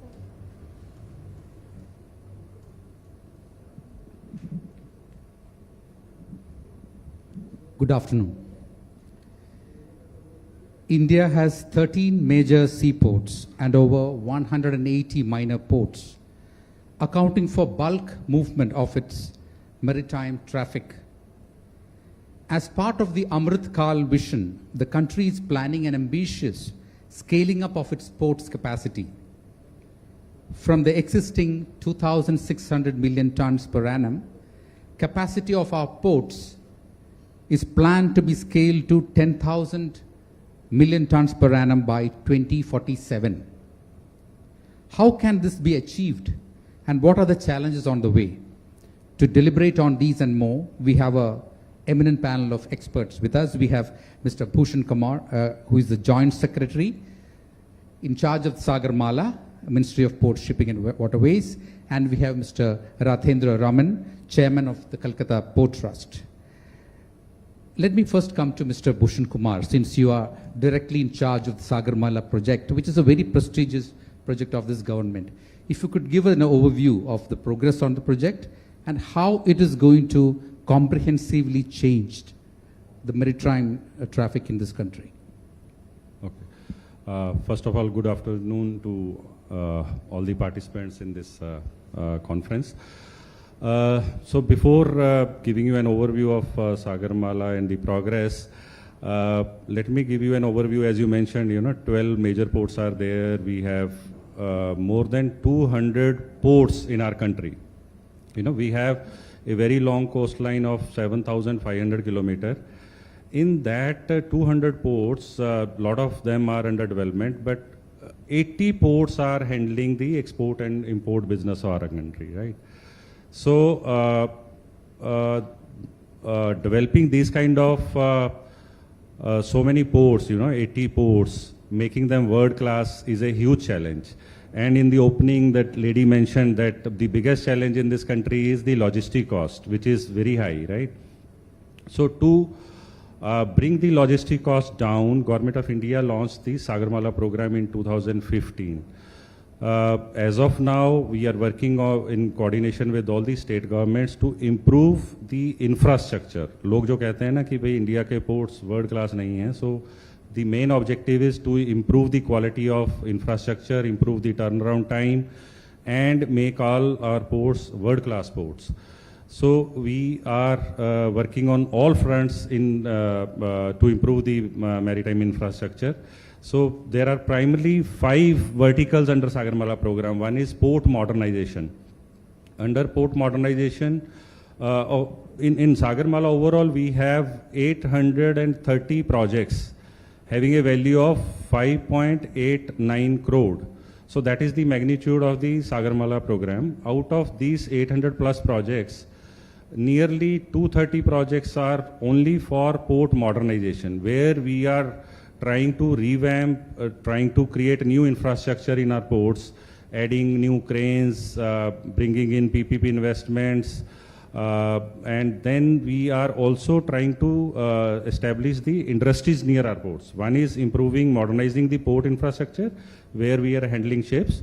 The second component of it is the industrialization, where we are motivating the EXIM-oriented industries. EXIM-oriented means any industries having at least one component, either import or export as their transaction, to set up their facilities in the ports area, so that they need not to spend any money in transportation unnecessarily to the hinterland and back, right?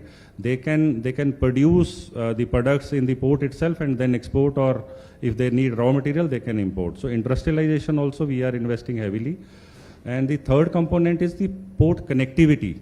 Now whatever cargo is coming, we have to evacuate that cargo from the port very, very fast. So we are working on the port connectivity. So we have large number of ports, 80 ports. Now improving 80 ports, providing them the road connectivity, world-class road connectivity, rail connectivity is a huge challenge. So we have identified all those gaps. Now there we have around 298 projects going on, value more than 2 lakh crore. Last budget, if you remember, then the budget, in the budget speech itself, Honorable Finance Minister has allocated 75,000 crore this year itself, right? Going forward, we will spend much more money. So 298 projects for only connectivity, those are going on. Out of that, nearly 80 projects have already been completed and others are under process. Then we have another vertical, coastal shipping and inland waterways. We have 111 waterways, so we want to promote more and more freight movement through waterways. So we are developing all the waterways, and a lot of work is going on that, and there is a lot of improvement also.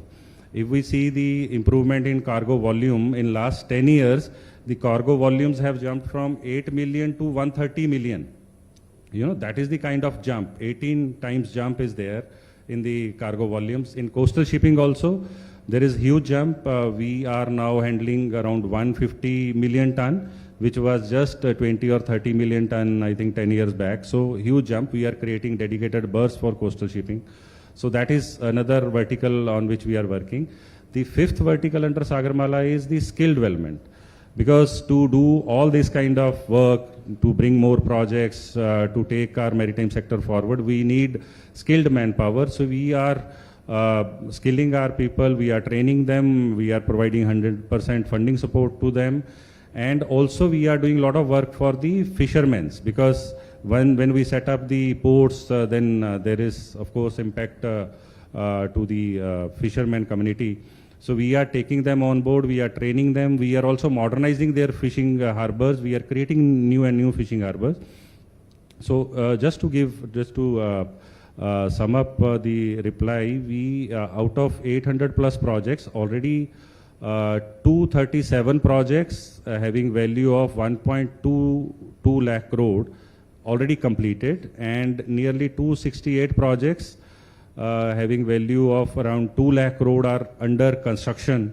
The remaining one are under DPR, land acquisition, tendering, and those kind of stages. So that is the snapshot of Sagarmala program, and with these all interventions, we are taking it forward. Excellent. Let me now bring in Mr. Rathendra Raman. Calcutta Port is, of course, India's oldest, 150 plus years, and it is unique in several ways, and you wanted to elaborate a bit on that. We would all love to hear it. A very good afternoon to all of you, and let me extend my sincere gratitude to this India Today Conclave for inviting me.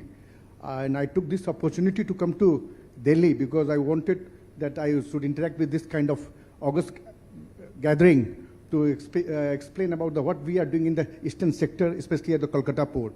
Let me first correct that is the basic reason. Our port name is now Syama Prasad Mukherjee Port, Kolkata, not as a Kolkata Port Trust. It is erstwhile used to be called as Kolkata Port Trust. Now it's called as a Syama Prasad Mukherjee Port, Kolkata. That's the, for the general information of the audience. And let me tell you, this is the oldest post in the country, and we are still surviving and thriving and giving a competition a new one. That is just, that speaks, and that is a testimony to our resilience and strength. Ours is a 153 years old port, and it is a unique port in the sense we have a two dock system. One is called Calcutta Dock System, and another one is a Haldia Dock Complex. And this port came into existence about 153 years back. In 1870, this Calcutta port started as a Calcutta Jetty. Then in 1892, then came Khidipur Dock. And in 1928, what is called another berth is Netaji Subhash Dock, where we are handling container at present. And in 1977, Haldia Dock Complex came into the existence. So since it's a 153 years old, it has a unique features and it has its strength as well as weakness. It's basically the riverine port, and not a riverine port. It has a 225 kilometers of navigational channel. From the sea, you have to come to 225 kilometers inside the channel to reach Calcutta port. For Haldia, you have to come inside 125 kilometer port. So, with a riverine port comes the draft challenge, where all the major ports are moving towards the mega ports and the big vessels. But here, since we have a draft issue, so major vessels cannot come inside. Only the feeder vessels are coming here. That's a big challenge for us. But we have taken all the challenges on the face, and we have taken it as convert into opportunity. And because since we are thriving for the 153-year-old, it means we have certain strength. What is the strength? That is our hinterland. We are well connected to this West Bengal. We are switching Kolkata, Bihar, Jharkhand, some part of Orissa, Assam, and entire northeast. We are even serving the landlocked countries. We can act as a gateway to the entire BIMSTEC countries. And this is the port, which is also connected to not only the road, railways, but inland waterways also.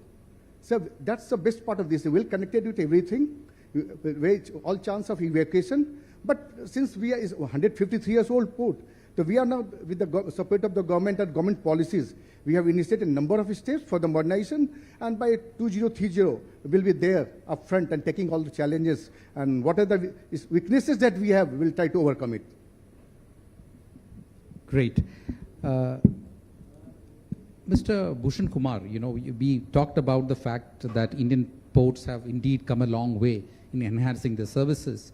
But there are still a lot of constraints, which include low draft capacity, perishable goods, handling infrastructure, last mile connectivity, which is always a problem, and the domestic logistics system and port mechanization, not to forget. So could you please enlighten us as to what are the measures, that the government has been taking to address some of these, perennial issues? Yeah, Yeah. So you are right that we don't have very... Hello. Yeah. So you are right that we are not having many ports which can handle very big ships. For example, Cape-size vessels, they need 18-meter draft, right? We have only 7 to 8 ports which can handle those kind of ships. Out of 80 plus ports which are handling cargo, only 7-8 ports can handle big ships. So what we are doing is we have set a target that by 2030, as part of Maritime India Vision, we will deepen the ports, and at least each major port will have one berth which will be which will have capability to handle the big ships. So we are deepening our ports. We are dredging the area to accommodate the bigger size vessels. What we are doing in addition to this is we are setting up new ports. So one port we are setting up in Vadhavan in Maharashtra. So that is in advanced stage of approval. All DPR, everything is completed now, and environment clearance is already in advanced stage. So that port will have capacity of 65 million ton, and it will be able to handle the vessels up to even 20 meter. The next generation vessels which will come, we will be able to accommodate that also. Another port, new port which we are setting up is in Galathea Bay in the Nicobar Island. So for that project we have already received environment clearance. The DPR is nearing completion now, and very soon we will start work on that. So we are creating new ports. We are trying to deepen our ports, so that the efforts are going towards that. You mentioned about port modernization. So we are already spending, under Sagarmala only, we are spending 2.4 lakh crore on port modernization only. So we are trying to bring in the private player also, where we will harness their quick decision making, putting up the operational efficiencies, all those kind of benefits we will encash in our ports, and the infrastructure will get modernized. Already now half of the cargo in our major ports is being handled by private player only. So with so much of participation of private player, what happened now, our logistic efficiency, performance index, as per World Bank report, which used to be, we used to rank at 53, I think, about 10 years back. Now we are already at 38. So that is the improvement we have already seen in handling of ships, the logistics and movement of cargo in our ports. Let me just come to Mr. Raman. You have given an overview of the port as such, but and also you said being a riverine port, you have so much limitations. Could you please throw some light on the drafting that you've done, and how you have sort of managed to overcome some of these challenges? Let me tell you, in the last 9-10 years, with the support of the government, and since let me tell you, our ministry is a very happening ministry, and we are also, since we have not let down our ministry, we have also come up with the challenges, faced it, and we have also reinvented ourselves. So recently, we are also increasing our capacity. In the last 7 years, we have increased our capacity from 71 million ton to 87 million ton. We have taken the capacity expansion projects of more than 700 crores, and connectivity projects almost more than 400 crores.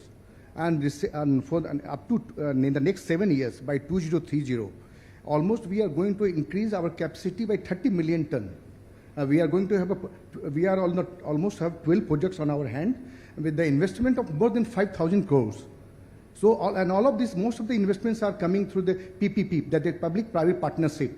This is one of the sectors this PPP has been very successful, and people look up to the Ministry of Port Shipping and Waterways for the successful of this PPP projects. So we have already 3 projects in the line and 9 projects on the pipeline also. This way we have expanded our capacity, and let me tell you, last year we did almost 66 million ton of traffic, and within the 7 years from 2016-17, we were in the loss of 250 crore. Last year we made a profit of more than 300 crore, which is likely to jump up to more than 500 crore this year. Okay. So one of the things that is commonly talked about the Indian ports, despite all the achievements that it has had over the last few years, has been that we have been losing out in a big way when it comes to the competitiveness compared to some of the global ports. And recently, in one of the addresses by the President Draupadi Murmu, she herself said that out of the 50 best container ports worldwide, India has only 2, which is JNPT and Mundra. So that is still a lacuna that we need to address. I would like to have a response on that. See, first of all, infrastructure improvement is a time-consuming thing, right?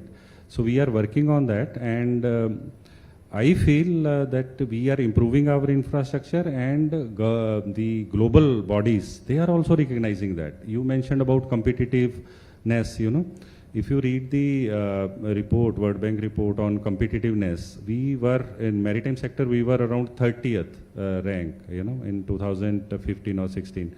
Now we are already at 23rd. So there is 7 rank improvement in competitiveness. If I talk about liner connectivity, right? How our liner connectivity means the big ship calling at our ports. So we were around 52 position about 8 to 9 years back when Sagarmala was launched. Now we are already at 34 rank, right? In terms of turnaround time is that vessel comes loaded and then unloads and go back. Or if it is coming for loading, then just loading or unloading of cargo and going back. So that is the turnaround time. Now, for JNPA port, Jawaharlal Nehru Port in Mumbai, that turnaround time is 0.9 days, less than 24 hours. That is better than Germany, US, and many other developed countries, right? So we are improving the infrastructure, and that is getting recognized in the World report. And this is, I'm not saying, this is a UNECTED report, right? So similarly, I can cite a lot many, these kind of references where we have improved our infrastructure, and global bodies, UNECTED, World Bank, all of them are recognizing that.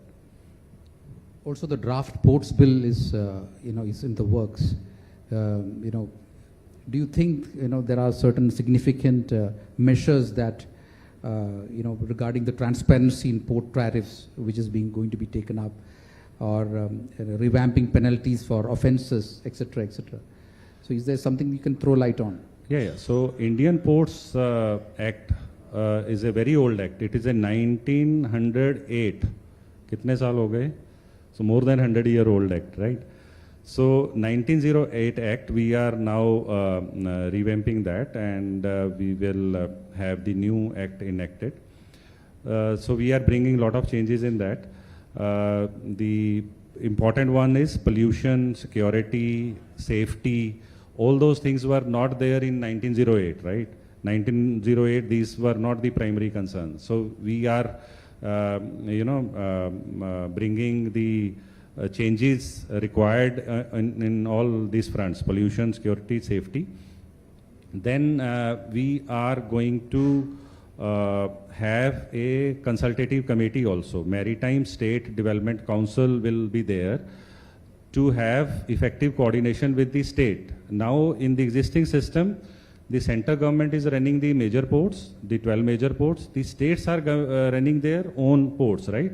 That's how we have so many ports. But now the challenge is how to provide them world-class connectivity. We can't spend so much money, to connect all this. So what we are saying is we should have a council where all of us should sit together, the center government, state governments, and then work out some national level planning, which port to prioritize, which not, how to take it forward, when to take it forward, all those things we will have. And then tariff, now tariff norms are not there, or some states are having their own norms. So in tariff also we want to bring transparency.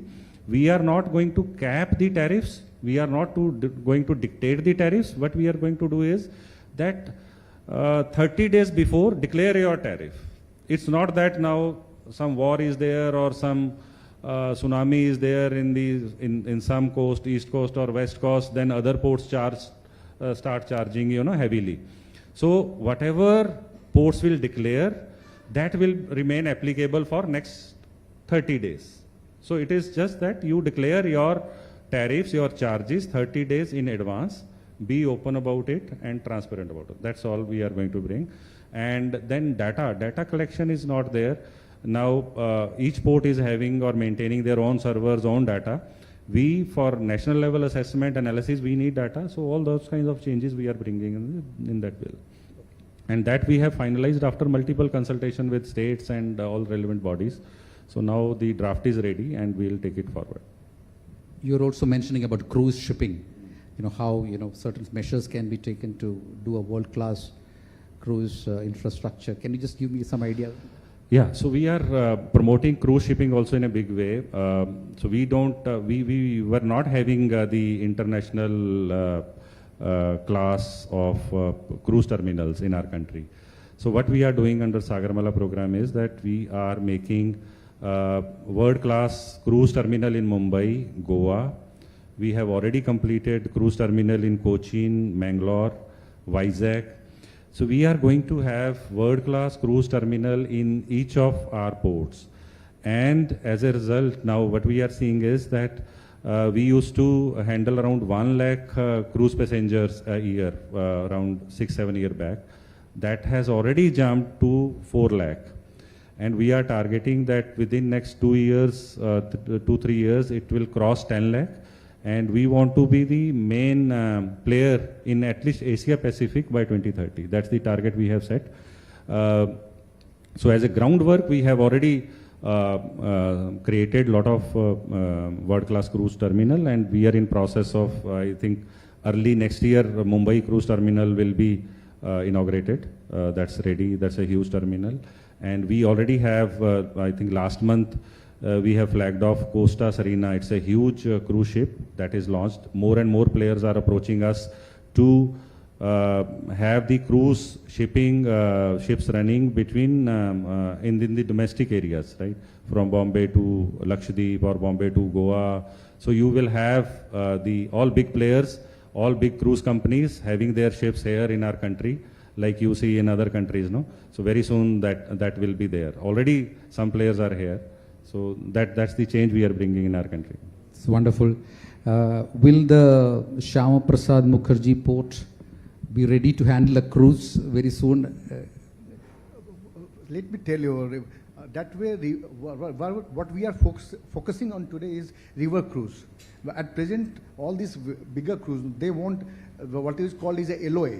They're more than 200 meters length. On our length, jetty, that they have a length is only maximum that we can handle 172 meters.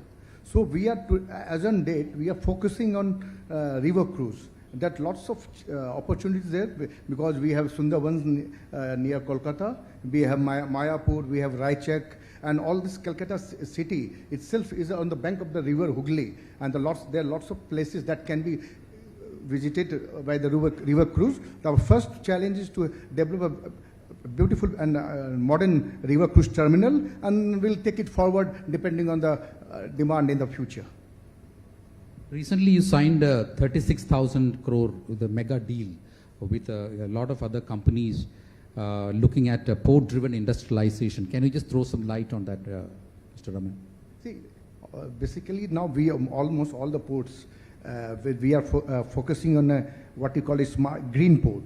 There's what guideline has also been issued by the ministry, like what is called a Harit port. So our main that we have signed.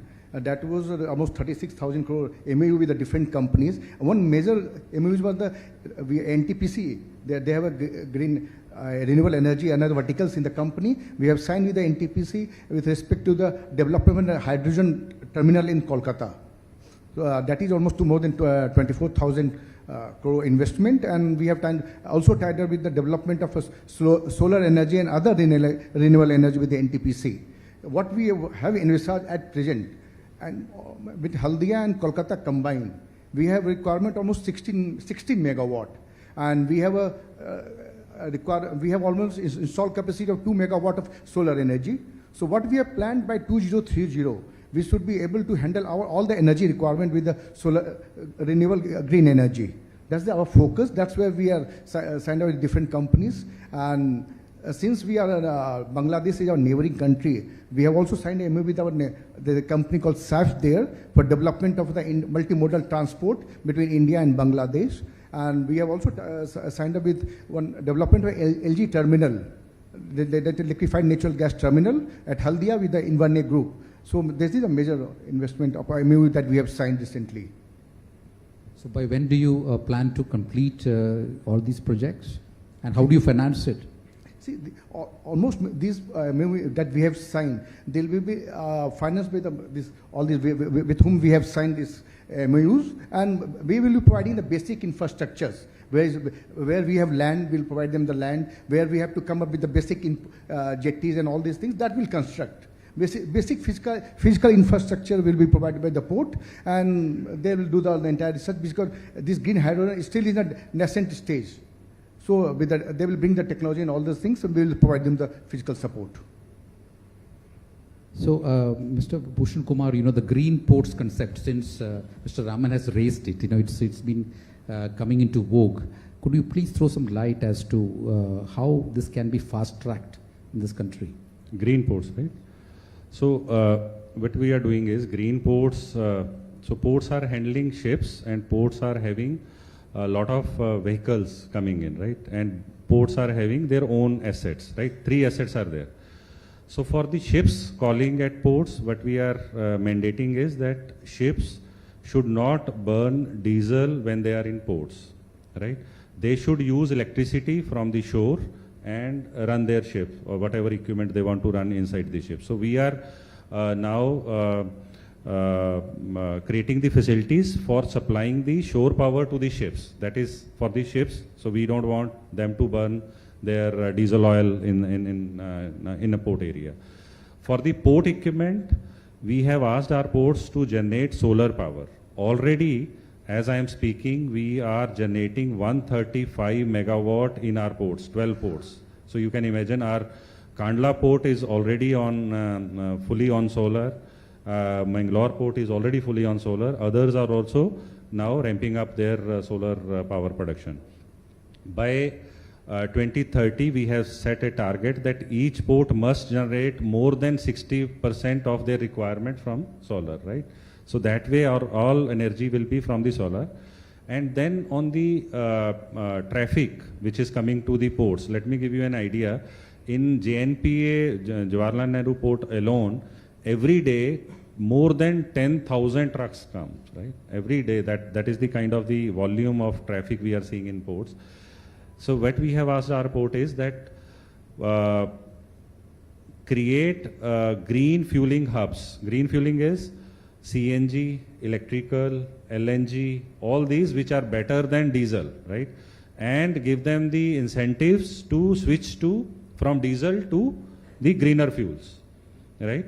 Our preference will be electrical, but electrical trucks are not available in that much quantity, but and for heavy load. So maybe initially we will go for CNG or LNG, and then gradually we will switch over to electrical. And in long run, we will switch over to the hydrogen fuel cell. So that mandate is already given and ports are working. They will give incentives. So this way, from entry to exit, from vehicle to the ships to our assets, we are converting everything into the green. And also we are going to now, yesterday only we discussed and finalized that we will also have the offshore windmills. You know, right now we don't have any offshore windmills, but in foreign countries when you go, you see a lot of windmills installed in sea. So now in Tuticorin, VOCPA port in Tamil Nadu, we will have the windmills installed to generate at least 10 gigawatt. So that is the project we are taking forward. So that is how we are greening our ports.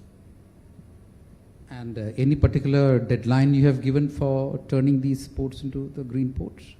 As I said, by 2030, each port must generate more than 60% of their demand. So that is the kind of target we have given. And by 2047, of course, everyone has to run 100% on the renewable energies. Excellent.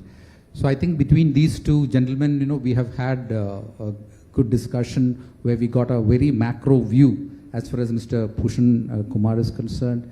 And we've got the opportunities and challenges of one particular port, and that was a very unique and oldest port in this country, which, as our guest Mr. Raman has said, is still thriving and surviving, not just surviving but thriving.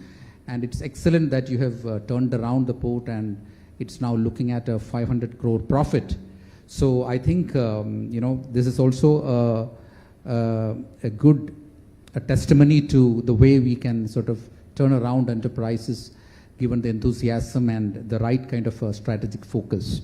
So thanks a lot, gentlemen, and all the best, and let us hope to have all our ports turned green, you know, at the earliest, in tune with whatever is the global trend. Thank you so much. Thank you. Thank you. Thank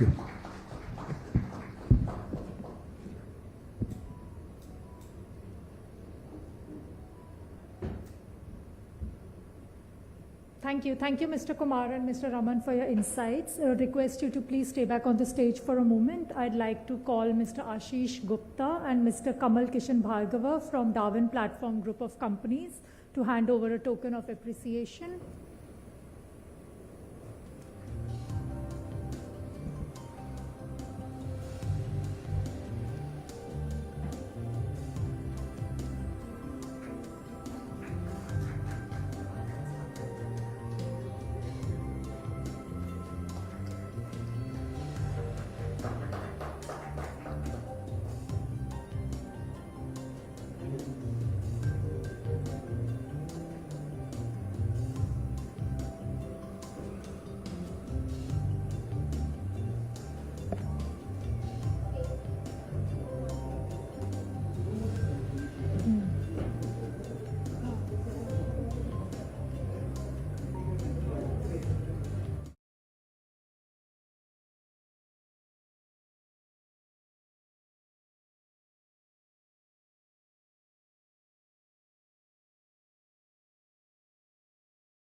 As we wait for the Union Minister to arrive, he's going to be here anytime soon. And since there is some time, a gentle reminder to all of you to please share your feedback and suggestions on social media using the hashtag India Today Infra Conclave. You can talk about our stellar lineup of speakers or even insights that you have learned here.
It's time for another star session. Our keynote session is a fireside chat with Honorable Union Minister for Railways, Communications, Electronics and Information Technology, Mr. Ashwini Vaishnav. We will be delving into how railways and digital communication are transforming India's growth story. To steer this conversation, I'd like to call on stage the session moderators, India Today Group's Editorial Director, Mr. Raj Channappa, and Deputy Editor, Anilesh Mahajan. Welcome, Mr. Vaishnav.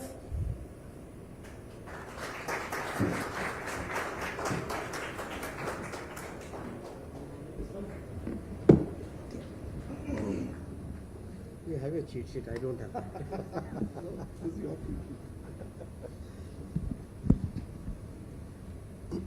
Good afternoon, ladies and gentlemen. Delighted to welcome Ashwini Vaishnav, the dynamic Union Minister of Railways, apart from the Ministry of Electronics, Information Technology and Telecommunications and Post. So that's a lot that you have. Ashwini ji actually straddles the divide. Having been a highly successful bureaucrat, Babu, he is now crossed over and heads some of the most important ministries that we have, particularly with reference to the infrastructure conclave that we have, very critical to it, and the fact that the railways got double the capital budget outlay this time indicates how importantly the union government thinks of, and particularly Prime Minister Modi thinks of the portfolios that he holds. Let's get down to brass tacks straight away, Ashwini, if you don't mind. And what are you doing with so much money? You're the envy of every minister. You get so much. Thanks a lot for this invite. I must give you the full context of how the strategy for railways is. As you are aware, our economy growing at about 6 to 8%, that band. This means the demand for logistics, especially cargo, that also is growing at a pace which is faster than this, which is almost 1.4 or 1.5 times the growth of GDP. Now, if we were to depend only upon road, imagine how much more pollution, how much more oil requirement will be there. So that's why our Prime Minister Narendra Modi ji he's executing a very well thought through strategy. The first piece of strategy is to electrify the railways, right? Right. So that's why in the last 9.5 years, 40,000 kilometers of electrical tracks, railway tracks have been electrified. Now electricity is basically generated using fuel, energy from our own sources, Indian sources.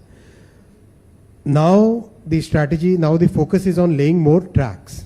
So in the last 9.5 years, we have laid about 25,000 kilometers of tracks. Wow. Last year itself, we laid about 5,200 kilometers of tracks. So 5,200 kilometers, to give you perspective, entire network of Switzerland is 5,000 kilometers. Oh, okay. So it's like you added a Switzerland adding one Switzerland in 1 year. So having more tracks, having electrified railway, producing more locomotives, inducting more wagons, that means as we grow, we should be able to shift a large part of the cargo from road to railway. What is the percentage right now? If you So historically, it used to be 80% by rail about 70 years back. Over a period of time, it came down to 27%, and now it has come back to 29%. Okay. So you are now hoping to up this to 35% is our target by 2030.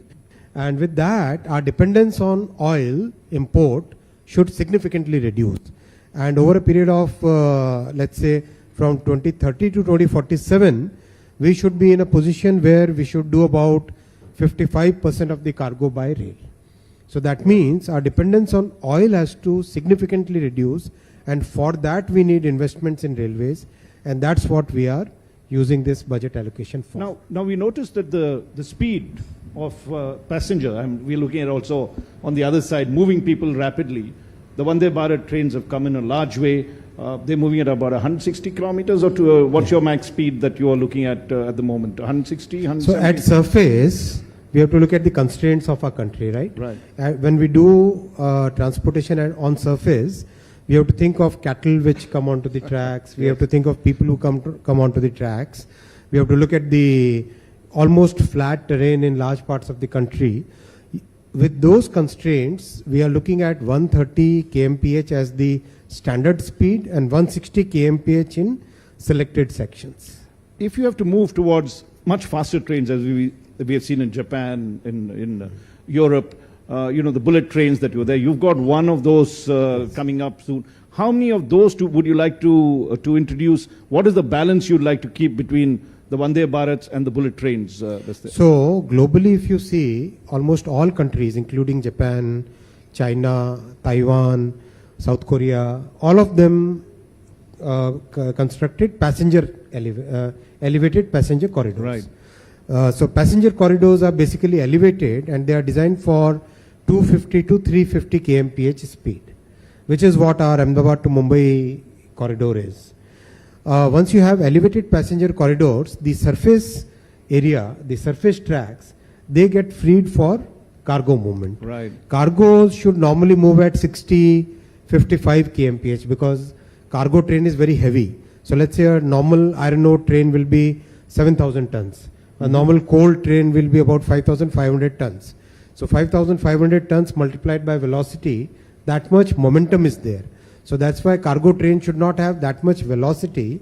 Cargo train generally should move at 50 to 55 kmph as the peak speed, and passenger train should move at 250 to 300 kmph. And when do you think we could get there in terms of... Our first corridor is doing very well. It's growing, it's progressing very rapidly. We have already constructed about 235 kilometers of it, and it's going on as per our progress. It's going on very well. In fact, recently the Japanese Prime Minister sent a special delegation to see how India is progressing so fast. They were really amazed, and I must also share with you, many of the people who are working on this project, there are industries from Rajkot, industries from Baroda, they have become exporters of the technology. Oh, okay. So this is a very, very interesting thing. These are very precision molds, and these precision molds, when we use them in the manufacturing of girders and all, they started now exporting to the world. Okay. Yeah. Okay. No, I just, before Anilesh comes in with a question, I know he's all triggered to do this, but one question coming back to the cargo side. We have two dedicated freight corridors that have been there, the eastern and western. Almost completed now. That's what I wanted to ask you. What is the progress? Yeah, How much almost, movement and what will 18. it do once both are ready fully? So the two freight corridors basically connect the eastern parts of the country to the northern part and northern part to the western part. So these two corridors are now almost complete. I must tell you, before 2014, I'm asking the audience, how much of the freight corridors were commissioned? How many kilometers of freight corridors were commissioned? Abhishek has already put up his hand. He knows the answer, but you tell us. Zero. Really?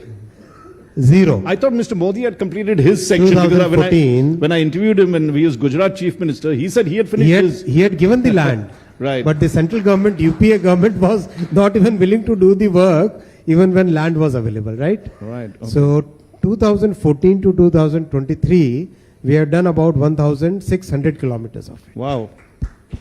And when do you see it actually... It's actually operational. We are doing close to 400 trains a day.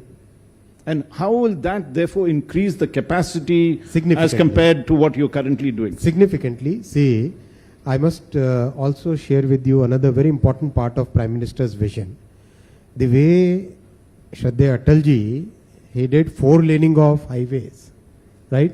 Highway construction started when Atalji was the Prime Minister. Exactly in the same way, Modi ji is 4-laning, some places 6-laning, most of the large railway sections. So the entire Golden Quadrilateral, the diagonals, many of the big, very busy sections, all those sections Modi ji has put a clear focus, and he is either 4-laning or 6-laning those. So this is going to make a huge difference. The existing freight corridors, these corridors itself, they have given us so much now ample space for timely maintenance, for making sure that we can have a smoother passage of the passenger trains and quicker transportation of the goods trains. For example, today a coal carrying train from Jharkhand, Chhattisgarh area can reach the Punjab and Himachal power generating stations in about 30%, about 35% less time. So that's a very big difference. Yeah. Well, we look forward to that. Just a little aside, since you mentioned Mr. Vajpayee, maybe not many people know, but he was private secretary to Mr. Vajpayee, and that's when I met him. So he knows. Our friendship goes long. And, sir, at that time he was tracking infrastructure only. If I'm not wrong, Ashwini bhai. Correct. Go ahead, Anilesh. You know, we know that how you want to restructure, the manufacturing units of yours. You have certain views about the private investments. Help us in understanding. There's almost more than now, almost 2 years that you are in office. Where have we reached? Are we building up capacities? Are we getting foreign investors? What is the situation like? See, we have a very clear policy of Atmanirbhar Bharat. Our Prime Minister has very categorically mandated every important technology we have to become Atmanirbhar. Railway, telecom, digital, practically every large complex technology we are working methodically, assiduously, we are working in a way by which we are able to today confidently say that some of these technologies we have not only mastered for our own country, but we have started exporting. For example, in case of telecom, let me give that example first, then I come to railways. In case of telecom, some of the most complex equipment like the radio equipment which you see on the top of the tower, right? Those radio equipment are very, very complex. Today, made in India telecom equipment is getting exported to 40 plus countries. Oh, wow. Now this is something which was unthinkable 10 years back. Recently, Mr. Sunil Bharti Mittal, he said in the conference that he is there in the telecom industry for about 35 years. And he never thought that India will ever become a manufacturer of telecom equipment. But Modi ji has made it possible. Same is the case of railways, right? Our Vande Bharat train has basically helped us master 5 key technologies. 5 key technologies which position us today to be able to design the bullet train, right? So when we look at the train system, the 5 key technologies, the first technology is the interface between the track and the vehicle. The bogie, the wheel set, the brake, the bull gear, the motor which sits on it, the spring system, all those systems which are there, which are interacting with the wheel and the wheel and the vehicle, right? Second is the electrical system. Third is the vehicle control system. Fourth is all the subsystems which are basically serving the train. And fifth is the entire aerodynamic, the body of the train, right? All the 5 systems we have today, we are in a position where we have mastered them. We are doing continuous improvement, and I would like to thank India Today. You recently carried a report for where all the 25 big improvements which have happened. Zero error or zero complaints. That's the one. Yes. So I mean that's the approach that our Prime Minister has helped us think through, has inspired us to work in.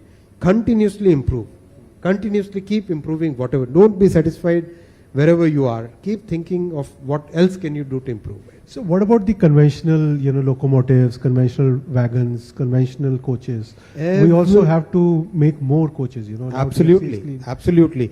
Our coach production, our locomotive production, our wagon production, everything has almost multiplied. It's not incremental change in the last 9.5 years, right? These are changes which are multifold. The total loco production used to be about 900 odd. Today it is close to double of that. Wow. The wagon production, now we are inducting close to 30,000 wagons a year. I have given you the data about tracks, right? Tracks and electrification I have given you. Most important part of the entire system is electronic interlocking for a system. We used to do just about 20 odd stations a year. Now we are doing about 400 stations a year. That is the kind of pace which has happened in railways in the last 9.5 years. What is visible is the cleanliness on the stations. Right. Right? Many of the new trains. But what has really gone in is huge investment on safety, huge investment on systems. For example, again, the number of accidents used to be during the 2004 to 14 period used to be about 170 accidents a year. That number has now drastically come down to about 45 accidents a year. So that much change has happened. It's a multifold change. It's not an incremental, and the momentum is built up now. In Modi ji's third term, you will see a large capacity increase in railways. You will see a huge shift of cargo from road to rail. You will see significantly better passenger experience. You will see about 1,000 stations already constructed to world-class standards. Now, Ashwini, this is where Ashwini has become what he calls half a politician. He's already talked of Modi's third term and already chalked out what he wants to do over there. But I'm coming back to safety. And you're, I think, a very important point. And we saw what happened in Odisha, the tragedy that was Can I there. get a glass of water, please? Yes, please. Please. You can have this water. You want a glass?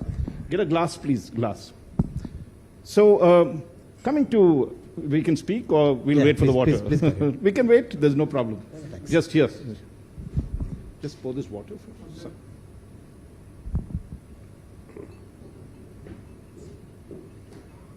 We'll wait. No, please carry on. We're not on live TV, Thank so we'd rather get your throat cleared on this answer.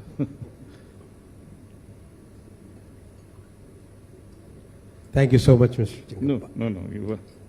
I still feel like calling you Raj only. Please, you should. But yeah, coming to, we saw what happened in Odisha and the tragedy of that accident that's there. You also told us, that the Kavach system is there.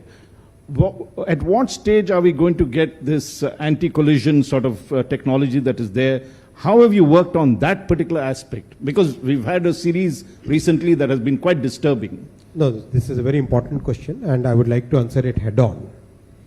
The entire world, all the large railway systems in the world, they moved to ATCS, automatic train control systems, or what we call ATP, automatic train protection systems.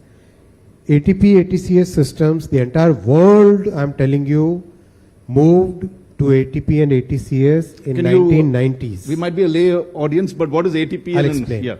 I'll explain that. The entire world moved to these systems in 1990s. Now, when did India start on this journey? 2016. Almost, oh really? The country had to wait for a Prime Minister like Modi to start focusing on the core safety of railways. What was Congress doing all these years? My question is, the entire, so I'll give the context for it, right? When the trains used to run at 60, 70 kmph, 80 kmph, it was a totally different kind of system. When trains started moving beyond 100 kmph, imagine a train which is moving at 100 kmph, the time that a loco pilot gets to see a signal, right, and take cognizance of it and take action on it, right, that is a second or more. It's like our braking time when we are driving a car. It's Yes. moving it very fast, so the time that you get to see a signal is very, very small, very small, like a fraction of a second sometimes. So all over the world, the railway systems basically took the signal logically, not physically I'm saying, right, logically through technology into the cab of the driver, which means that the driver is able to see, for example, this is the driver's cab. The driver is able to see what is the signal aspect sitting in the cab itself. Right. Signal is, let's say, 5 kilometers away. Physically, the signal is 5 kilometers away. Logically, this driver is able to see the signal in the cab. Right. Correct? Should be, yes. That is the way ATP works. Right. Now, either the driver controls the speed, regulates the speed as per the signal aspect, right, or the system itself will reduce the speed when the signal is asking the train to reduce the speed. Right. Correct? Right. Got it. Let's Yes. say there is a red signal after 5 kilometers. Right. Now a train which is heavy, it has got huge momentum, that has to start the braking almost 1.5 kilometers before. So it's automated, should be automated. if- Absolutely. Yeah. So that the entire world moved in 1990s, early 90s, actually late 80s in case of some of the developed countries. Our country had to wait till 2016 to start this journey. And what have you done since So then? 2016, now these are safety systems which are SIL 4, Safety Integrity Level 4. So level 4 means you cannot allow one error in 10,000 years. Oh. Imagine the magnitude Okay. of this. Right. SIL 4 standard, Safety Integrity Level 4. Right. SIL 4 means you can allow only one deviation from the defined behavior of a system in 10,000 years of operation. Right. That is how aviation safety systems are built. And this is what Kavach is. Kavach is designed for SIL 4. Okay. So 2016, the system was completed. Design was- Indigenously built, I would gather. Correct. Our design was completed. 2017 and 18, many of the tests were done. 2019 onwards, the installation started. 2020 and 21 were COVID years. 2021 onwards, the ramp up has started. Initially, 1,500 kilometers per year capacity. Now we already reached about 3,000 kilometers per year. Now we are ramping up to about 5,000 kilometers per year kind of capacity for installing Kavach. You have about what, 68,000 kilometers of rail? Correct. So we will take it on a mission mode, the way electrification has happened. Right. Exactly the same way Kavach installation will happen in our railway system, and that will bring about a huge phenomenal difference in safety, because even if the driver misses the signal, the Kavach will automatically apply the Break the brake, brake on this one. It's a very complex system, and I'm very happy the way our engineers, the way the system is getting designed. We are separating the two logical layers in it, right? The train control system and the communication layer. The architecture is today in a way by which the communication can move from UHF to 4G to 5G to 6G. Wow. And train control can basically evolve as per the train's requirement. And the world today is actually so very interested in this new architecture and new system that I can very assuredly tell you that in coming years we will be exporting Kavach to the world. Let's give him a very warm round of applause. I mean, you've explained it brilliantly.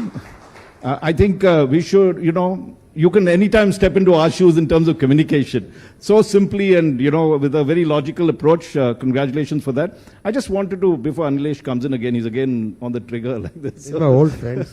We are old. Just wanted to, since you talked about technology and mentioned 6G, what is the technological transformation you have done in the ministries that you head? You talked about Kavach, in many senses, bringing the latest technology. Let's go to telecommunications. You've done 5G. We put it on the cover of India Today. You're hitting at 6G. Where are we going on that aspect of infrastructure and the technology that we're trying to bring in? See, the developed countries, many of the rich countries, they started their 5G rollout in 2019. Right. We started in 2022, 1st October. But already we have surpassed almost all the big economies, and we are among the top 2 5G ecosystems in the world within a very short duration. Already we have crossed about 380,000 base stations which are radiating 5G signal. Now the second important point is, in our broadband speed, we have jumped by about 48 positions in this very brief period of last 9.5 years. Third, the world over, one of the most complex technology system is the 4G, 5G telecom technology, Right. end to end. I'm not just talking of one equipment or one piece of the system, but end to end. And end to end, there are only 4 countries and 5 companies which have this technology end to end. 2 from China, 1 from South Korea, 2 from Europe, basically 1 from Finland, another 1 from Sweden. We are now the 6th player in this game who has been able to develop the entire telecom technology end to end. Just to add to your this thing, in space we call it the exclusive club. Yes. You know, when we have satellites, launchers, and now Chandrayaan moon. We don't acknowledge this in telecom. You've reached that exclusive club. And this was only and only possible because our Prime Minister was clear, absolutely crystal clear, that this is one technology that we must master. And we must become exporter of this. And I'm very happy to say already parts of it we have started exporting to Europe, to US, and I feel so happy sharing this with you that some of these rich developed economies are now looking up to us as the country which will be among the leading 3 countries which will develop the 6G system. Warm round of applause for him. Anilesh. This is a game changer. Ashwini bhai, when we talk about 5G rollout, rollout is brilliant. But, when will we get actually the 5G speed? Right now the speed is really... On speed, the independent monitors, they have given the data. We have jumped about 78 positions in the global test. On network satisfaction, we have now 32% increase in network satisfaction. You are a tough taskmaster, you will never be satisfied. But on network satisfaction, we have 32% increase in network satisfaction after 5G rollout. We must understand that this kind of rapid rollout, despite this rapid rollout, practically across the country, we are getting continuous feedback. The feedback is very good from the customers, from independent observers, from auditors, technical auditors. The feedback is really good. And you were also doing a pilot project between Chandigarh and Dehradun to test the indigenous 5G. This is the 4G, 5G technology stack. So what is the status now? Where It's doing very well. A very, very large system. So in lab we did huge testing. So when we deployed it, we are on 4G and 5G part of it. We are absolutely good, absolutely as per the lab performance. On its integration with the legacy 2G, there are still some integration issues which we are working on, but hopefully we should be another 20-30 days, we should start scaling it up to a very significant level.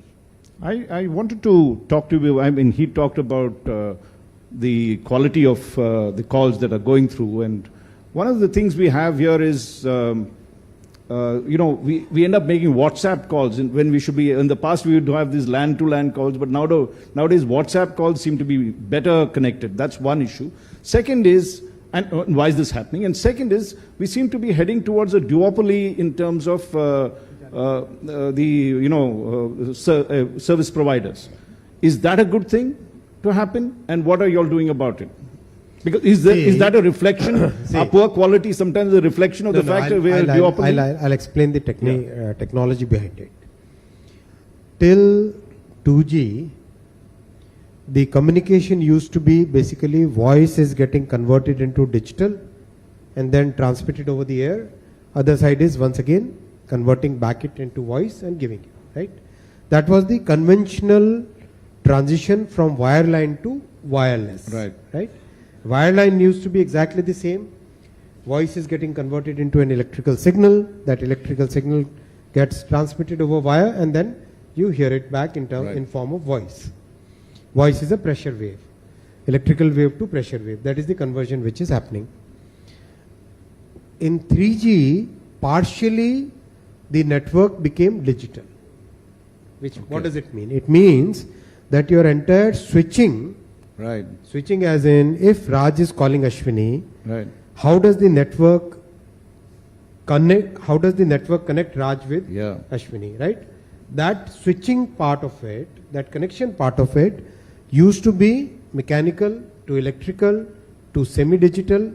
In 4G, it is completely digital. Right. Which means your phone has an IP number, my phone has an IP number.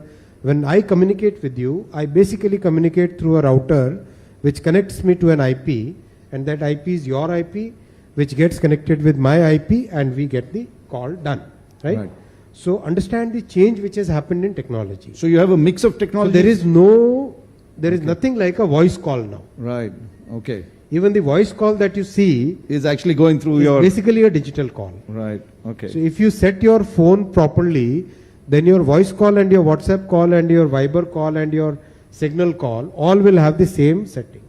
I see. Because Okay. all calls are basically digital today.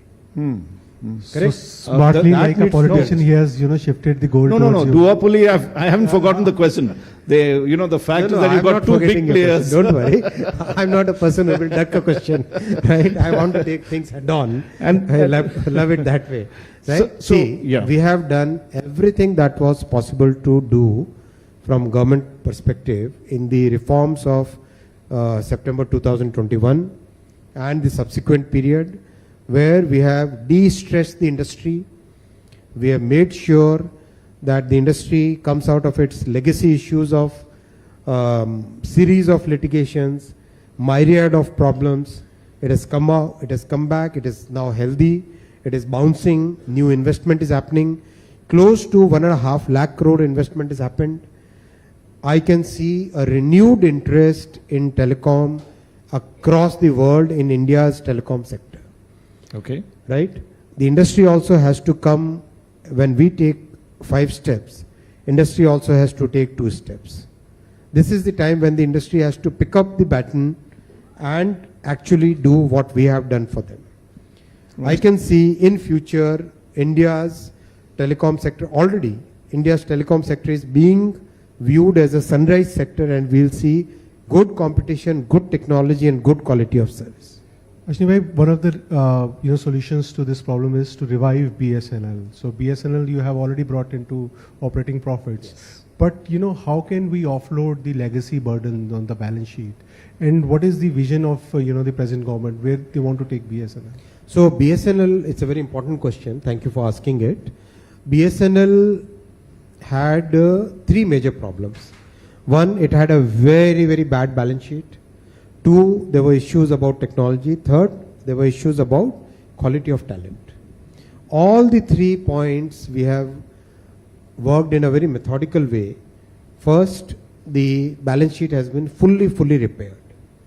A large part of legacy issues which were caused primarily during the UPA 2 and part of UPA 1 governments, all those legacy issues have been wiped away. We have cleaned up all those legacy issues. Today, BSNL has a very healthy balance sheet. Second, technology. Already our 4G, 5G technology developed in India is getting deployed on the BSNL network. 3, large number of talent is people are getting new type of training. Many of the people who wanted to take VRS, they have been given VRS. In a sense, the workforce is now much leaner and much more competent. There is a continuous focus on training. There is continuous focus on making sure that the organization gets some fresh blood and fresh technology. So the net, the result is today BSNL is having operating profit. It has reduced the debt burden by, we will be publishing the results very soon. Actually, we would have published it recently. I'll be able to share that with you. The debt has reduced significantly. Almost 80% of the debt has been removed, and interest burden has reduced. In the coming 12 months, you'll see BSNL as a healthy company which has a significantly stabilizing influence on the market. I just wanted to supplementary to this. If we this see, time I'll be looking at it. Yeah. Look at him. I'm so sorry He's about been trigger happy. If we see the private sector telecom players, their structure is very different. But in BSNL, everything is bundled together in one company. If we look at Airtel, their tower business is different. They had disinvested their tower business. Their front end is different. Their back end is different. How are you structuring BSNL so that in future, even if, say UPA 3 or INDA 1 comes, forget that. So they that don't is not, able to. That is not going to happen. He's looking at NDA 3. UPA 3 is not going to happen. Don't worry. So, any future government, if they don't take care of the company, it doesn't get into a trouble again. So See, I frankly feel that some of the core issues, they need to be addressed first. Other things are non-core.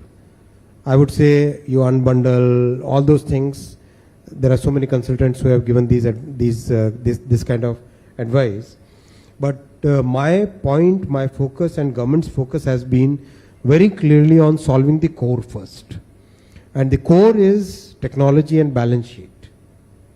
These 2 points we need to first address head on, solve for it, and then move to other things. We have solved for the balance sheet part of it. Now we are focused on getting the right technology. Next 12 months, our focus is purely on scaling up the 4G, 5G rollout, making sure that BSNL network is good quality, robust network. It's a very reliable network. I'll tell you, I've moved around in the rural areas of many of the states, and everywhere people are asking this question, when is BSNL going to get the 4G? Give us 4G, right? That question is coming from people because they want BSNL as a reliable player. That is going to happen in the next 12 months. So let us first focus on solving the core, then we can settle the other non-core issues. A more fundamental question. We saw in the aviation sector, we had Air India, which was the government run. The government has sold Air India and it's got out of the airline business. Telecom is almost similar in terms of that approach. Why is it that the government should run BSNL? Why can't it be in the private sector like the aviation sector? Why are you feeding a loss-making unit? That's public money. That's the argument the critics put. See, there is a very, very significant difference between telecom sector and other sectors. Today, practically every piece of financial and business transaction or entertainment or commerce that you do is in your digital equipment. Whether it's your laptop, whether it's your tab, whether it's your phone. World over, people have realized the way industries and economies have digitalized, telecom has become from a normal commercial to a strategic sector. World over. Right. Not just, I met with digital ministers of more than 20 countries by now. Each one of them thinks that telecom sector has to be fundamentally seen as a strategic sector, the way we see the defense sector, the way we see many crucial sectors.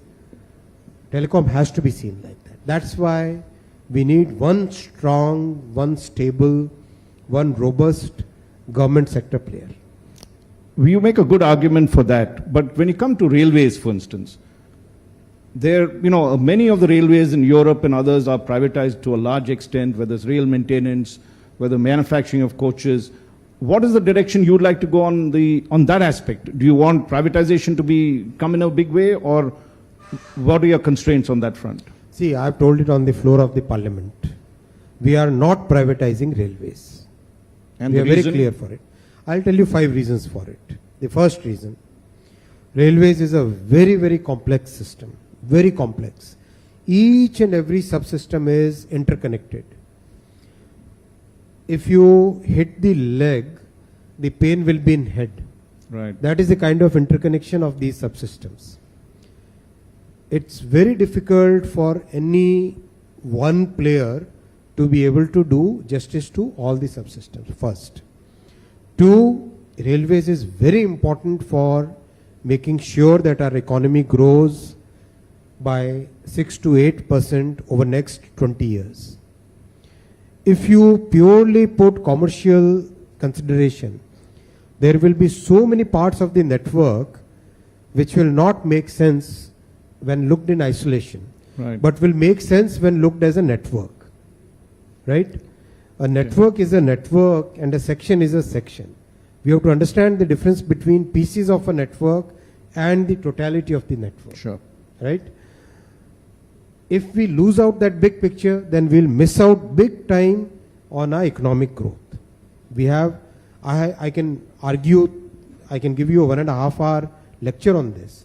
I've read such fat books on railway systems in the world that I can give you 1.5 hour lecture on this. Countries which adopted some of the experts' advice and unbundled railways and partially privatized, let me not take the name. One of the ministers of a very rich and developed country, he told me, Ashwini, when he told that when he was young, he used to take pride that his railway has 99.9% punctuality. And because of the multilateral bodies, I won't take any names, some of those experts, they came and they said, unbundle everything, big banks and all. So they came and said, unbundle everything, unbundle infrastructure, keep the rolling stock separate, have separate privatization. Today they are at 85% punctuality. And a section which is equivalent to our Mumbai-Delhi section, now they are required to shut it down for 4.5 months to make sure that the tracks are fit again. It's not a easy system, I tell you. Railways is a very, very complex system, highly technical, highly, I would say, operation research oriented, highly technology oriented. It's a very, very complex system. It's not a system that anybody can understand in a few years. It takes 20-25 years to understand this system, to basically understand how the 5-6 subsystems are interacting with each other. Excellent. So it doesn't make any sense to follow people who have seen only the elephant's leg or elephant's tusk to be able to give their advice. No right? blind men of Hindustan.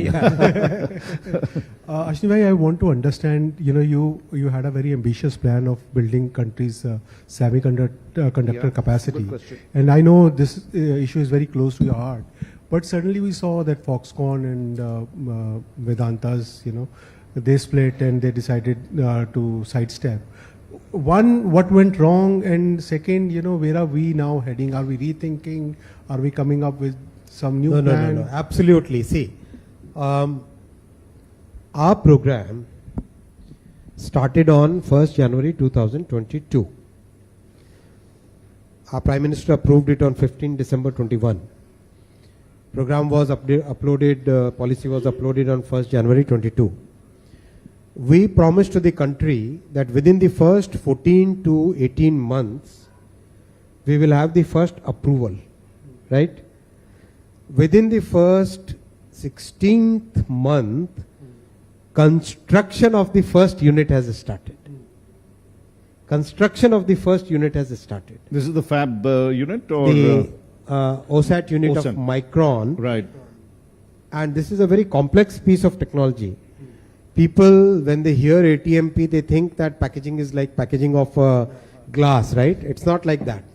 It's a very, very complex. I wish I had brought a wafer and shown it to you. Last time, Ashwini Saab actually showed me his entire range of the 5G network. Personally went and showed me what we are making in India. But yes, continue. Right? Yes. If you see that wafer, the chip is basically millionth time of the tip of your nail. Right? It's that fine. Extracting that small part of it from the wafer, building a multi-story chip, like building a multi-story building where there will be a power supply system, a plumbing system, a lift system, stairs, connectivity, everything, building that chip, that's what is getting constructed. That is the factory which is getting constructed now. It's a huge, huge success. And that success has given so much confidence to the entire world that I can promise you within the next 12 months, you'll see many more units coming to the country. And I'll tell you, there are multiple advantages. One, very large design ecosystem. We were initially estimating about 52,000 design engineers, and our recent report, which has come from the industry, the number is actually about 160,000 design engineers in the world. And all the course curriculums of the engineering colleges we have revised, already updated it to latest standard.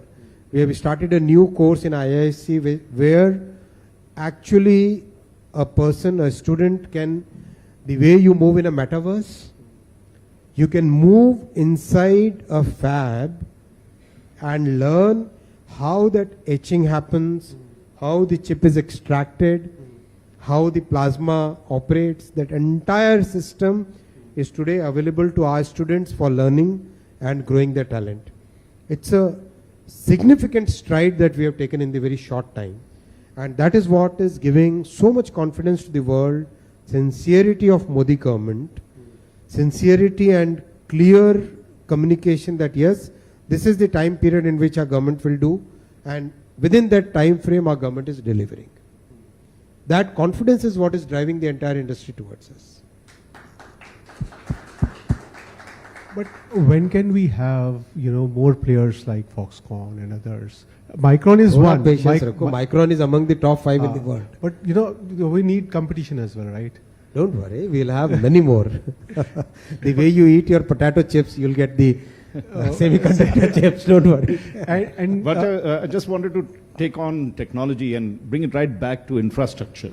And since your ministry, railways, how much of technology in terms of, say, multimodal, in terms of swift movement of logistics, what is in that area, what are you trying to do, and where are we reaching on that technology? Excellent question. Our Prime Minister is so very focused on multimodal that in the last budget, he approved 100 multimodal Gati Shakti cargo terminals. Okay.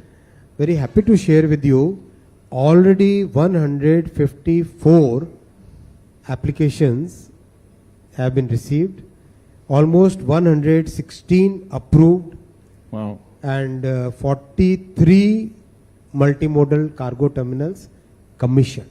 And how will it be started? Okay, how will it be different? Tell us, because I don't think people have seen multimodal, barring those who are in the business. What is the new thing that you're doing in these terminals? See, the fundamental idea is that you should be able to reach from factory to the port in the shortest possible time in a seamless manner. Right? That's the most fundamental construct of a multimodal terminal. How do you do that? First and foremost, you have to make sure that your railway network is highly accessible to you. So in December of 2021, 15 December to be precise, we uploaded the policy for Gati Shakti cargo terminal. The time which used to take for connecting a terminal to railway network, which used to be on an average about 4 years, has come down to 3.5 months. Wow. Right? That is the change. That is the change which has happened. Two, we are saying that the private sector which wants to join the railway network doesn't have the maintenance capability, because it's a very small section which will be connecting the terminal to the network.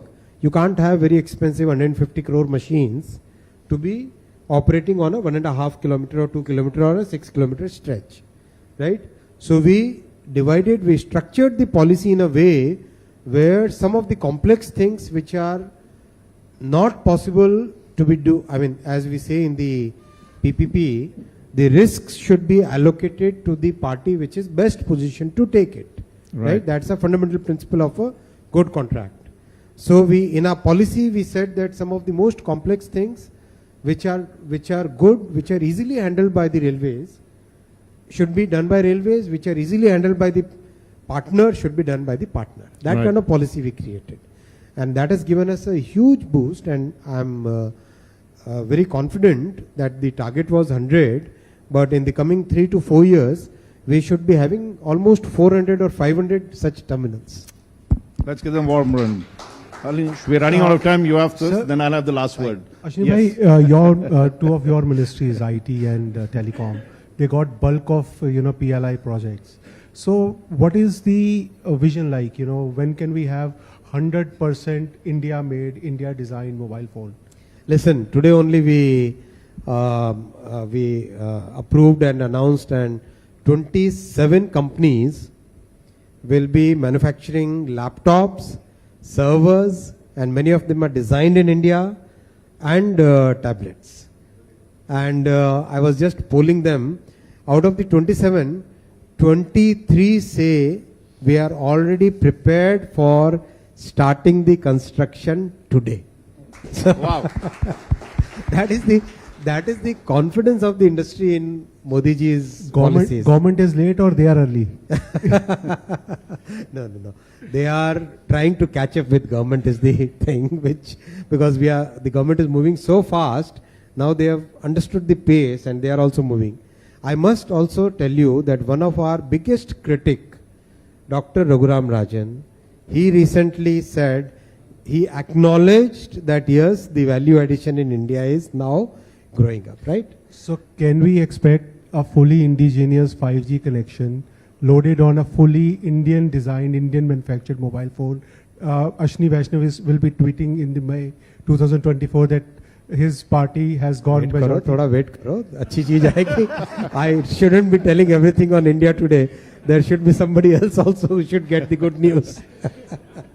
He is completely made in India, no made in Bharat. I know, we used to work on the Swadeshi Jagran Manch together. So. But finally, in terms of coming back to what we're discussing, if you had to look at one or the next top priority in the next 3-4 months, what would you focus on? What is it that and why? Listen, some of the initiatives which have happened over the last 9.5 years have reached very good maturity. Many of them are reaching completion. Many of them have reached a level where the scaling up is happening. Focus is to make sure that the initiatives which are there in telecom, in digital, in railways, all these are steadily moving, and you can also see the difference which they are making in people's lives. Ultimately, what is the test of the policy? Test of the policy is the policy should be able to bring a very significant sense of satisfaction in very ordinary families' lives. The user. Very ordinary business person's lives. Smallest business person should be able to feel that yes, that the government's policies are helping that particular business. I've interacted with thousands and thousands of people across the travel across my journeys, and everywhere the common citizen today tells us that yes, there is a big difference in the railways. So our endeavor is to make sure that that thing continues, that thing strengthens, that becomes a very strong habit. That's what we think. So from the last mile to the last family, let's give Ashwini Vaishnav a very, very warm round of applause. Thank you so much, sir. Thank you.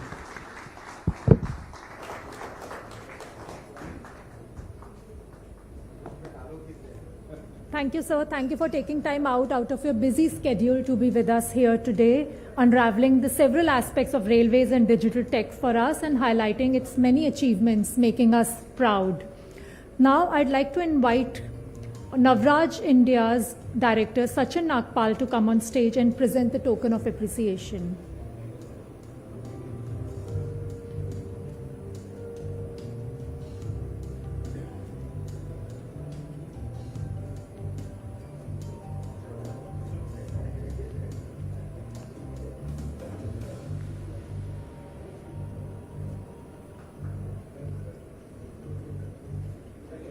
Thank you very much.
Our next fireside chat is on a topic that has pervaded every session till now: multimodal connectivity. Yes, you got it right. The session's topic is PM Gati Shakti, transforming India's infrastructure. May I request our distinguished speaker, Ms. Sumita Davra, Special Secretary Logistics at Department for Promotion of Industry and Internal Trade at Ministry of Commerce and Industry, to come on stage. Also requesting our Deputy Editor Anilesh Mahajan to return to stage and steer the conversation.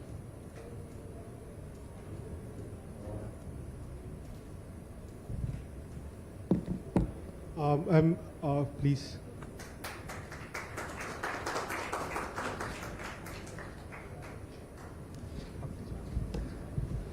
Good evening and welcome to the India Today's Infrastructure Conclave, ma'am.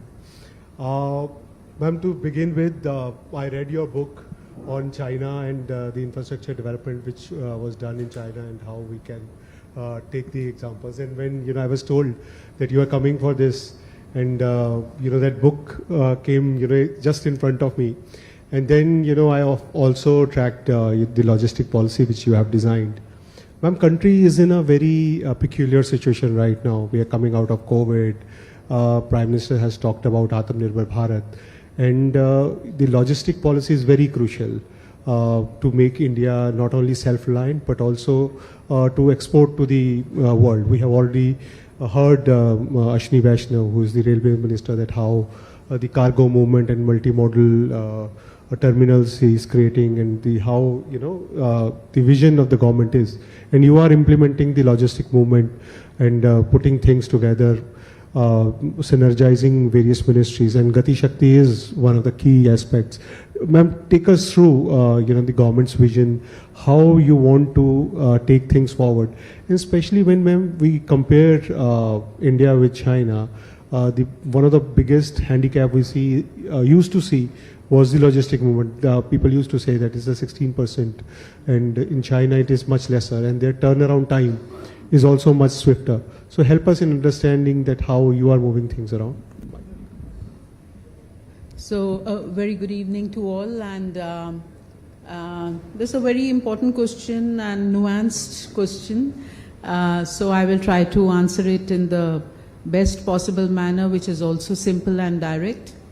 I'll get into a narrative about logistics and infrastructure planning in the country, how the government is taking it ahead. I will start with October 2021, when the Honorable Prime Minister launched the Prime Minister's Gati Shakti National Master Plan, which is a tool for infrastructure planning. It is a GIS-based platform which has an approach which brings together all the government departments and all the states in the country on a GIS platform. And today we have more than 1,400 data layers on it. The assets of infrastructure which belong to Railway Ministry, Road Ministry, ports, shipping, and renewable energy, power sector, telecom from the infrastructure sector are all mapped on the Gati Shakti platform. Similarly, social infrastructure such as schools, Anganwadi centers, hospitals, you name it, they are all mapped as well. Similarly, natural resources, the forest area, wildlife sanctuaries. So, right, all these are mapped, and then what happens? Then what happens is easy visualization of the data layers which are needed for planning, for example, an expressway or a railway line, or to see where we need infrastructure intervention to make logistics more efficient. So without going into too much detail, this is the approach of Gati Shakti National Master Plan as a planning tool. At the same time, I'll bring you to another date in September 2022, when the Honorable Prime Minister launched the logistics policy, the National Logistics Policy, which supports the infrastructure planning we are doing on Gati Shakti. The National Logistics Policy has targets of making India's logistics performance among the best in the world, the top 25 countries in the world by 2030. and improving our logistics performance index, improving our ranking in that, and also introducing digitized tools which will make us logistically more efficient. So having covered these two major initiatives of the Government of India, which are setting the pace for infrastructure development and also setting the pace for improving services related to logistics, I would also like to mention two more interventions which have happened in the recent times. One is the ULIP, the Unified Logistics Interface Platform, and that brings together 34 digital services on a single digital platform for the ease of logistics related operators to track and trace consignments and to get a lot of other information, whether it be related to the railway system or the road system or the toll system or the Vahan related, toll gate related, airport related, and so on. And another technical intervention I would like to mention is the Logistics Data Bank, which is a very unique intervention also mentioned by the World Bank in its latest Logistics Performance Index Report 2023. The Logistics Data Bank has a very simple idea, but it has been a great success. It tracks the EXIM containers of the country 100%, and 60 million containers have been tracked in the last 6 years. And this gives us a lot of data on the movement of the container on the roads, where is it facing congestion, how is it moving towards the port from the manufacturing centers. This big data analytics is today powering reform. When you look at the operations of the ports, or you look at the operations on the roads or the railways or the multimodal connectivity, how do we bring in infrastructure investments, where do we bring it, a more demand-led approach. So very briefly, I wanted to give this overview of what is happening at the moment. Logistics is more of, almost all ministries have something to do with it, be it skills, be it technology, be it IT, be it roads, railways, even some matter for ports, because, movement can happen anywhere. So how do you, bring this whole government approach and synergy into the play, so that whenever somebody comes and takes the, services, get into the services, he doesn't have to move from one place to another. What sort of whole government approach is there in the approach? Right. Yes, logistics is a very important area, and as you would be aware, there's a division which is totally devoted to logistics, where I am the special secretary. It is a whole of government approach which brings together all the ministries of Government of India. If we have to make in India, we have to be competitive at the global level. We have to make sure that our logistics cost is also globally competitive. With that in mind, the Gati Shakti National Master Plan brings together all the ministries, and today 39 ministries have onboarded their data layers on the Gati Shakti platform. And it also brings together all the states and union territories. All the 36 states and union territories have also onboarded. And there is usage of this infrastructure, digitized infrastructure platform for planning. Now what happens if I am the railway ministry? I want to plan my new railway line. I will select the data layers which are relevant to planning the new railway line, which will be data layers related to roads, so that there are no last mile connectivity issues relating to the railway stations. I will click on the data layers which are relevant to environment, to the forest, so that I cause minimum disruption to the forest area along the way, along my alignment. I will also click the data layers pertaining to inland waterways, so that I can see that there is multimodal connectivity, a modal shift which is more environment friendly. I will click on the data layers of the ports so that I can see last mile connectivity issues. So in this way, this is a whole of government approach, where today I, as Railway Ministry, don't need to knock on the doors of other ministries to get their data, which used to take a lot of time previously. Now there is easy visualization, and in a matter of a few hours, I'm able to look at my alignments, do my surveys, look at the ground reality, look at the ownership of the land, and so on. Ma'am, if if I can ask you, in last 2 years, how much do you think that actually private manufacturers' logistic cost has come down? Because many of these energized operations are happening not only during your tenure, but even previously. So help us in understanding that, in real terms, what sort of cost reduction has happened? Right. It's not easy to reduce logistics cost into one single number for a country as big as ours, and where we have manufacturing going on in various multiple strategic sectors. We also have the services, we have passenger movement, we have freight movement, and commodities of all kinds are moving through different modes. When we look at logistics cost, however, attempts have been made, studies are there are some numbers which are going around on the logistics cost in the country. And there are studies which have placed our logistics cost at 13%, 14%. There are studies at the same time, like from the NCAER, which had placed our logistics cost at 8%. There are studies by the CII.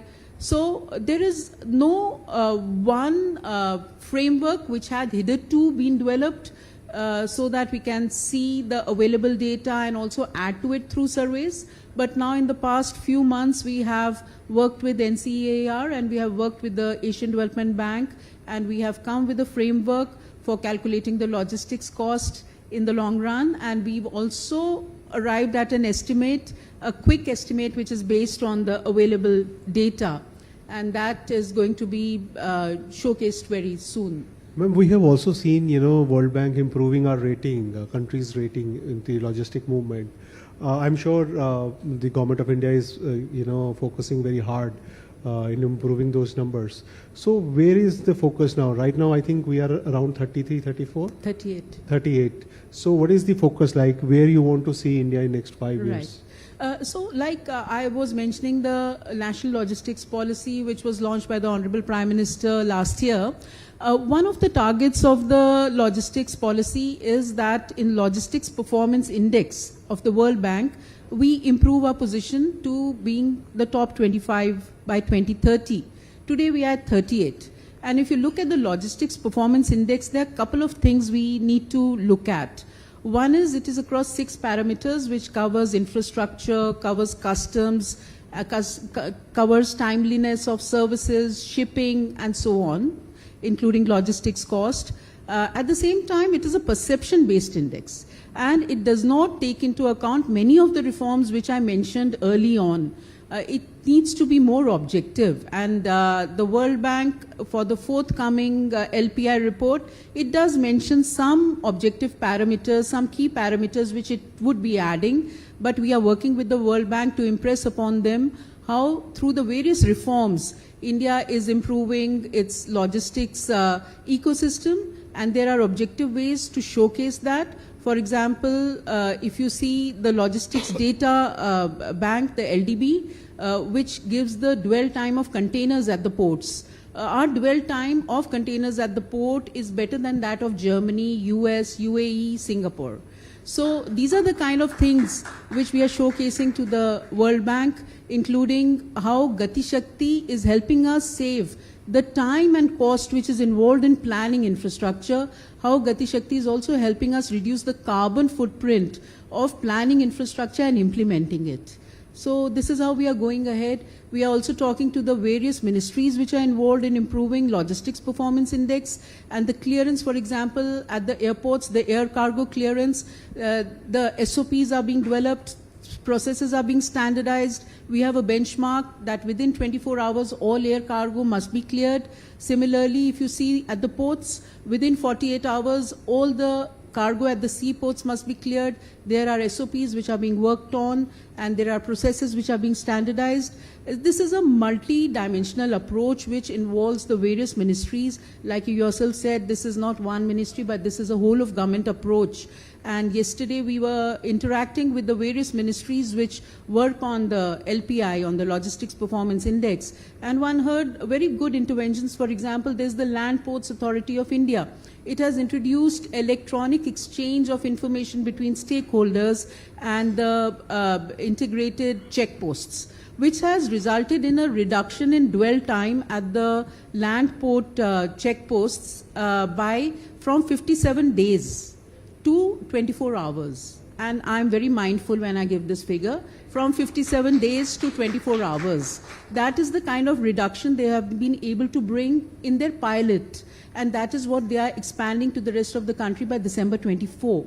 So these are the kind of reforms which we are also showcasing to the World Bank, and we are also showcasing to the operators. We have a services improvement group which interacts with the business associations, with the logistics operators, and takes on their pain points and tries to redress them. We have e-logs, which is a portal where the logistics operators can put their pain points and also see the redressal. So in this way, we are moving forward. It's a very broad area with a broad spectrum of work, and you have to have a whole of government approach and, swim together. Ma'am, if I can, take the liberty in asking you the personal question that you were stationed at Beijing, Indian Embassy, and with your book, I can understand that you have studied the whole dynamics there. So what sort of learnings you have drawn, and now you are sitting on a very powerful and influential chair to implement many of the learnings. So what sort of learnings, if I can say 4 or 5 learnings you can tell us, which you are using in this new office? Okay. Yeah, I worked in China in the Indian mission for 3.5 years, and I learned a lot, which is why the book. Yeah. And I wanted to share those learnings. You see, everything is cannot be seen as black and white. And if you look at infrastructure with respect to China, and this is your second reference to China in our conversation, so I must address this. The development model in China is unique. It is a capitalist socialism where the government controls and regulates investments largely. And in that model, investment in big ticket infrastructure projects is ahead of economic considerations. It's a supply-led model. So huge investments in railway tracks, high-speed railway, in the roads, and so on. And while this is very debatable, and you see all kinds of articles, all kinds of analysis, however, if you look at the value chains, the supply chains and the value chains which China has been able to attract, it has majorly to do with the infrastructure they have developed. The connectivity to the ports, the supply-driven model again, and the mobility of labor, which is aided by the high-speed railway from the western side to the eastern side, all those huge distances, the high-speed railway, and so on. So these are very important learnings on the importance of significance of developing infrastructure which enables seamless movement of passengers and freight in order to be able to attract supply chains into the country, lower logistics cost, to be able to develop global value chains. These are very valuable learnings. And if you see, India has a historic capex today. Investment in infrastructure is at an all-time high. And what I've been telling about the Gati Shakti approach is a whole-of-government approach which looks at giving stronger connectivity to manufacturing centers, economic centers, commercial centers, social infrastructure, to the EXIM gateways for ease of doing business. So there's a lot of focus which we have. So my orientation on my job there definitely enables me to see things better. And I wouldn't say that I'm in a powerful position. I'm in a position where I can work hard and deliver for the country. Powerful in a sense that you can actually change country's direction. Well, I can contribute, certainly. Ma'am, there is one handicap which we see, in the logistic movement, is the bottlenecks. I was speaking to some of the wind turbine makers and equipment makers. They were saying that, many of the roads where they have to take the big towers and blades, the curve is not that good enough. So there are multiple such problems which many of the manufacturers, flag. Then there are safety issues. We have seen big vehicles, tumbled up, not only in plains, even in the hills. So what sort of, red flags your ministry makes, so that the concerned ministry can make those corrections? Do you have some mechanism to deal with it? You see, we are facilitators in the logistics division. And like you already said, there is a whole of government approach. And that is institutionalized through the network planning group, which is a group of planners, senior planners from all the infrastructure ministries in Government of India. We meet at least once in a fortnight, if not more. And big ticket infrastructure projects are brought to the network planning group. They are examined, they are analyzed from all aspects. And from the aspect of multimodal connectivity, from the aspect of last mile connectivity, even from the point of safety. And all the black spots where accidents frequently happen are being mapped on the Gati Shakti National Master Plan, so that the roads, whether they are the national highways or they are the state highways or the district roads, the planners can look at those black spots to improve. And Gati Shakti is also a very useful platform for monitoring this improvement, because the data is updated through the APIs. It converges the different portals. So that's very important. And even the, the landslide areas and in the mountains, they are also mapped on the Gati Shakti National Master Plan. And the Ministry of Roads, National Highways has been coming with projects which will undertake mitigation measures in areas of landslide, avalanche, and so on.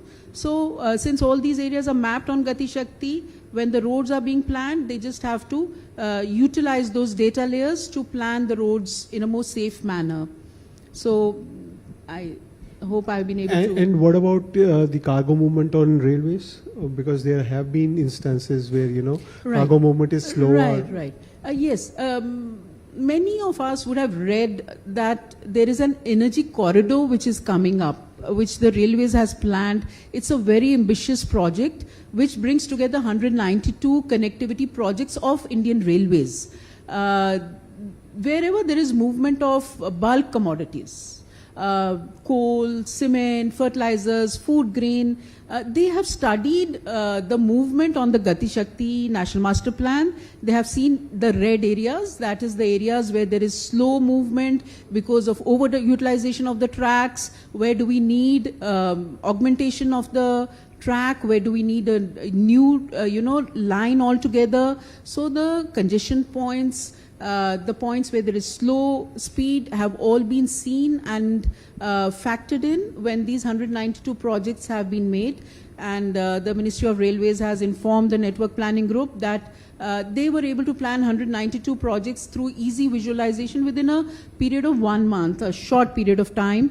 And this is how, the cargo movement, we can see a lot of easing of the cargo movement, plus the movement on the Western Freight Corridor, Eastern Freight Corridor is adding to the speed of movement of the cargo. So there are plans up to 2030. There is the vision of the Railway Ministry, of the maritime vision is there, the roads. So converging this vision so that there's no duplication of investment, that is also something which we are doing as we go ahead. And ma'am, if we talk about when we are talking about multimodal, we are also seeing that many airports which are coming up, and we are talking about air cargos. What sort of projection do you have, that what sort of capacity do we need in next 5 years to build up to have a air cargo system? Yes, air cargo is one area where we've also started some studies so that we can improve further and we can bring about better synergy between the customs processes and the processes of the airport related operations. We have been told in our logistics performance index meeting the other day about the progress of an air cargo village which is coming up in near Jewar Airport, and also about many interventions which the civil aviation authorities are undertaking for not only better connectivity to the airports, for the manufacturers and for the commercial areas, but also how they are improving processes.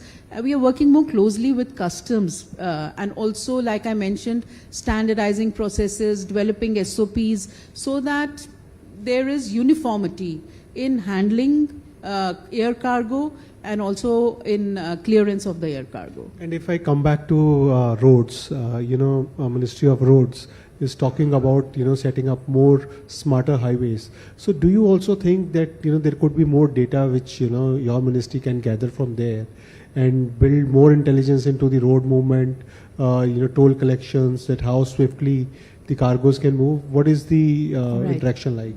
Yeah, you see, I mentioned the ULIP, the Unified Logistics Interface Platform, which is already integrated with all this data. And now we also are integrating the GST related data, so we also know the cargo movement, the commodity movement.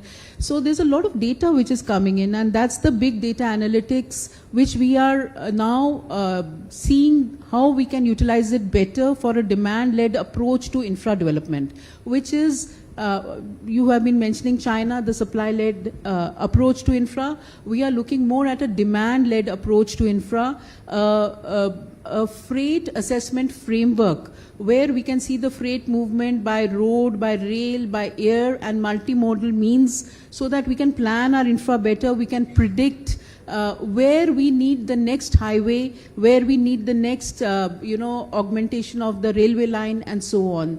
So that is what I wanted to say. Ma'am, thanks a lot. It was a really insightful conversation which we had. Thank and you. we could understand logistics and your department very well. Thank you. Now, Raj, you want to ask? Thank you, ma'am, for sharing an overarching... Yeah, before you ask me to get off the stage, I'm going to utilize the opportunity and present a compendium of use cases of PM Gati Shakti. This is an evidence-based policy intervention. We have more than 75 use cases, but I'm presenting you with 8 of them. Thank you.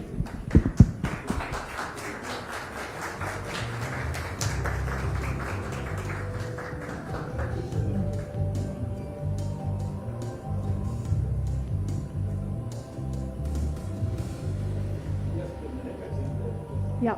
Ma'am, requesting you to please stay back on stage for a minute.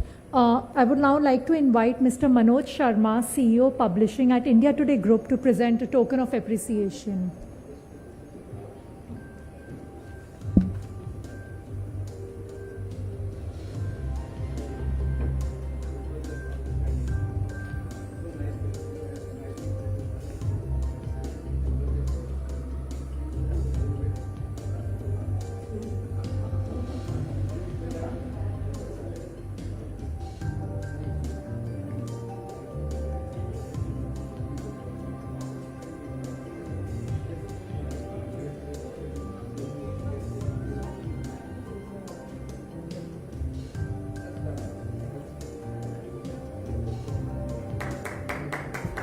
Can we have a big round of applause for Ms. Dowda, please? Ladies and gentlemen, as we approach the last peg of our event, I request your patience and continued enthusiasm. I assure you these sessions will be well worth the wait.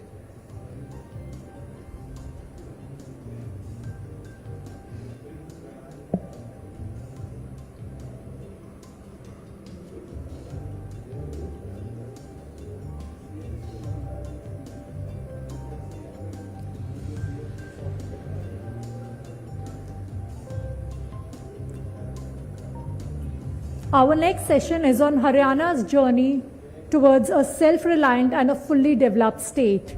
And I'd like to call on stage our session moderator, Anilesh Mahajan, Deputy Editor, India Today, to introduce the distinguished speaker and also facilitate the discussion. Good evening, ladies and gentlemen. I have with me Mr. V. Uma Shankar. He's a very senior IAS officer. He handles a very encouraging and very important project in Haryana called CRID, and he also heads the CMO in Haryana. his job is to monitor most of the developments which are happening in our neighboring state. Sitting in Delhi, you look at two places, sir, Haryana and UP. UP is emerging, and Haryana we are seeing that it is taking strides in various aspects.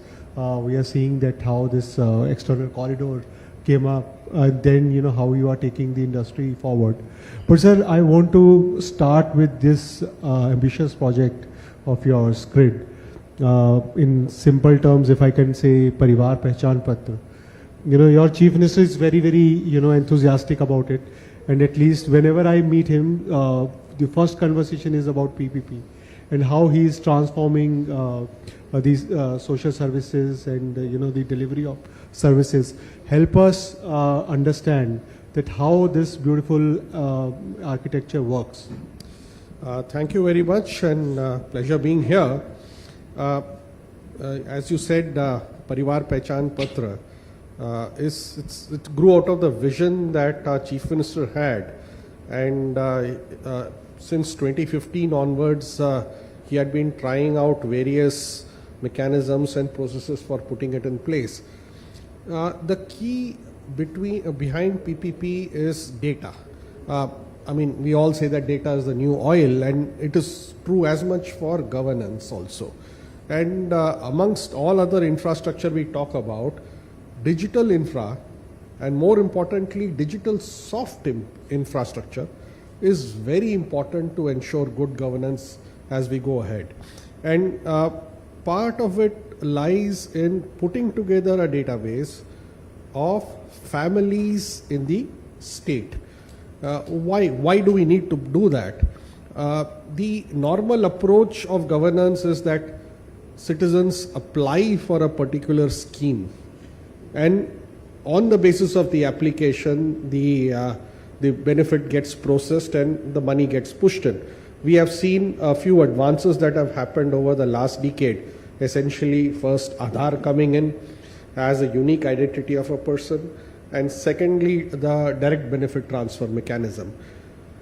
Now is the time to progress on to the next stage where a citizen does not need to apply for a benefit, and automatically the system itself recognizes as to who is eligible for the benefit and delivers it to him.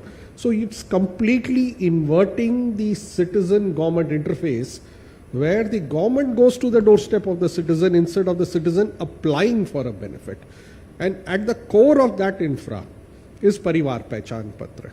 So PPP essentially builds layers upon Aadhaar. It is probably n times more complicated than Aadhaar in the sense that it retains a lot more socio-economic data, essentially intended for the purpose of giving benefits and services to the people. Now, we have been at it for the last 3 years now. We started in January 2020. This, incidentally, the conception of the department happened in the interregnum between the elections. When the 2019 elections were underway, we were tasked with a job to put together a mechanism wherein we could take this PPP forward, because there had been 2 failed attempts prior to it, and we couldn't carry it forward. So it was decided to set up a new department called the Citizen Resources Information Department, CRID for short. And we started in January 2020. We found that the data that we could put together helped us during COVID, because COVID was a period during the lockdown. Reaching out to the citizens became a problem, to the people became a problem. You had to provide certain benefits to the people in those times of distress. How do you identify them if the citizen or the family cannot move out of their household? And that's where the benefit of what we were doing started getting felt. Once it started getting felt, then there was an exponential growth that happened. Incidentally, every data that is retained in PPP is also verified. For example, now, nobody needs in Haryana to apply for a ration card. The system recognizes every month, passes on information to the citizen on the basis of a mobile message, and tells him about his eligibility, he can just go to the nearest ration shop the next month and start receiving his benefits. Similarly, if we take old age pension, what is at the national level called the NSAP, the National Social Assistance Program, the system itself identifies the eligible person who's attaining the age of 60. And we just go to him, now seek his consent. No forms are filled. The consent of the citizen for receiving the benefit under the scheme is sought, and the benefit starts immediately thereafter. So in effect, we were trying to invert the government-citizen relationship by taking government to the people rather than the citizen applying for a benefit of the service from the government. That's in short the large picture of the ambitious program that we have called the PPP. So, first thing which comes to mind is that how are you verifying the data which you are collecting? Second is that authenticity of the data, because there are multiple parameters which requires somebody to voluntarily provide the data. So help us in understanding that how are you validating these two elements? We essentially use three elements for verification. Now, we can classify the data that we are keeping in PPP as certain data that requires a one-time verification. Say, date of birth. A date of birth is unlikely to change. Once it is verified and it has been validated, put on, then you don't need to revisit it again. By now, we have validated 96% of the population's date of birth. Caste, for example. The caste category continues. It's derived from the father. So once that is validated, it remains. And it is the choice of the citizen to use the benefit of that caste category or not. These are invariants. Gender, of course, one can change, but it's unlikely to change during a lifetime, maybe change once. Name, for example. Unlikely to change often, but yes, there could be one or two changes that can happen during a lifetime. These verifications once done, then you only need to capture the change. There are some which will change frequently, say the income status or the engagement status of the particular the members of the family, or even the composition of the family. This tend to change far more often. So for the composition of the family, there are essentially four mechanisms by which the composition changes: birth, death, marriage, and migration. We have linked the data to the birth data of the CRS, the Civil Registration System. We have linked it to the death registration as well as to all the burial grounds and the cremation grounds in the state. These all parameters you already had, right? Automatically gets linked. So they were existing as standalone data. There is another element which you don't have, that is income. And income tax is largely a center subject. So how do you bring that element? Right. So income is probably the most complicated of the various data sets to verify. So we use multiple levels of verification. We have a service that has been notified by the CBDT, which allows us to tap into the income tax database for a yes-no verification of threshold incomes. So we have, for all the people who have are on the PPP database, 2.8 crore people of the state, we have run it through the income tax database on the income thresholds of the below poverty line and one step above the below poverty line, which is 1.8 lakhs and 3 lakhs. And we get a yes-no return from there. So we have a validation on the basis of the income tax returns that you file, and we take an average of the last 3 years income tax that you file. Two, we have, income is essentially the process by which an income estimation gets done runs on three basic pillars. The first is income. People will generally not be too truthful about their income. But there are still certain databases from which you can capture income data. So a government servant, for example, a person who's a contractual employee in government. Now there is a cess that every employer in the organized sector pays for every employee in that sector for benefits that flow to the employee. So that is there, the wage that is paid out to the employee is also reported. So we tapped into those databases also. So one is where you are able to get an authentic information about the database. The second is on expenditures. Now, even when the NSSO does its surveys, on income surveys, it actually uses expenditure as the dipstick. The element that they use is what is called the mean per capita expenditure, MPCE, to estimate the incomes. We did a similar activity there. So we linked up with the electricity consumption database, which is a fairly accurate database. So from the electricity consumption, we can make a certain estimation about the income status of that family. The third element, and we are using only government database, we don't depend to any private databases. The third is the asset. In the past also, asset ownership, land holdings, property holdings have been taken into account. We have also linked up with the Vahan database for vehicle ownership. So from there we also get vehicle ownership data in, which validates and provides information about the kind of vehicle ownership that is there in the family, and we make an estimation about the income status of the family. We also are looking at a fourth element, which is vulnerability. I mean, poverty is not just income. Poverty is multidimensional. A family whose child attends an Anganwadi is likely to be poorer than a family whose child goes to a nursery school. So we have linked up with all the school databases and the Anganwadi databases to get a picture on the family vulnerability characteristic.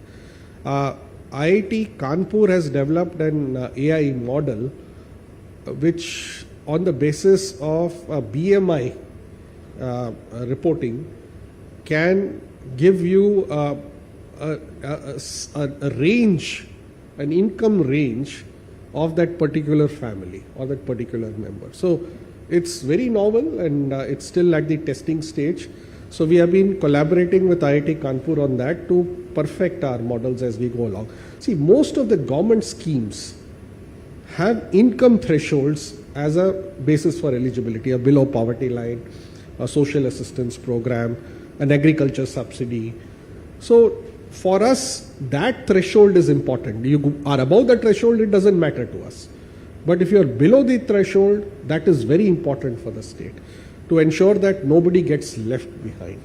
So we use this through multiple triangulation items, and we then built a picture of the family. We also have something called a local committee system. This is an inbuilt social audit system also insofar as income assessment or validation is concerned. And usually people who are at the margins, they are the ones you will not find them in any database, at least any income database or an expenditure database or an asset database. So in these cases, what we do is the local committee, which consists of 5 members, we are now bringing it down to 3, a government servant, a local operator, and usually a CSC operator, but not always, a social activist, a volunteer, and a student, who go visit the household and make their own assessment independently. And we have developed an AI-based system that runs an algorithm and arrives at a possibility of a range. Where we cannot determine it, then it is pushed on to the next stage. But our model is now able to predict up to about 90% of the validations of the certifications that come. There are errors there. I mean, without doubt, there are errors. And what we need to do in such a case is to provide a grievance handling mechanism where the citizen can come and report that he is not satisfied with what's been done, and he gets an opportunity. He gets an opportunity to put forward his case, and that gets heard at a certain level. Yeah. So, in short, the income estimation, we have developed our own mechanisms and processes, still in the works, but as it stands, yes, we have been able to make significant progress as we go along. Thank you. Maybe if I can take you a little bit further, there is a similar exercise being done for Aadhaar, but I'm told that Haryana was not allowed to get the access of Aadhaar because of the data privacy norms which we have. Do you think that Haryana had to do the double up exercise? There has to be some state center data sharing mechanism so that many of these efforts, states are devoid of attempting, especially when the financial constraints are there with the states. So what is your view like? So we have not doubled up on Aadhaar. Yes, when the first attempt that was made in 2015, as I mentioned earlier, at that time the hearing in the Aadhaar case was going on, and there were certain sensibilities about how Aadhaar could be used for this kind of an exercise. So the whole thing was halted at that point in time. But even in Aadhaar, a whole lot of modifications have been done over time, and we are very thankful to the Government of India and especially to the Prime Minister's office who have helped in streamlining or at least putting together a set of regulations that enable sharing of data between the state and the center. Now, PPP's base is still Aadhaar. It is not different from the Aadhaar. So we don't keep identity information. Any identity information is drawn from the Aadhaar database. So we do not duplicate that kind of data. So if it's fingerprint, biometric, or an iris, or a name with the Aadhaar as a unique ID, it is exactly as it's there in the Aadhaar database. We do not allow any modification on that basis. So if a person needs to change his name, for example, he'll have to first get it changed in the Aadhaar database, and then automatically the PPP database will then get updated. But Aadhaar also stores certain information like date of birth. It does not verify that information. It is on a self-declared basis. So people have been changing those dates based upon, there have been a certain amount of gaming that has happened there. We verify the documents for birth, and there is a layer of what we call the gold standard and the silver standard and the bronze standard for acceptance of these documents. And we verify the data. So our data on date of birth is more accurate than the Aadhaar database. It doesn't store some of the other data points, such as, in fact, even gender data in Aadhaar was to an extent incorrect, because they do not verify it. It's left to the registering entity at the time of registration to ensure that the data has been entered in correctly. And there are no subsequent validations. So to that extent, for these data points which are both in Aadhaar and Parivar Pehchan, PPP, what is called the Family Information Depository, and is not verified in Aadhaar, we do a verification exercise. And there is this third element where the data sets are not there in the Aadhaar database itself. There, of course, we build it and put it. So, Shankar, similar exercise was attempted by previous Siddharamaiah government in Karnataka, even Jayalalitha's government in Tamil Nadu, but they couldn't succeed.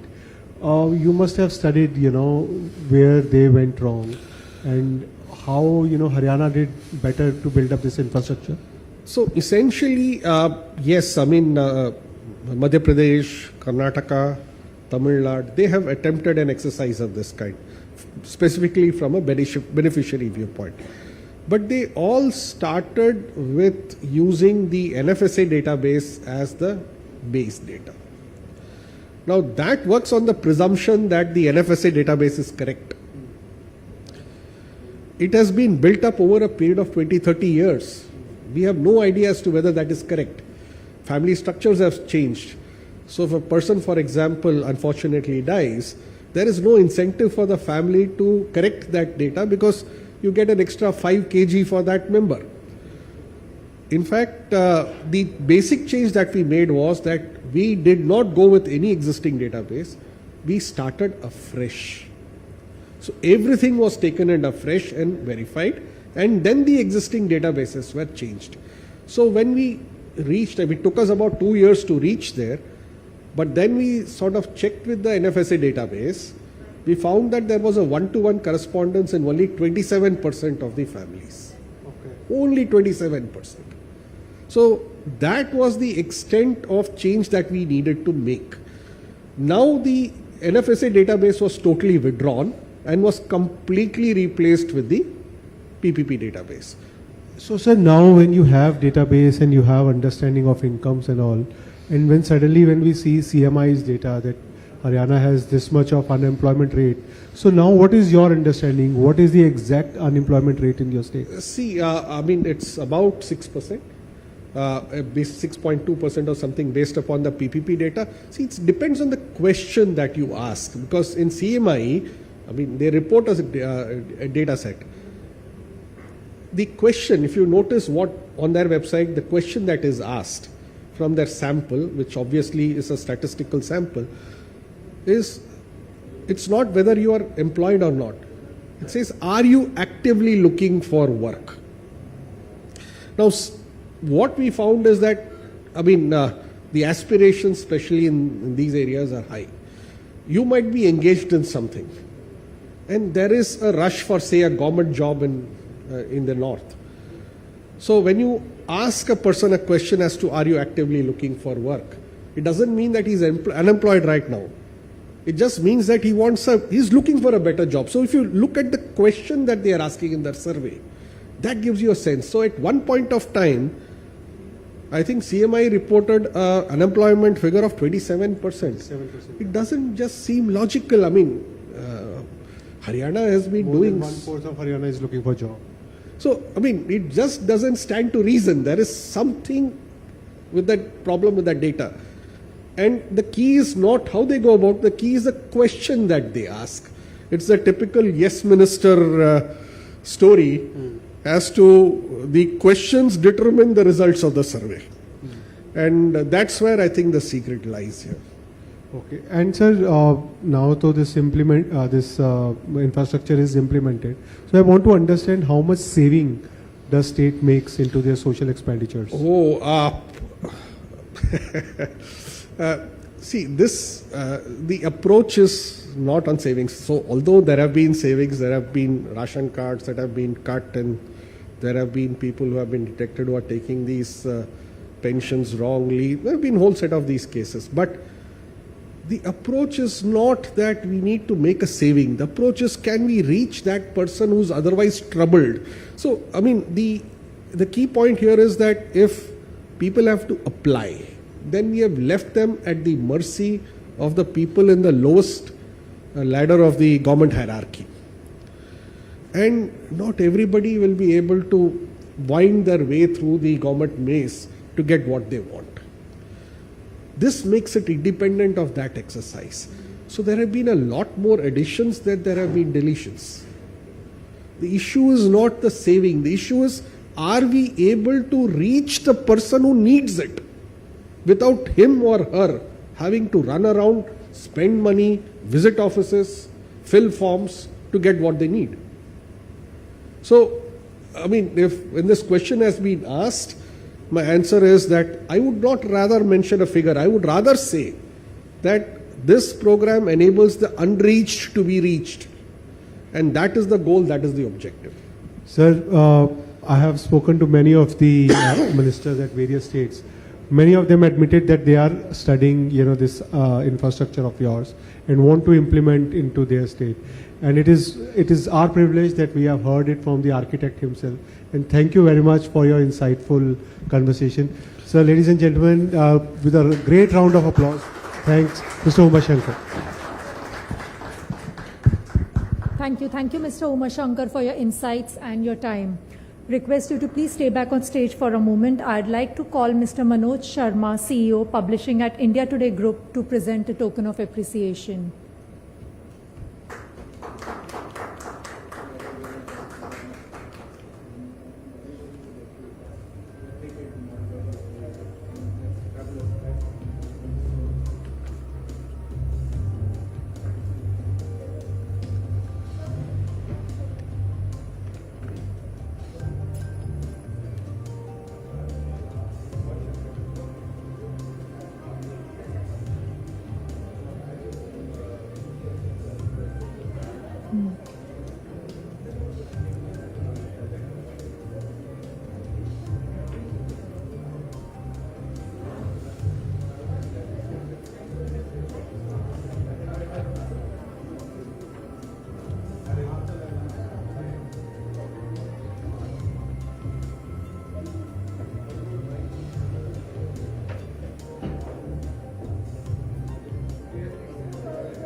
Our concluding session for the day is on tapping India's immense aviation potential.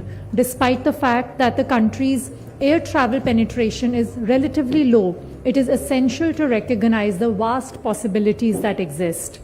I now invite on stage our speakers for the session, The Sky is the Limit, How to Tap India's Aviation Potential. Mr. Amber Dubey, Senior Advisor at McKinsey & Company, and Mr. Kapil Kaul, CEO and Director at Kappa India. Moderating this session is MG Arun, Managing Director, India Today. Over to you, MG.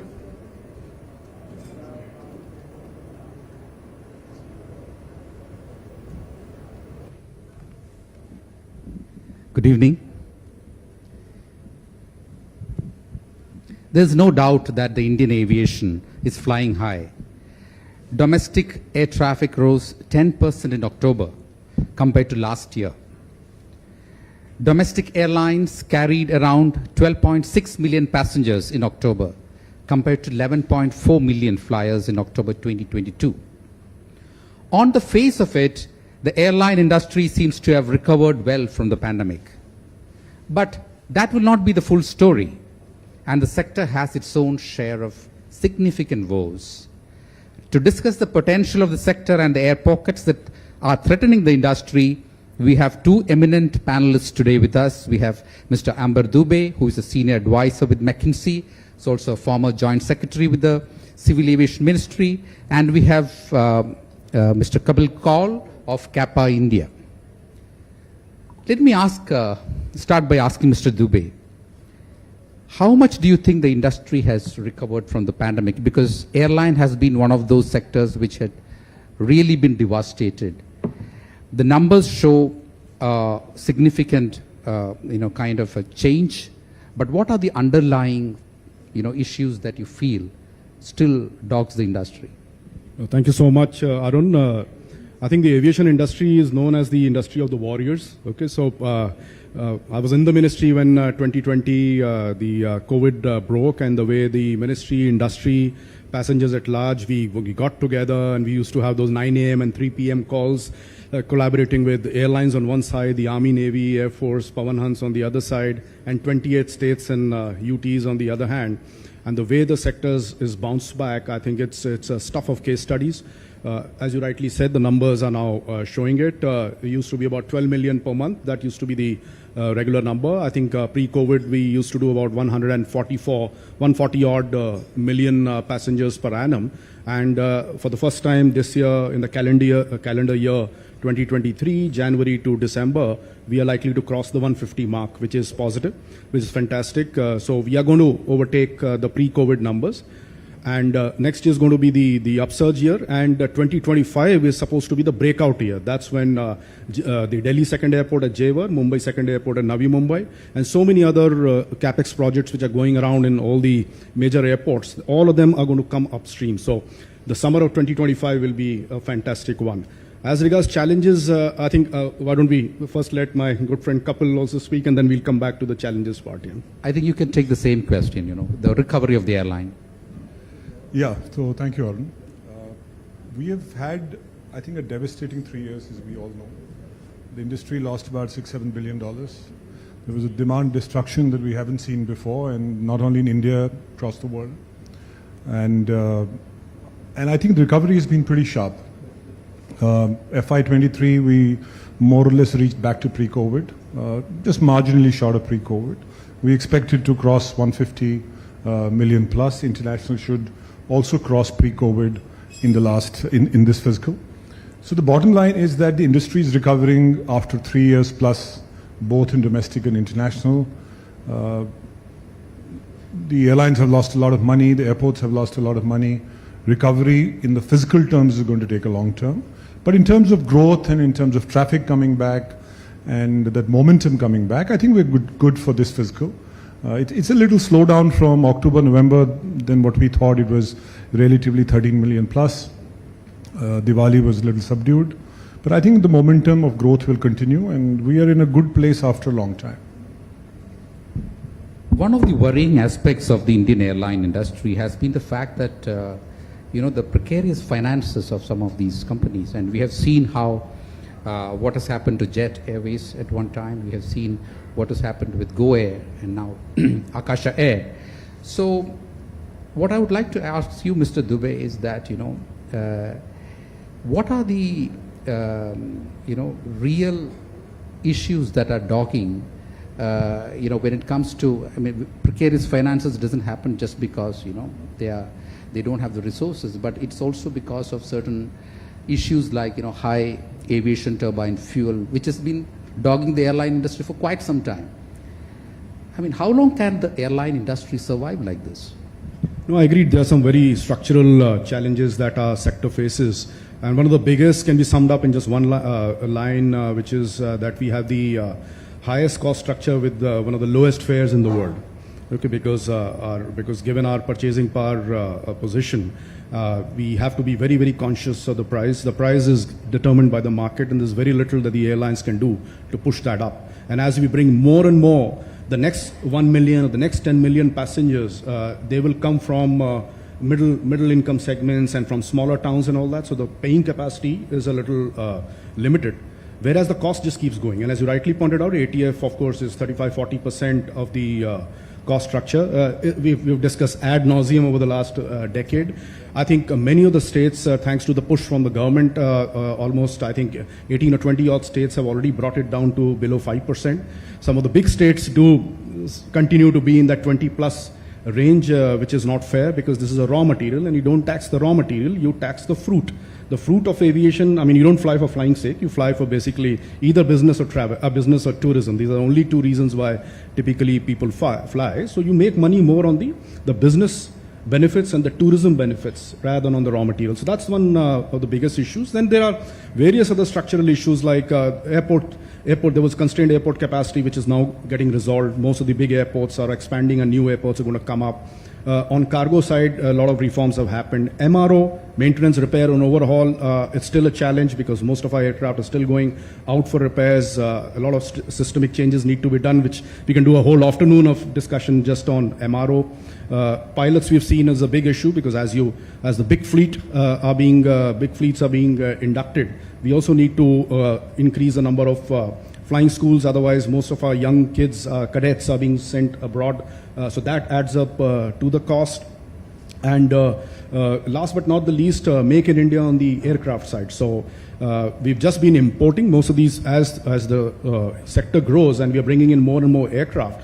These aircraft are all made abroad. Though there's a lot of sourcing and increasing sourcing from India, but a day should come when we should also manufacture our own aircraft and lease it out of, say, Gift City. Most of the leases also traditionally happen out of Ireland. So, that's a Tufan mail list of things that we need to fix. And struggle is on, and inshallah, I'm sure sooner or later we'll fix these issues.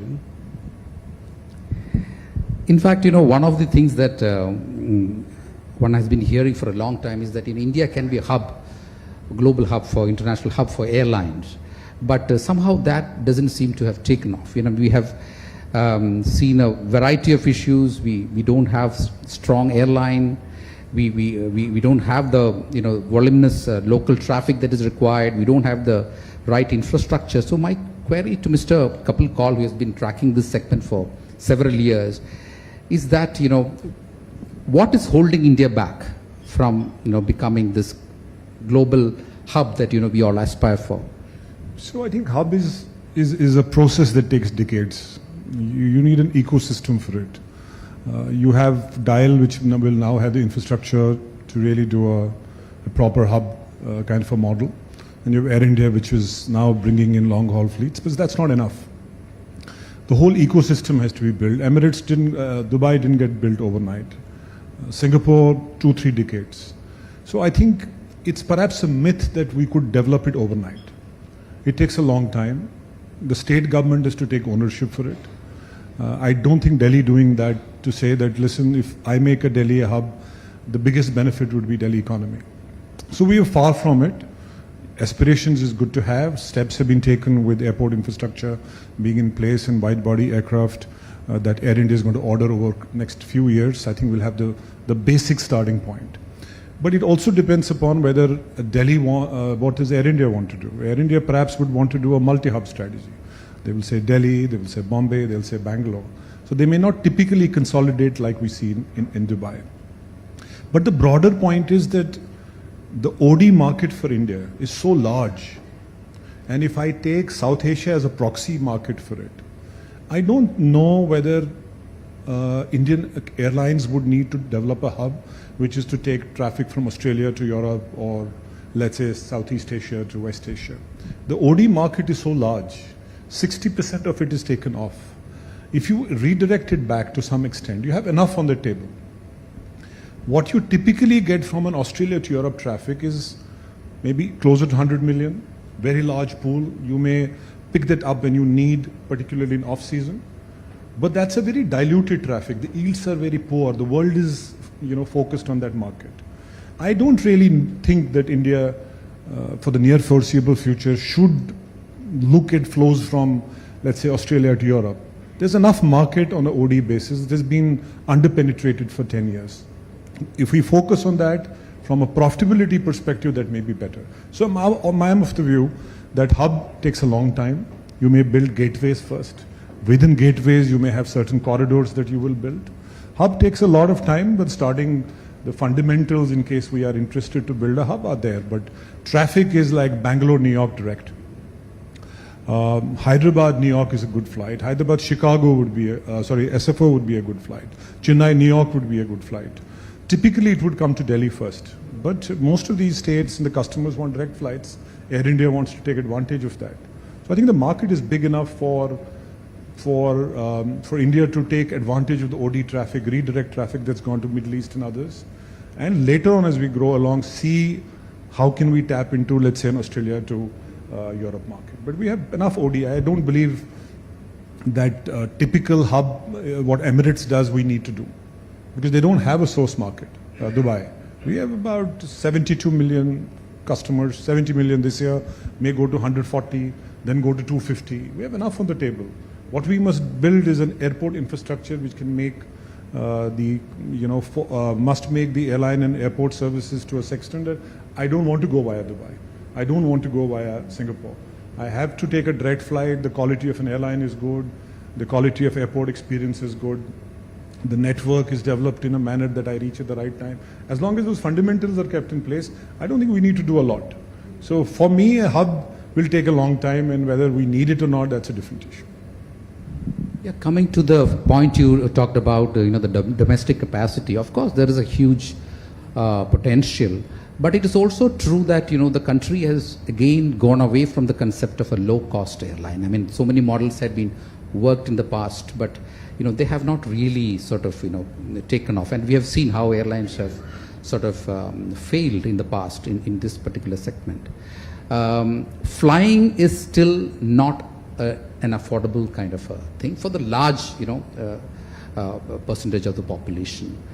So do you think that we still have the option to look at a low cost flying model that can come out of India?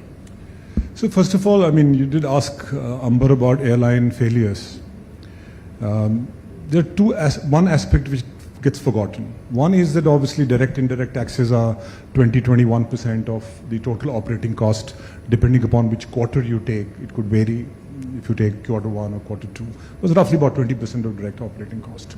That's a big structural challenge, as Amber mentioned, that you have a negative fiscal regime which adds to the cost, and what gets passed on to the consumer is a little higher. But even without the direct indirect tax rationalization, you've seen the data that's coming from the airlines that have closed. The corporate governance issues are, my assessment, very, very poisonous. And wherever there are corporate governance issues to the level that we have seen, where majority of the debt that goes to the company is going outside the systemic leakages, those airlines beyond a point can't stay. You see an Indigo example, $15 million of startup capital, put in another $15 million, it's valued at $10 billion, high corporate governance standard, focused on fundamentals, the results we see. Wherever the corporate governance challenges remain, the airlines will fail. I believe that in spite of this negative fiscal regime, airlines could have been profitable and could have saved from the airlines that have got closed.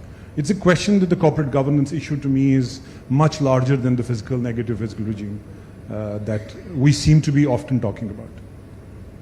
And the question second, you talk about low cost. Low cost is going to be a driver. I think 90% plus would be low cost, whether we call it budget or move up the value chain a little bit in terms of let's calling a value here. But I think the low cost airline will be the driver for domestic. Some airlines may think that premium is there as a market for premium, but largely will be more or less low cost driven.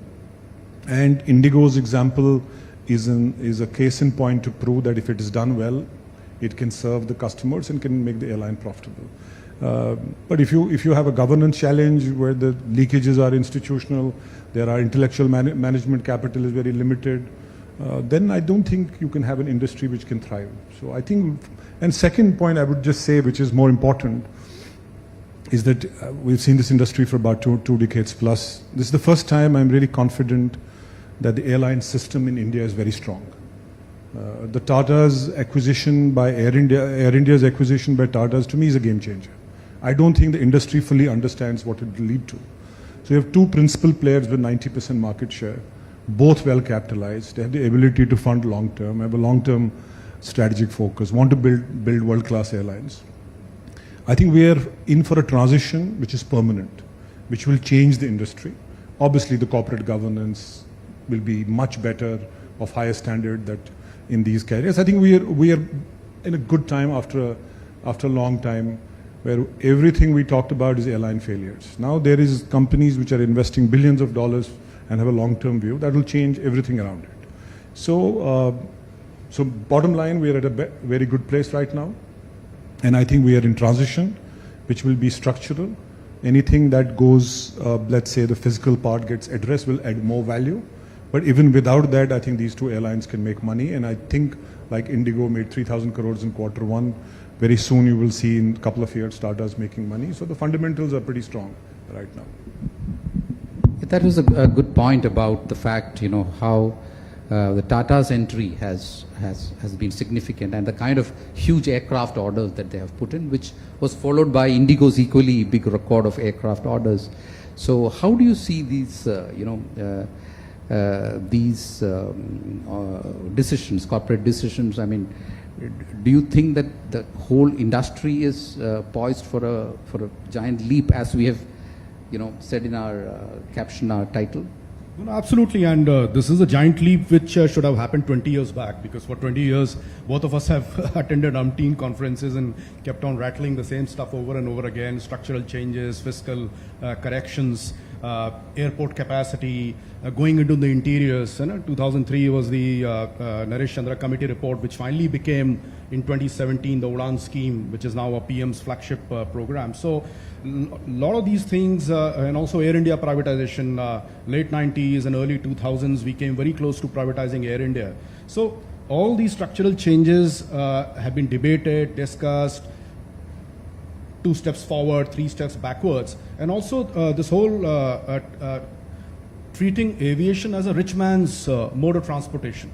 All this has changed over the last 15, 20 years, and thank God this happened.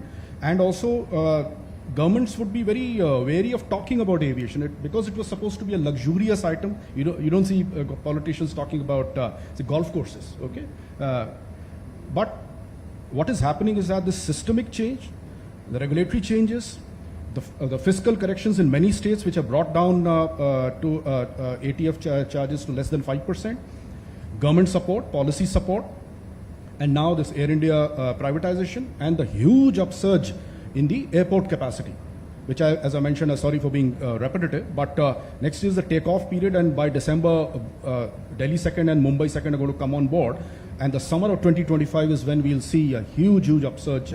So we're all in for a great time. Just sit back, relax, enjoy the journey. This is something we've waited for almost 2 decades. It's almost, and we both of us are veterans. We feel happy that we are here to see it in our lifetime. Thank you. You have worked extensively on the drone policy, when you are part of the government. We would like to have your views, because it's a huge emerging sector, and what went behind the crafting of the policy.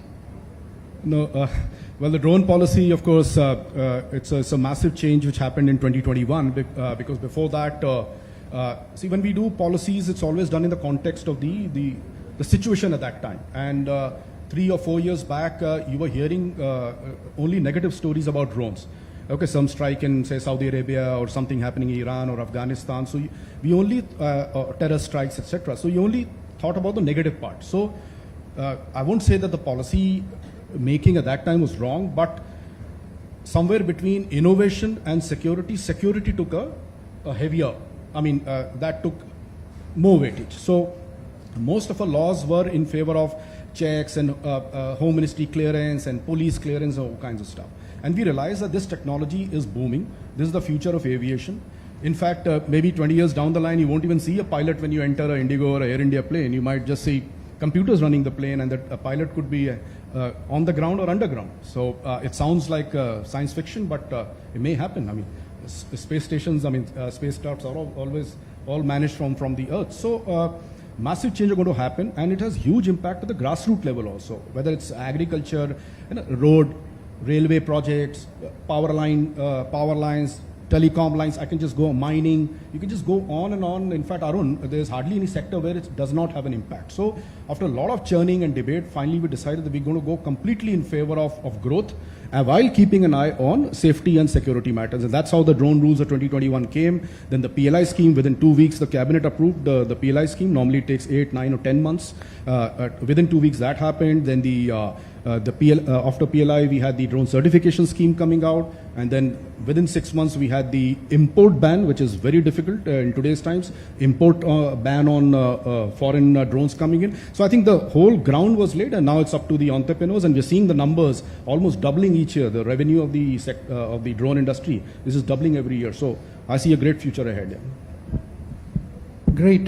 So while we talk about these things also, is there anything that you would particularly like to be, to see a change in the industry? I think we'll start with Mr. Kapil Kaul. We don't have much time, but you can, sort of sum up. What are the key things that you would like to have? I think we are at a very exciting place. I have mostly been, let's say, not critical, but possibly always had a critique on many things.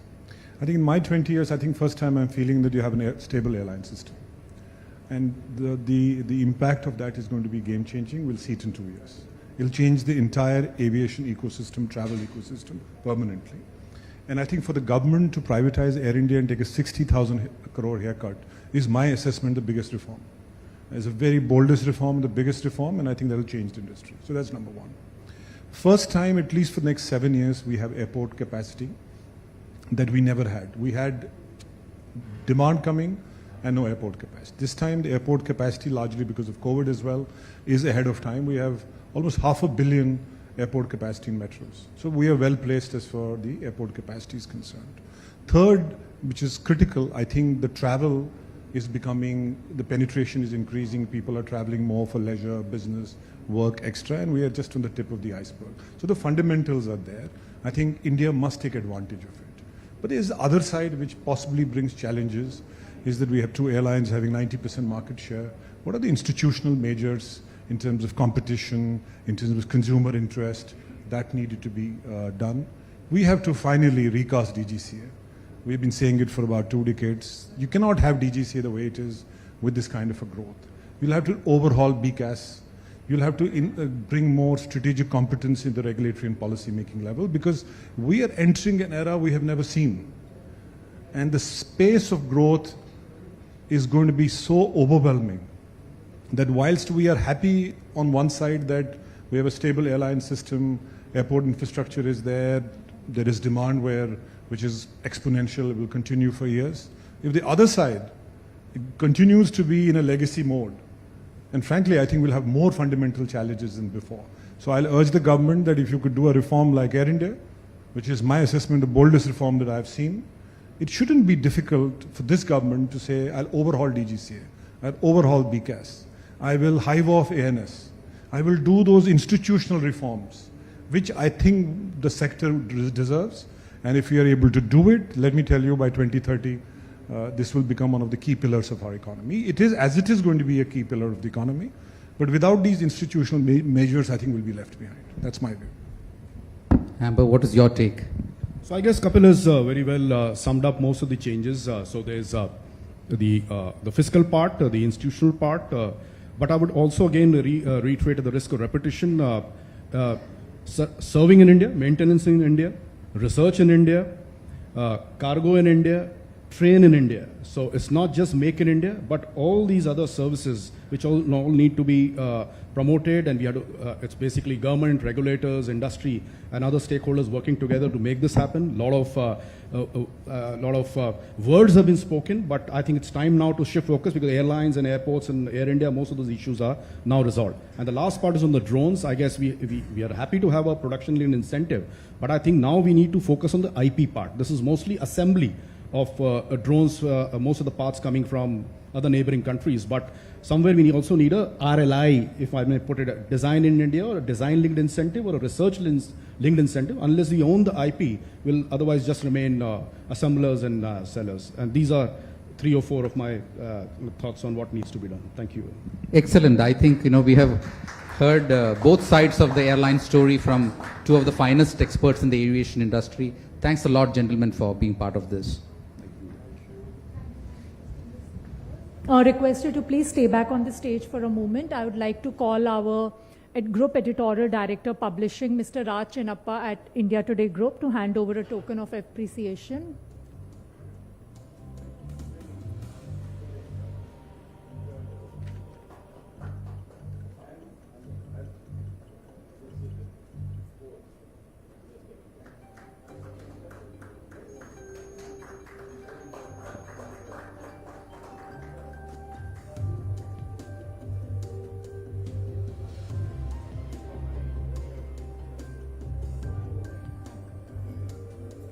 With this, we have come to the end of the conclave. I would like to thank you, our audience, for their time and patience, our speakers for sharing the insights, and our moderators for steering the conversations. I'd also like to take a quick moment to thank our sponsors. The event is powered by Darwin Platform Group of Companies. Our associate sponsors include the Government of Haryana, Government of Karnataka, Credel, Bescom, and Government of Uttar Pradesh. The infra partners include Government of Maharashtra, MMRDA, MSRDC, and SIDCO. Our tourism partner is MTDC, and lastly, our associate sponsor is Navraj. I learned a lot, and I hope you did too. With this, I hope to see you next year. Now, please join us for an early dinner. Thank you.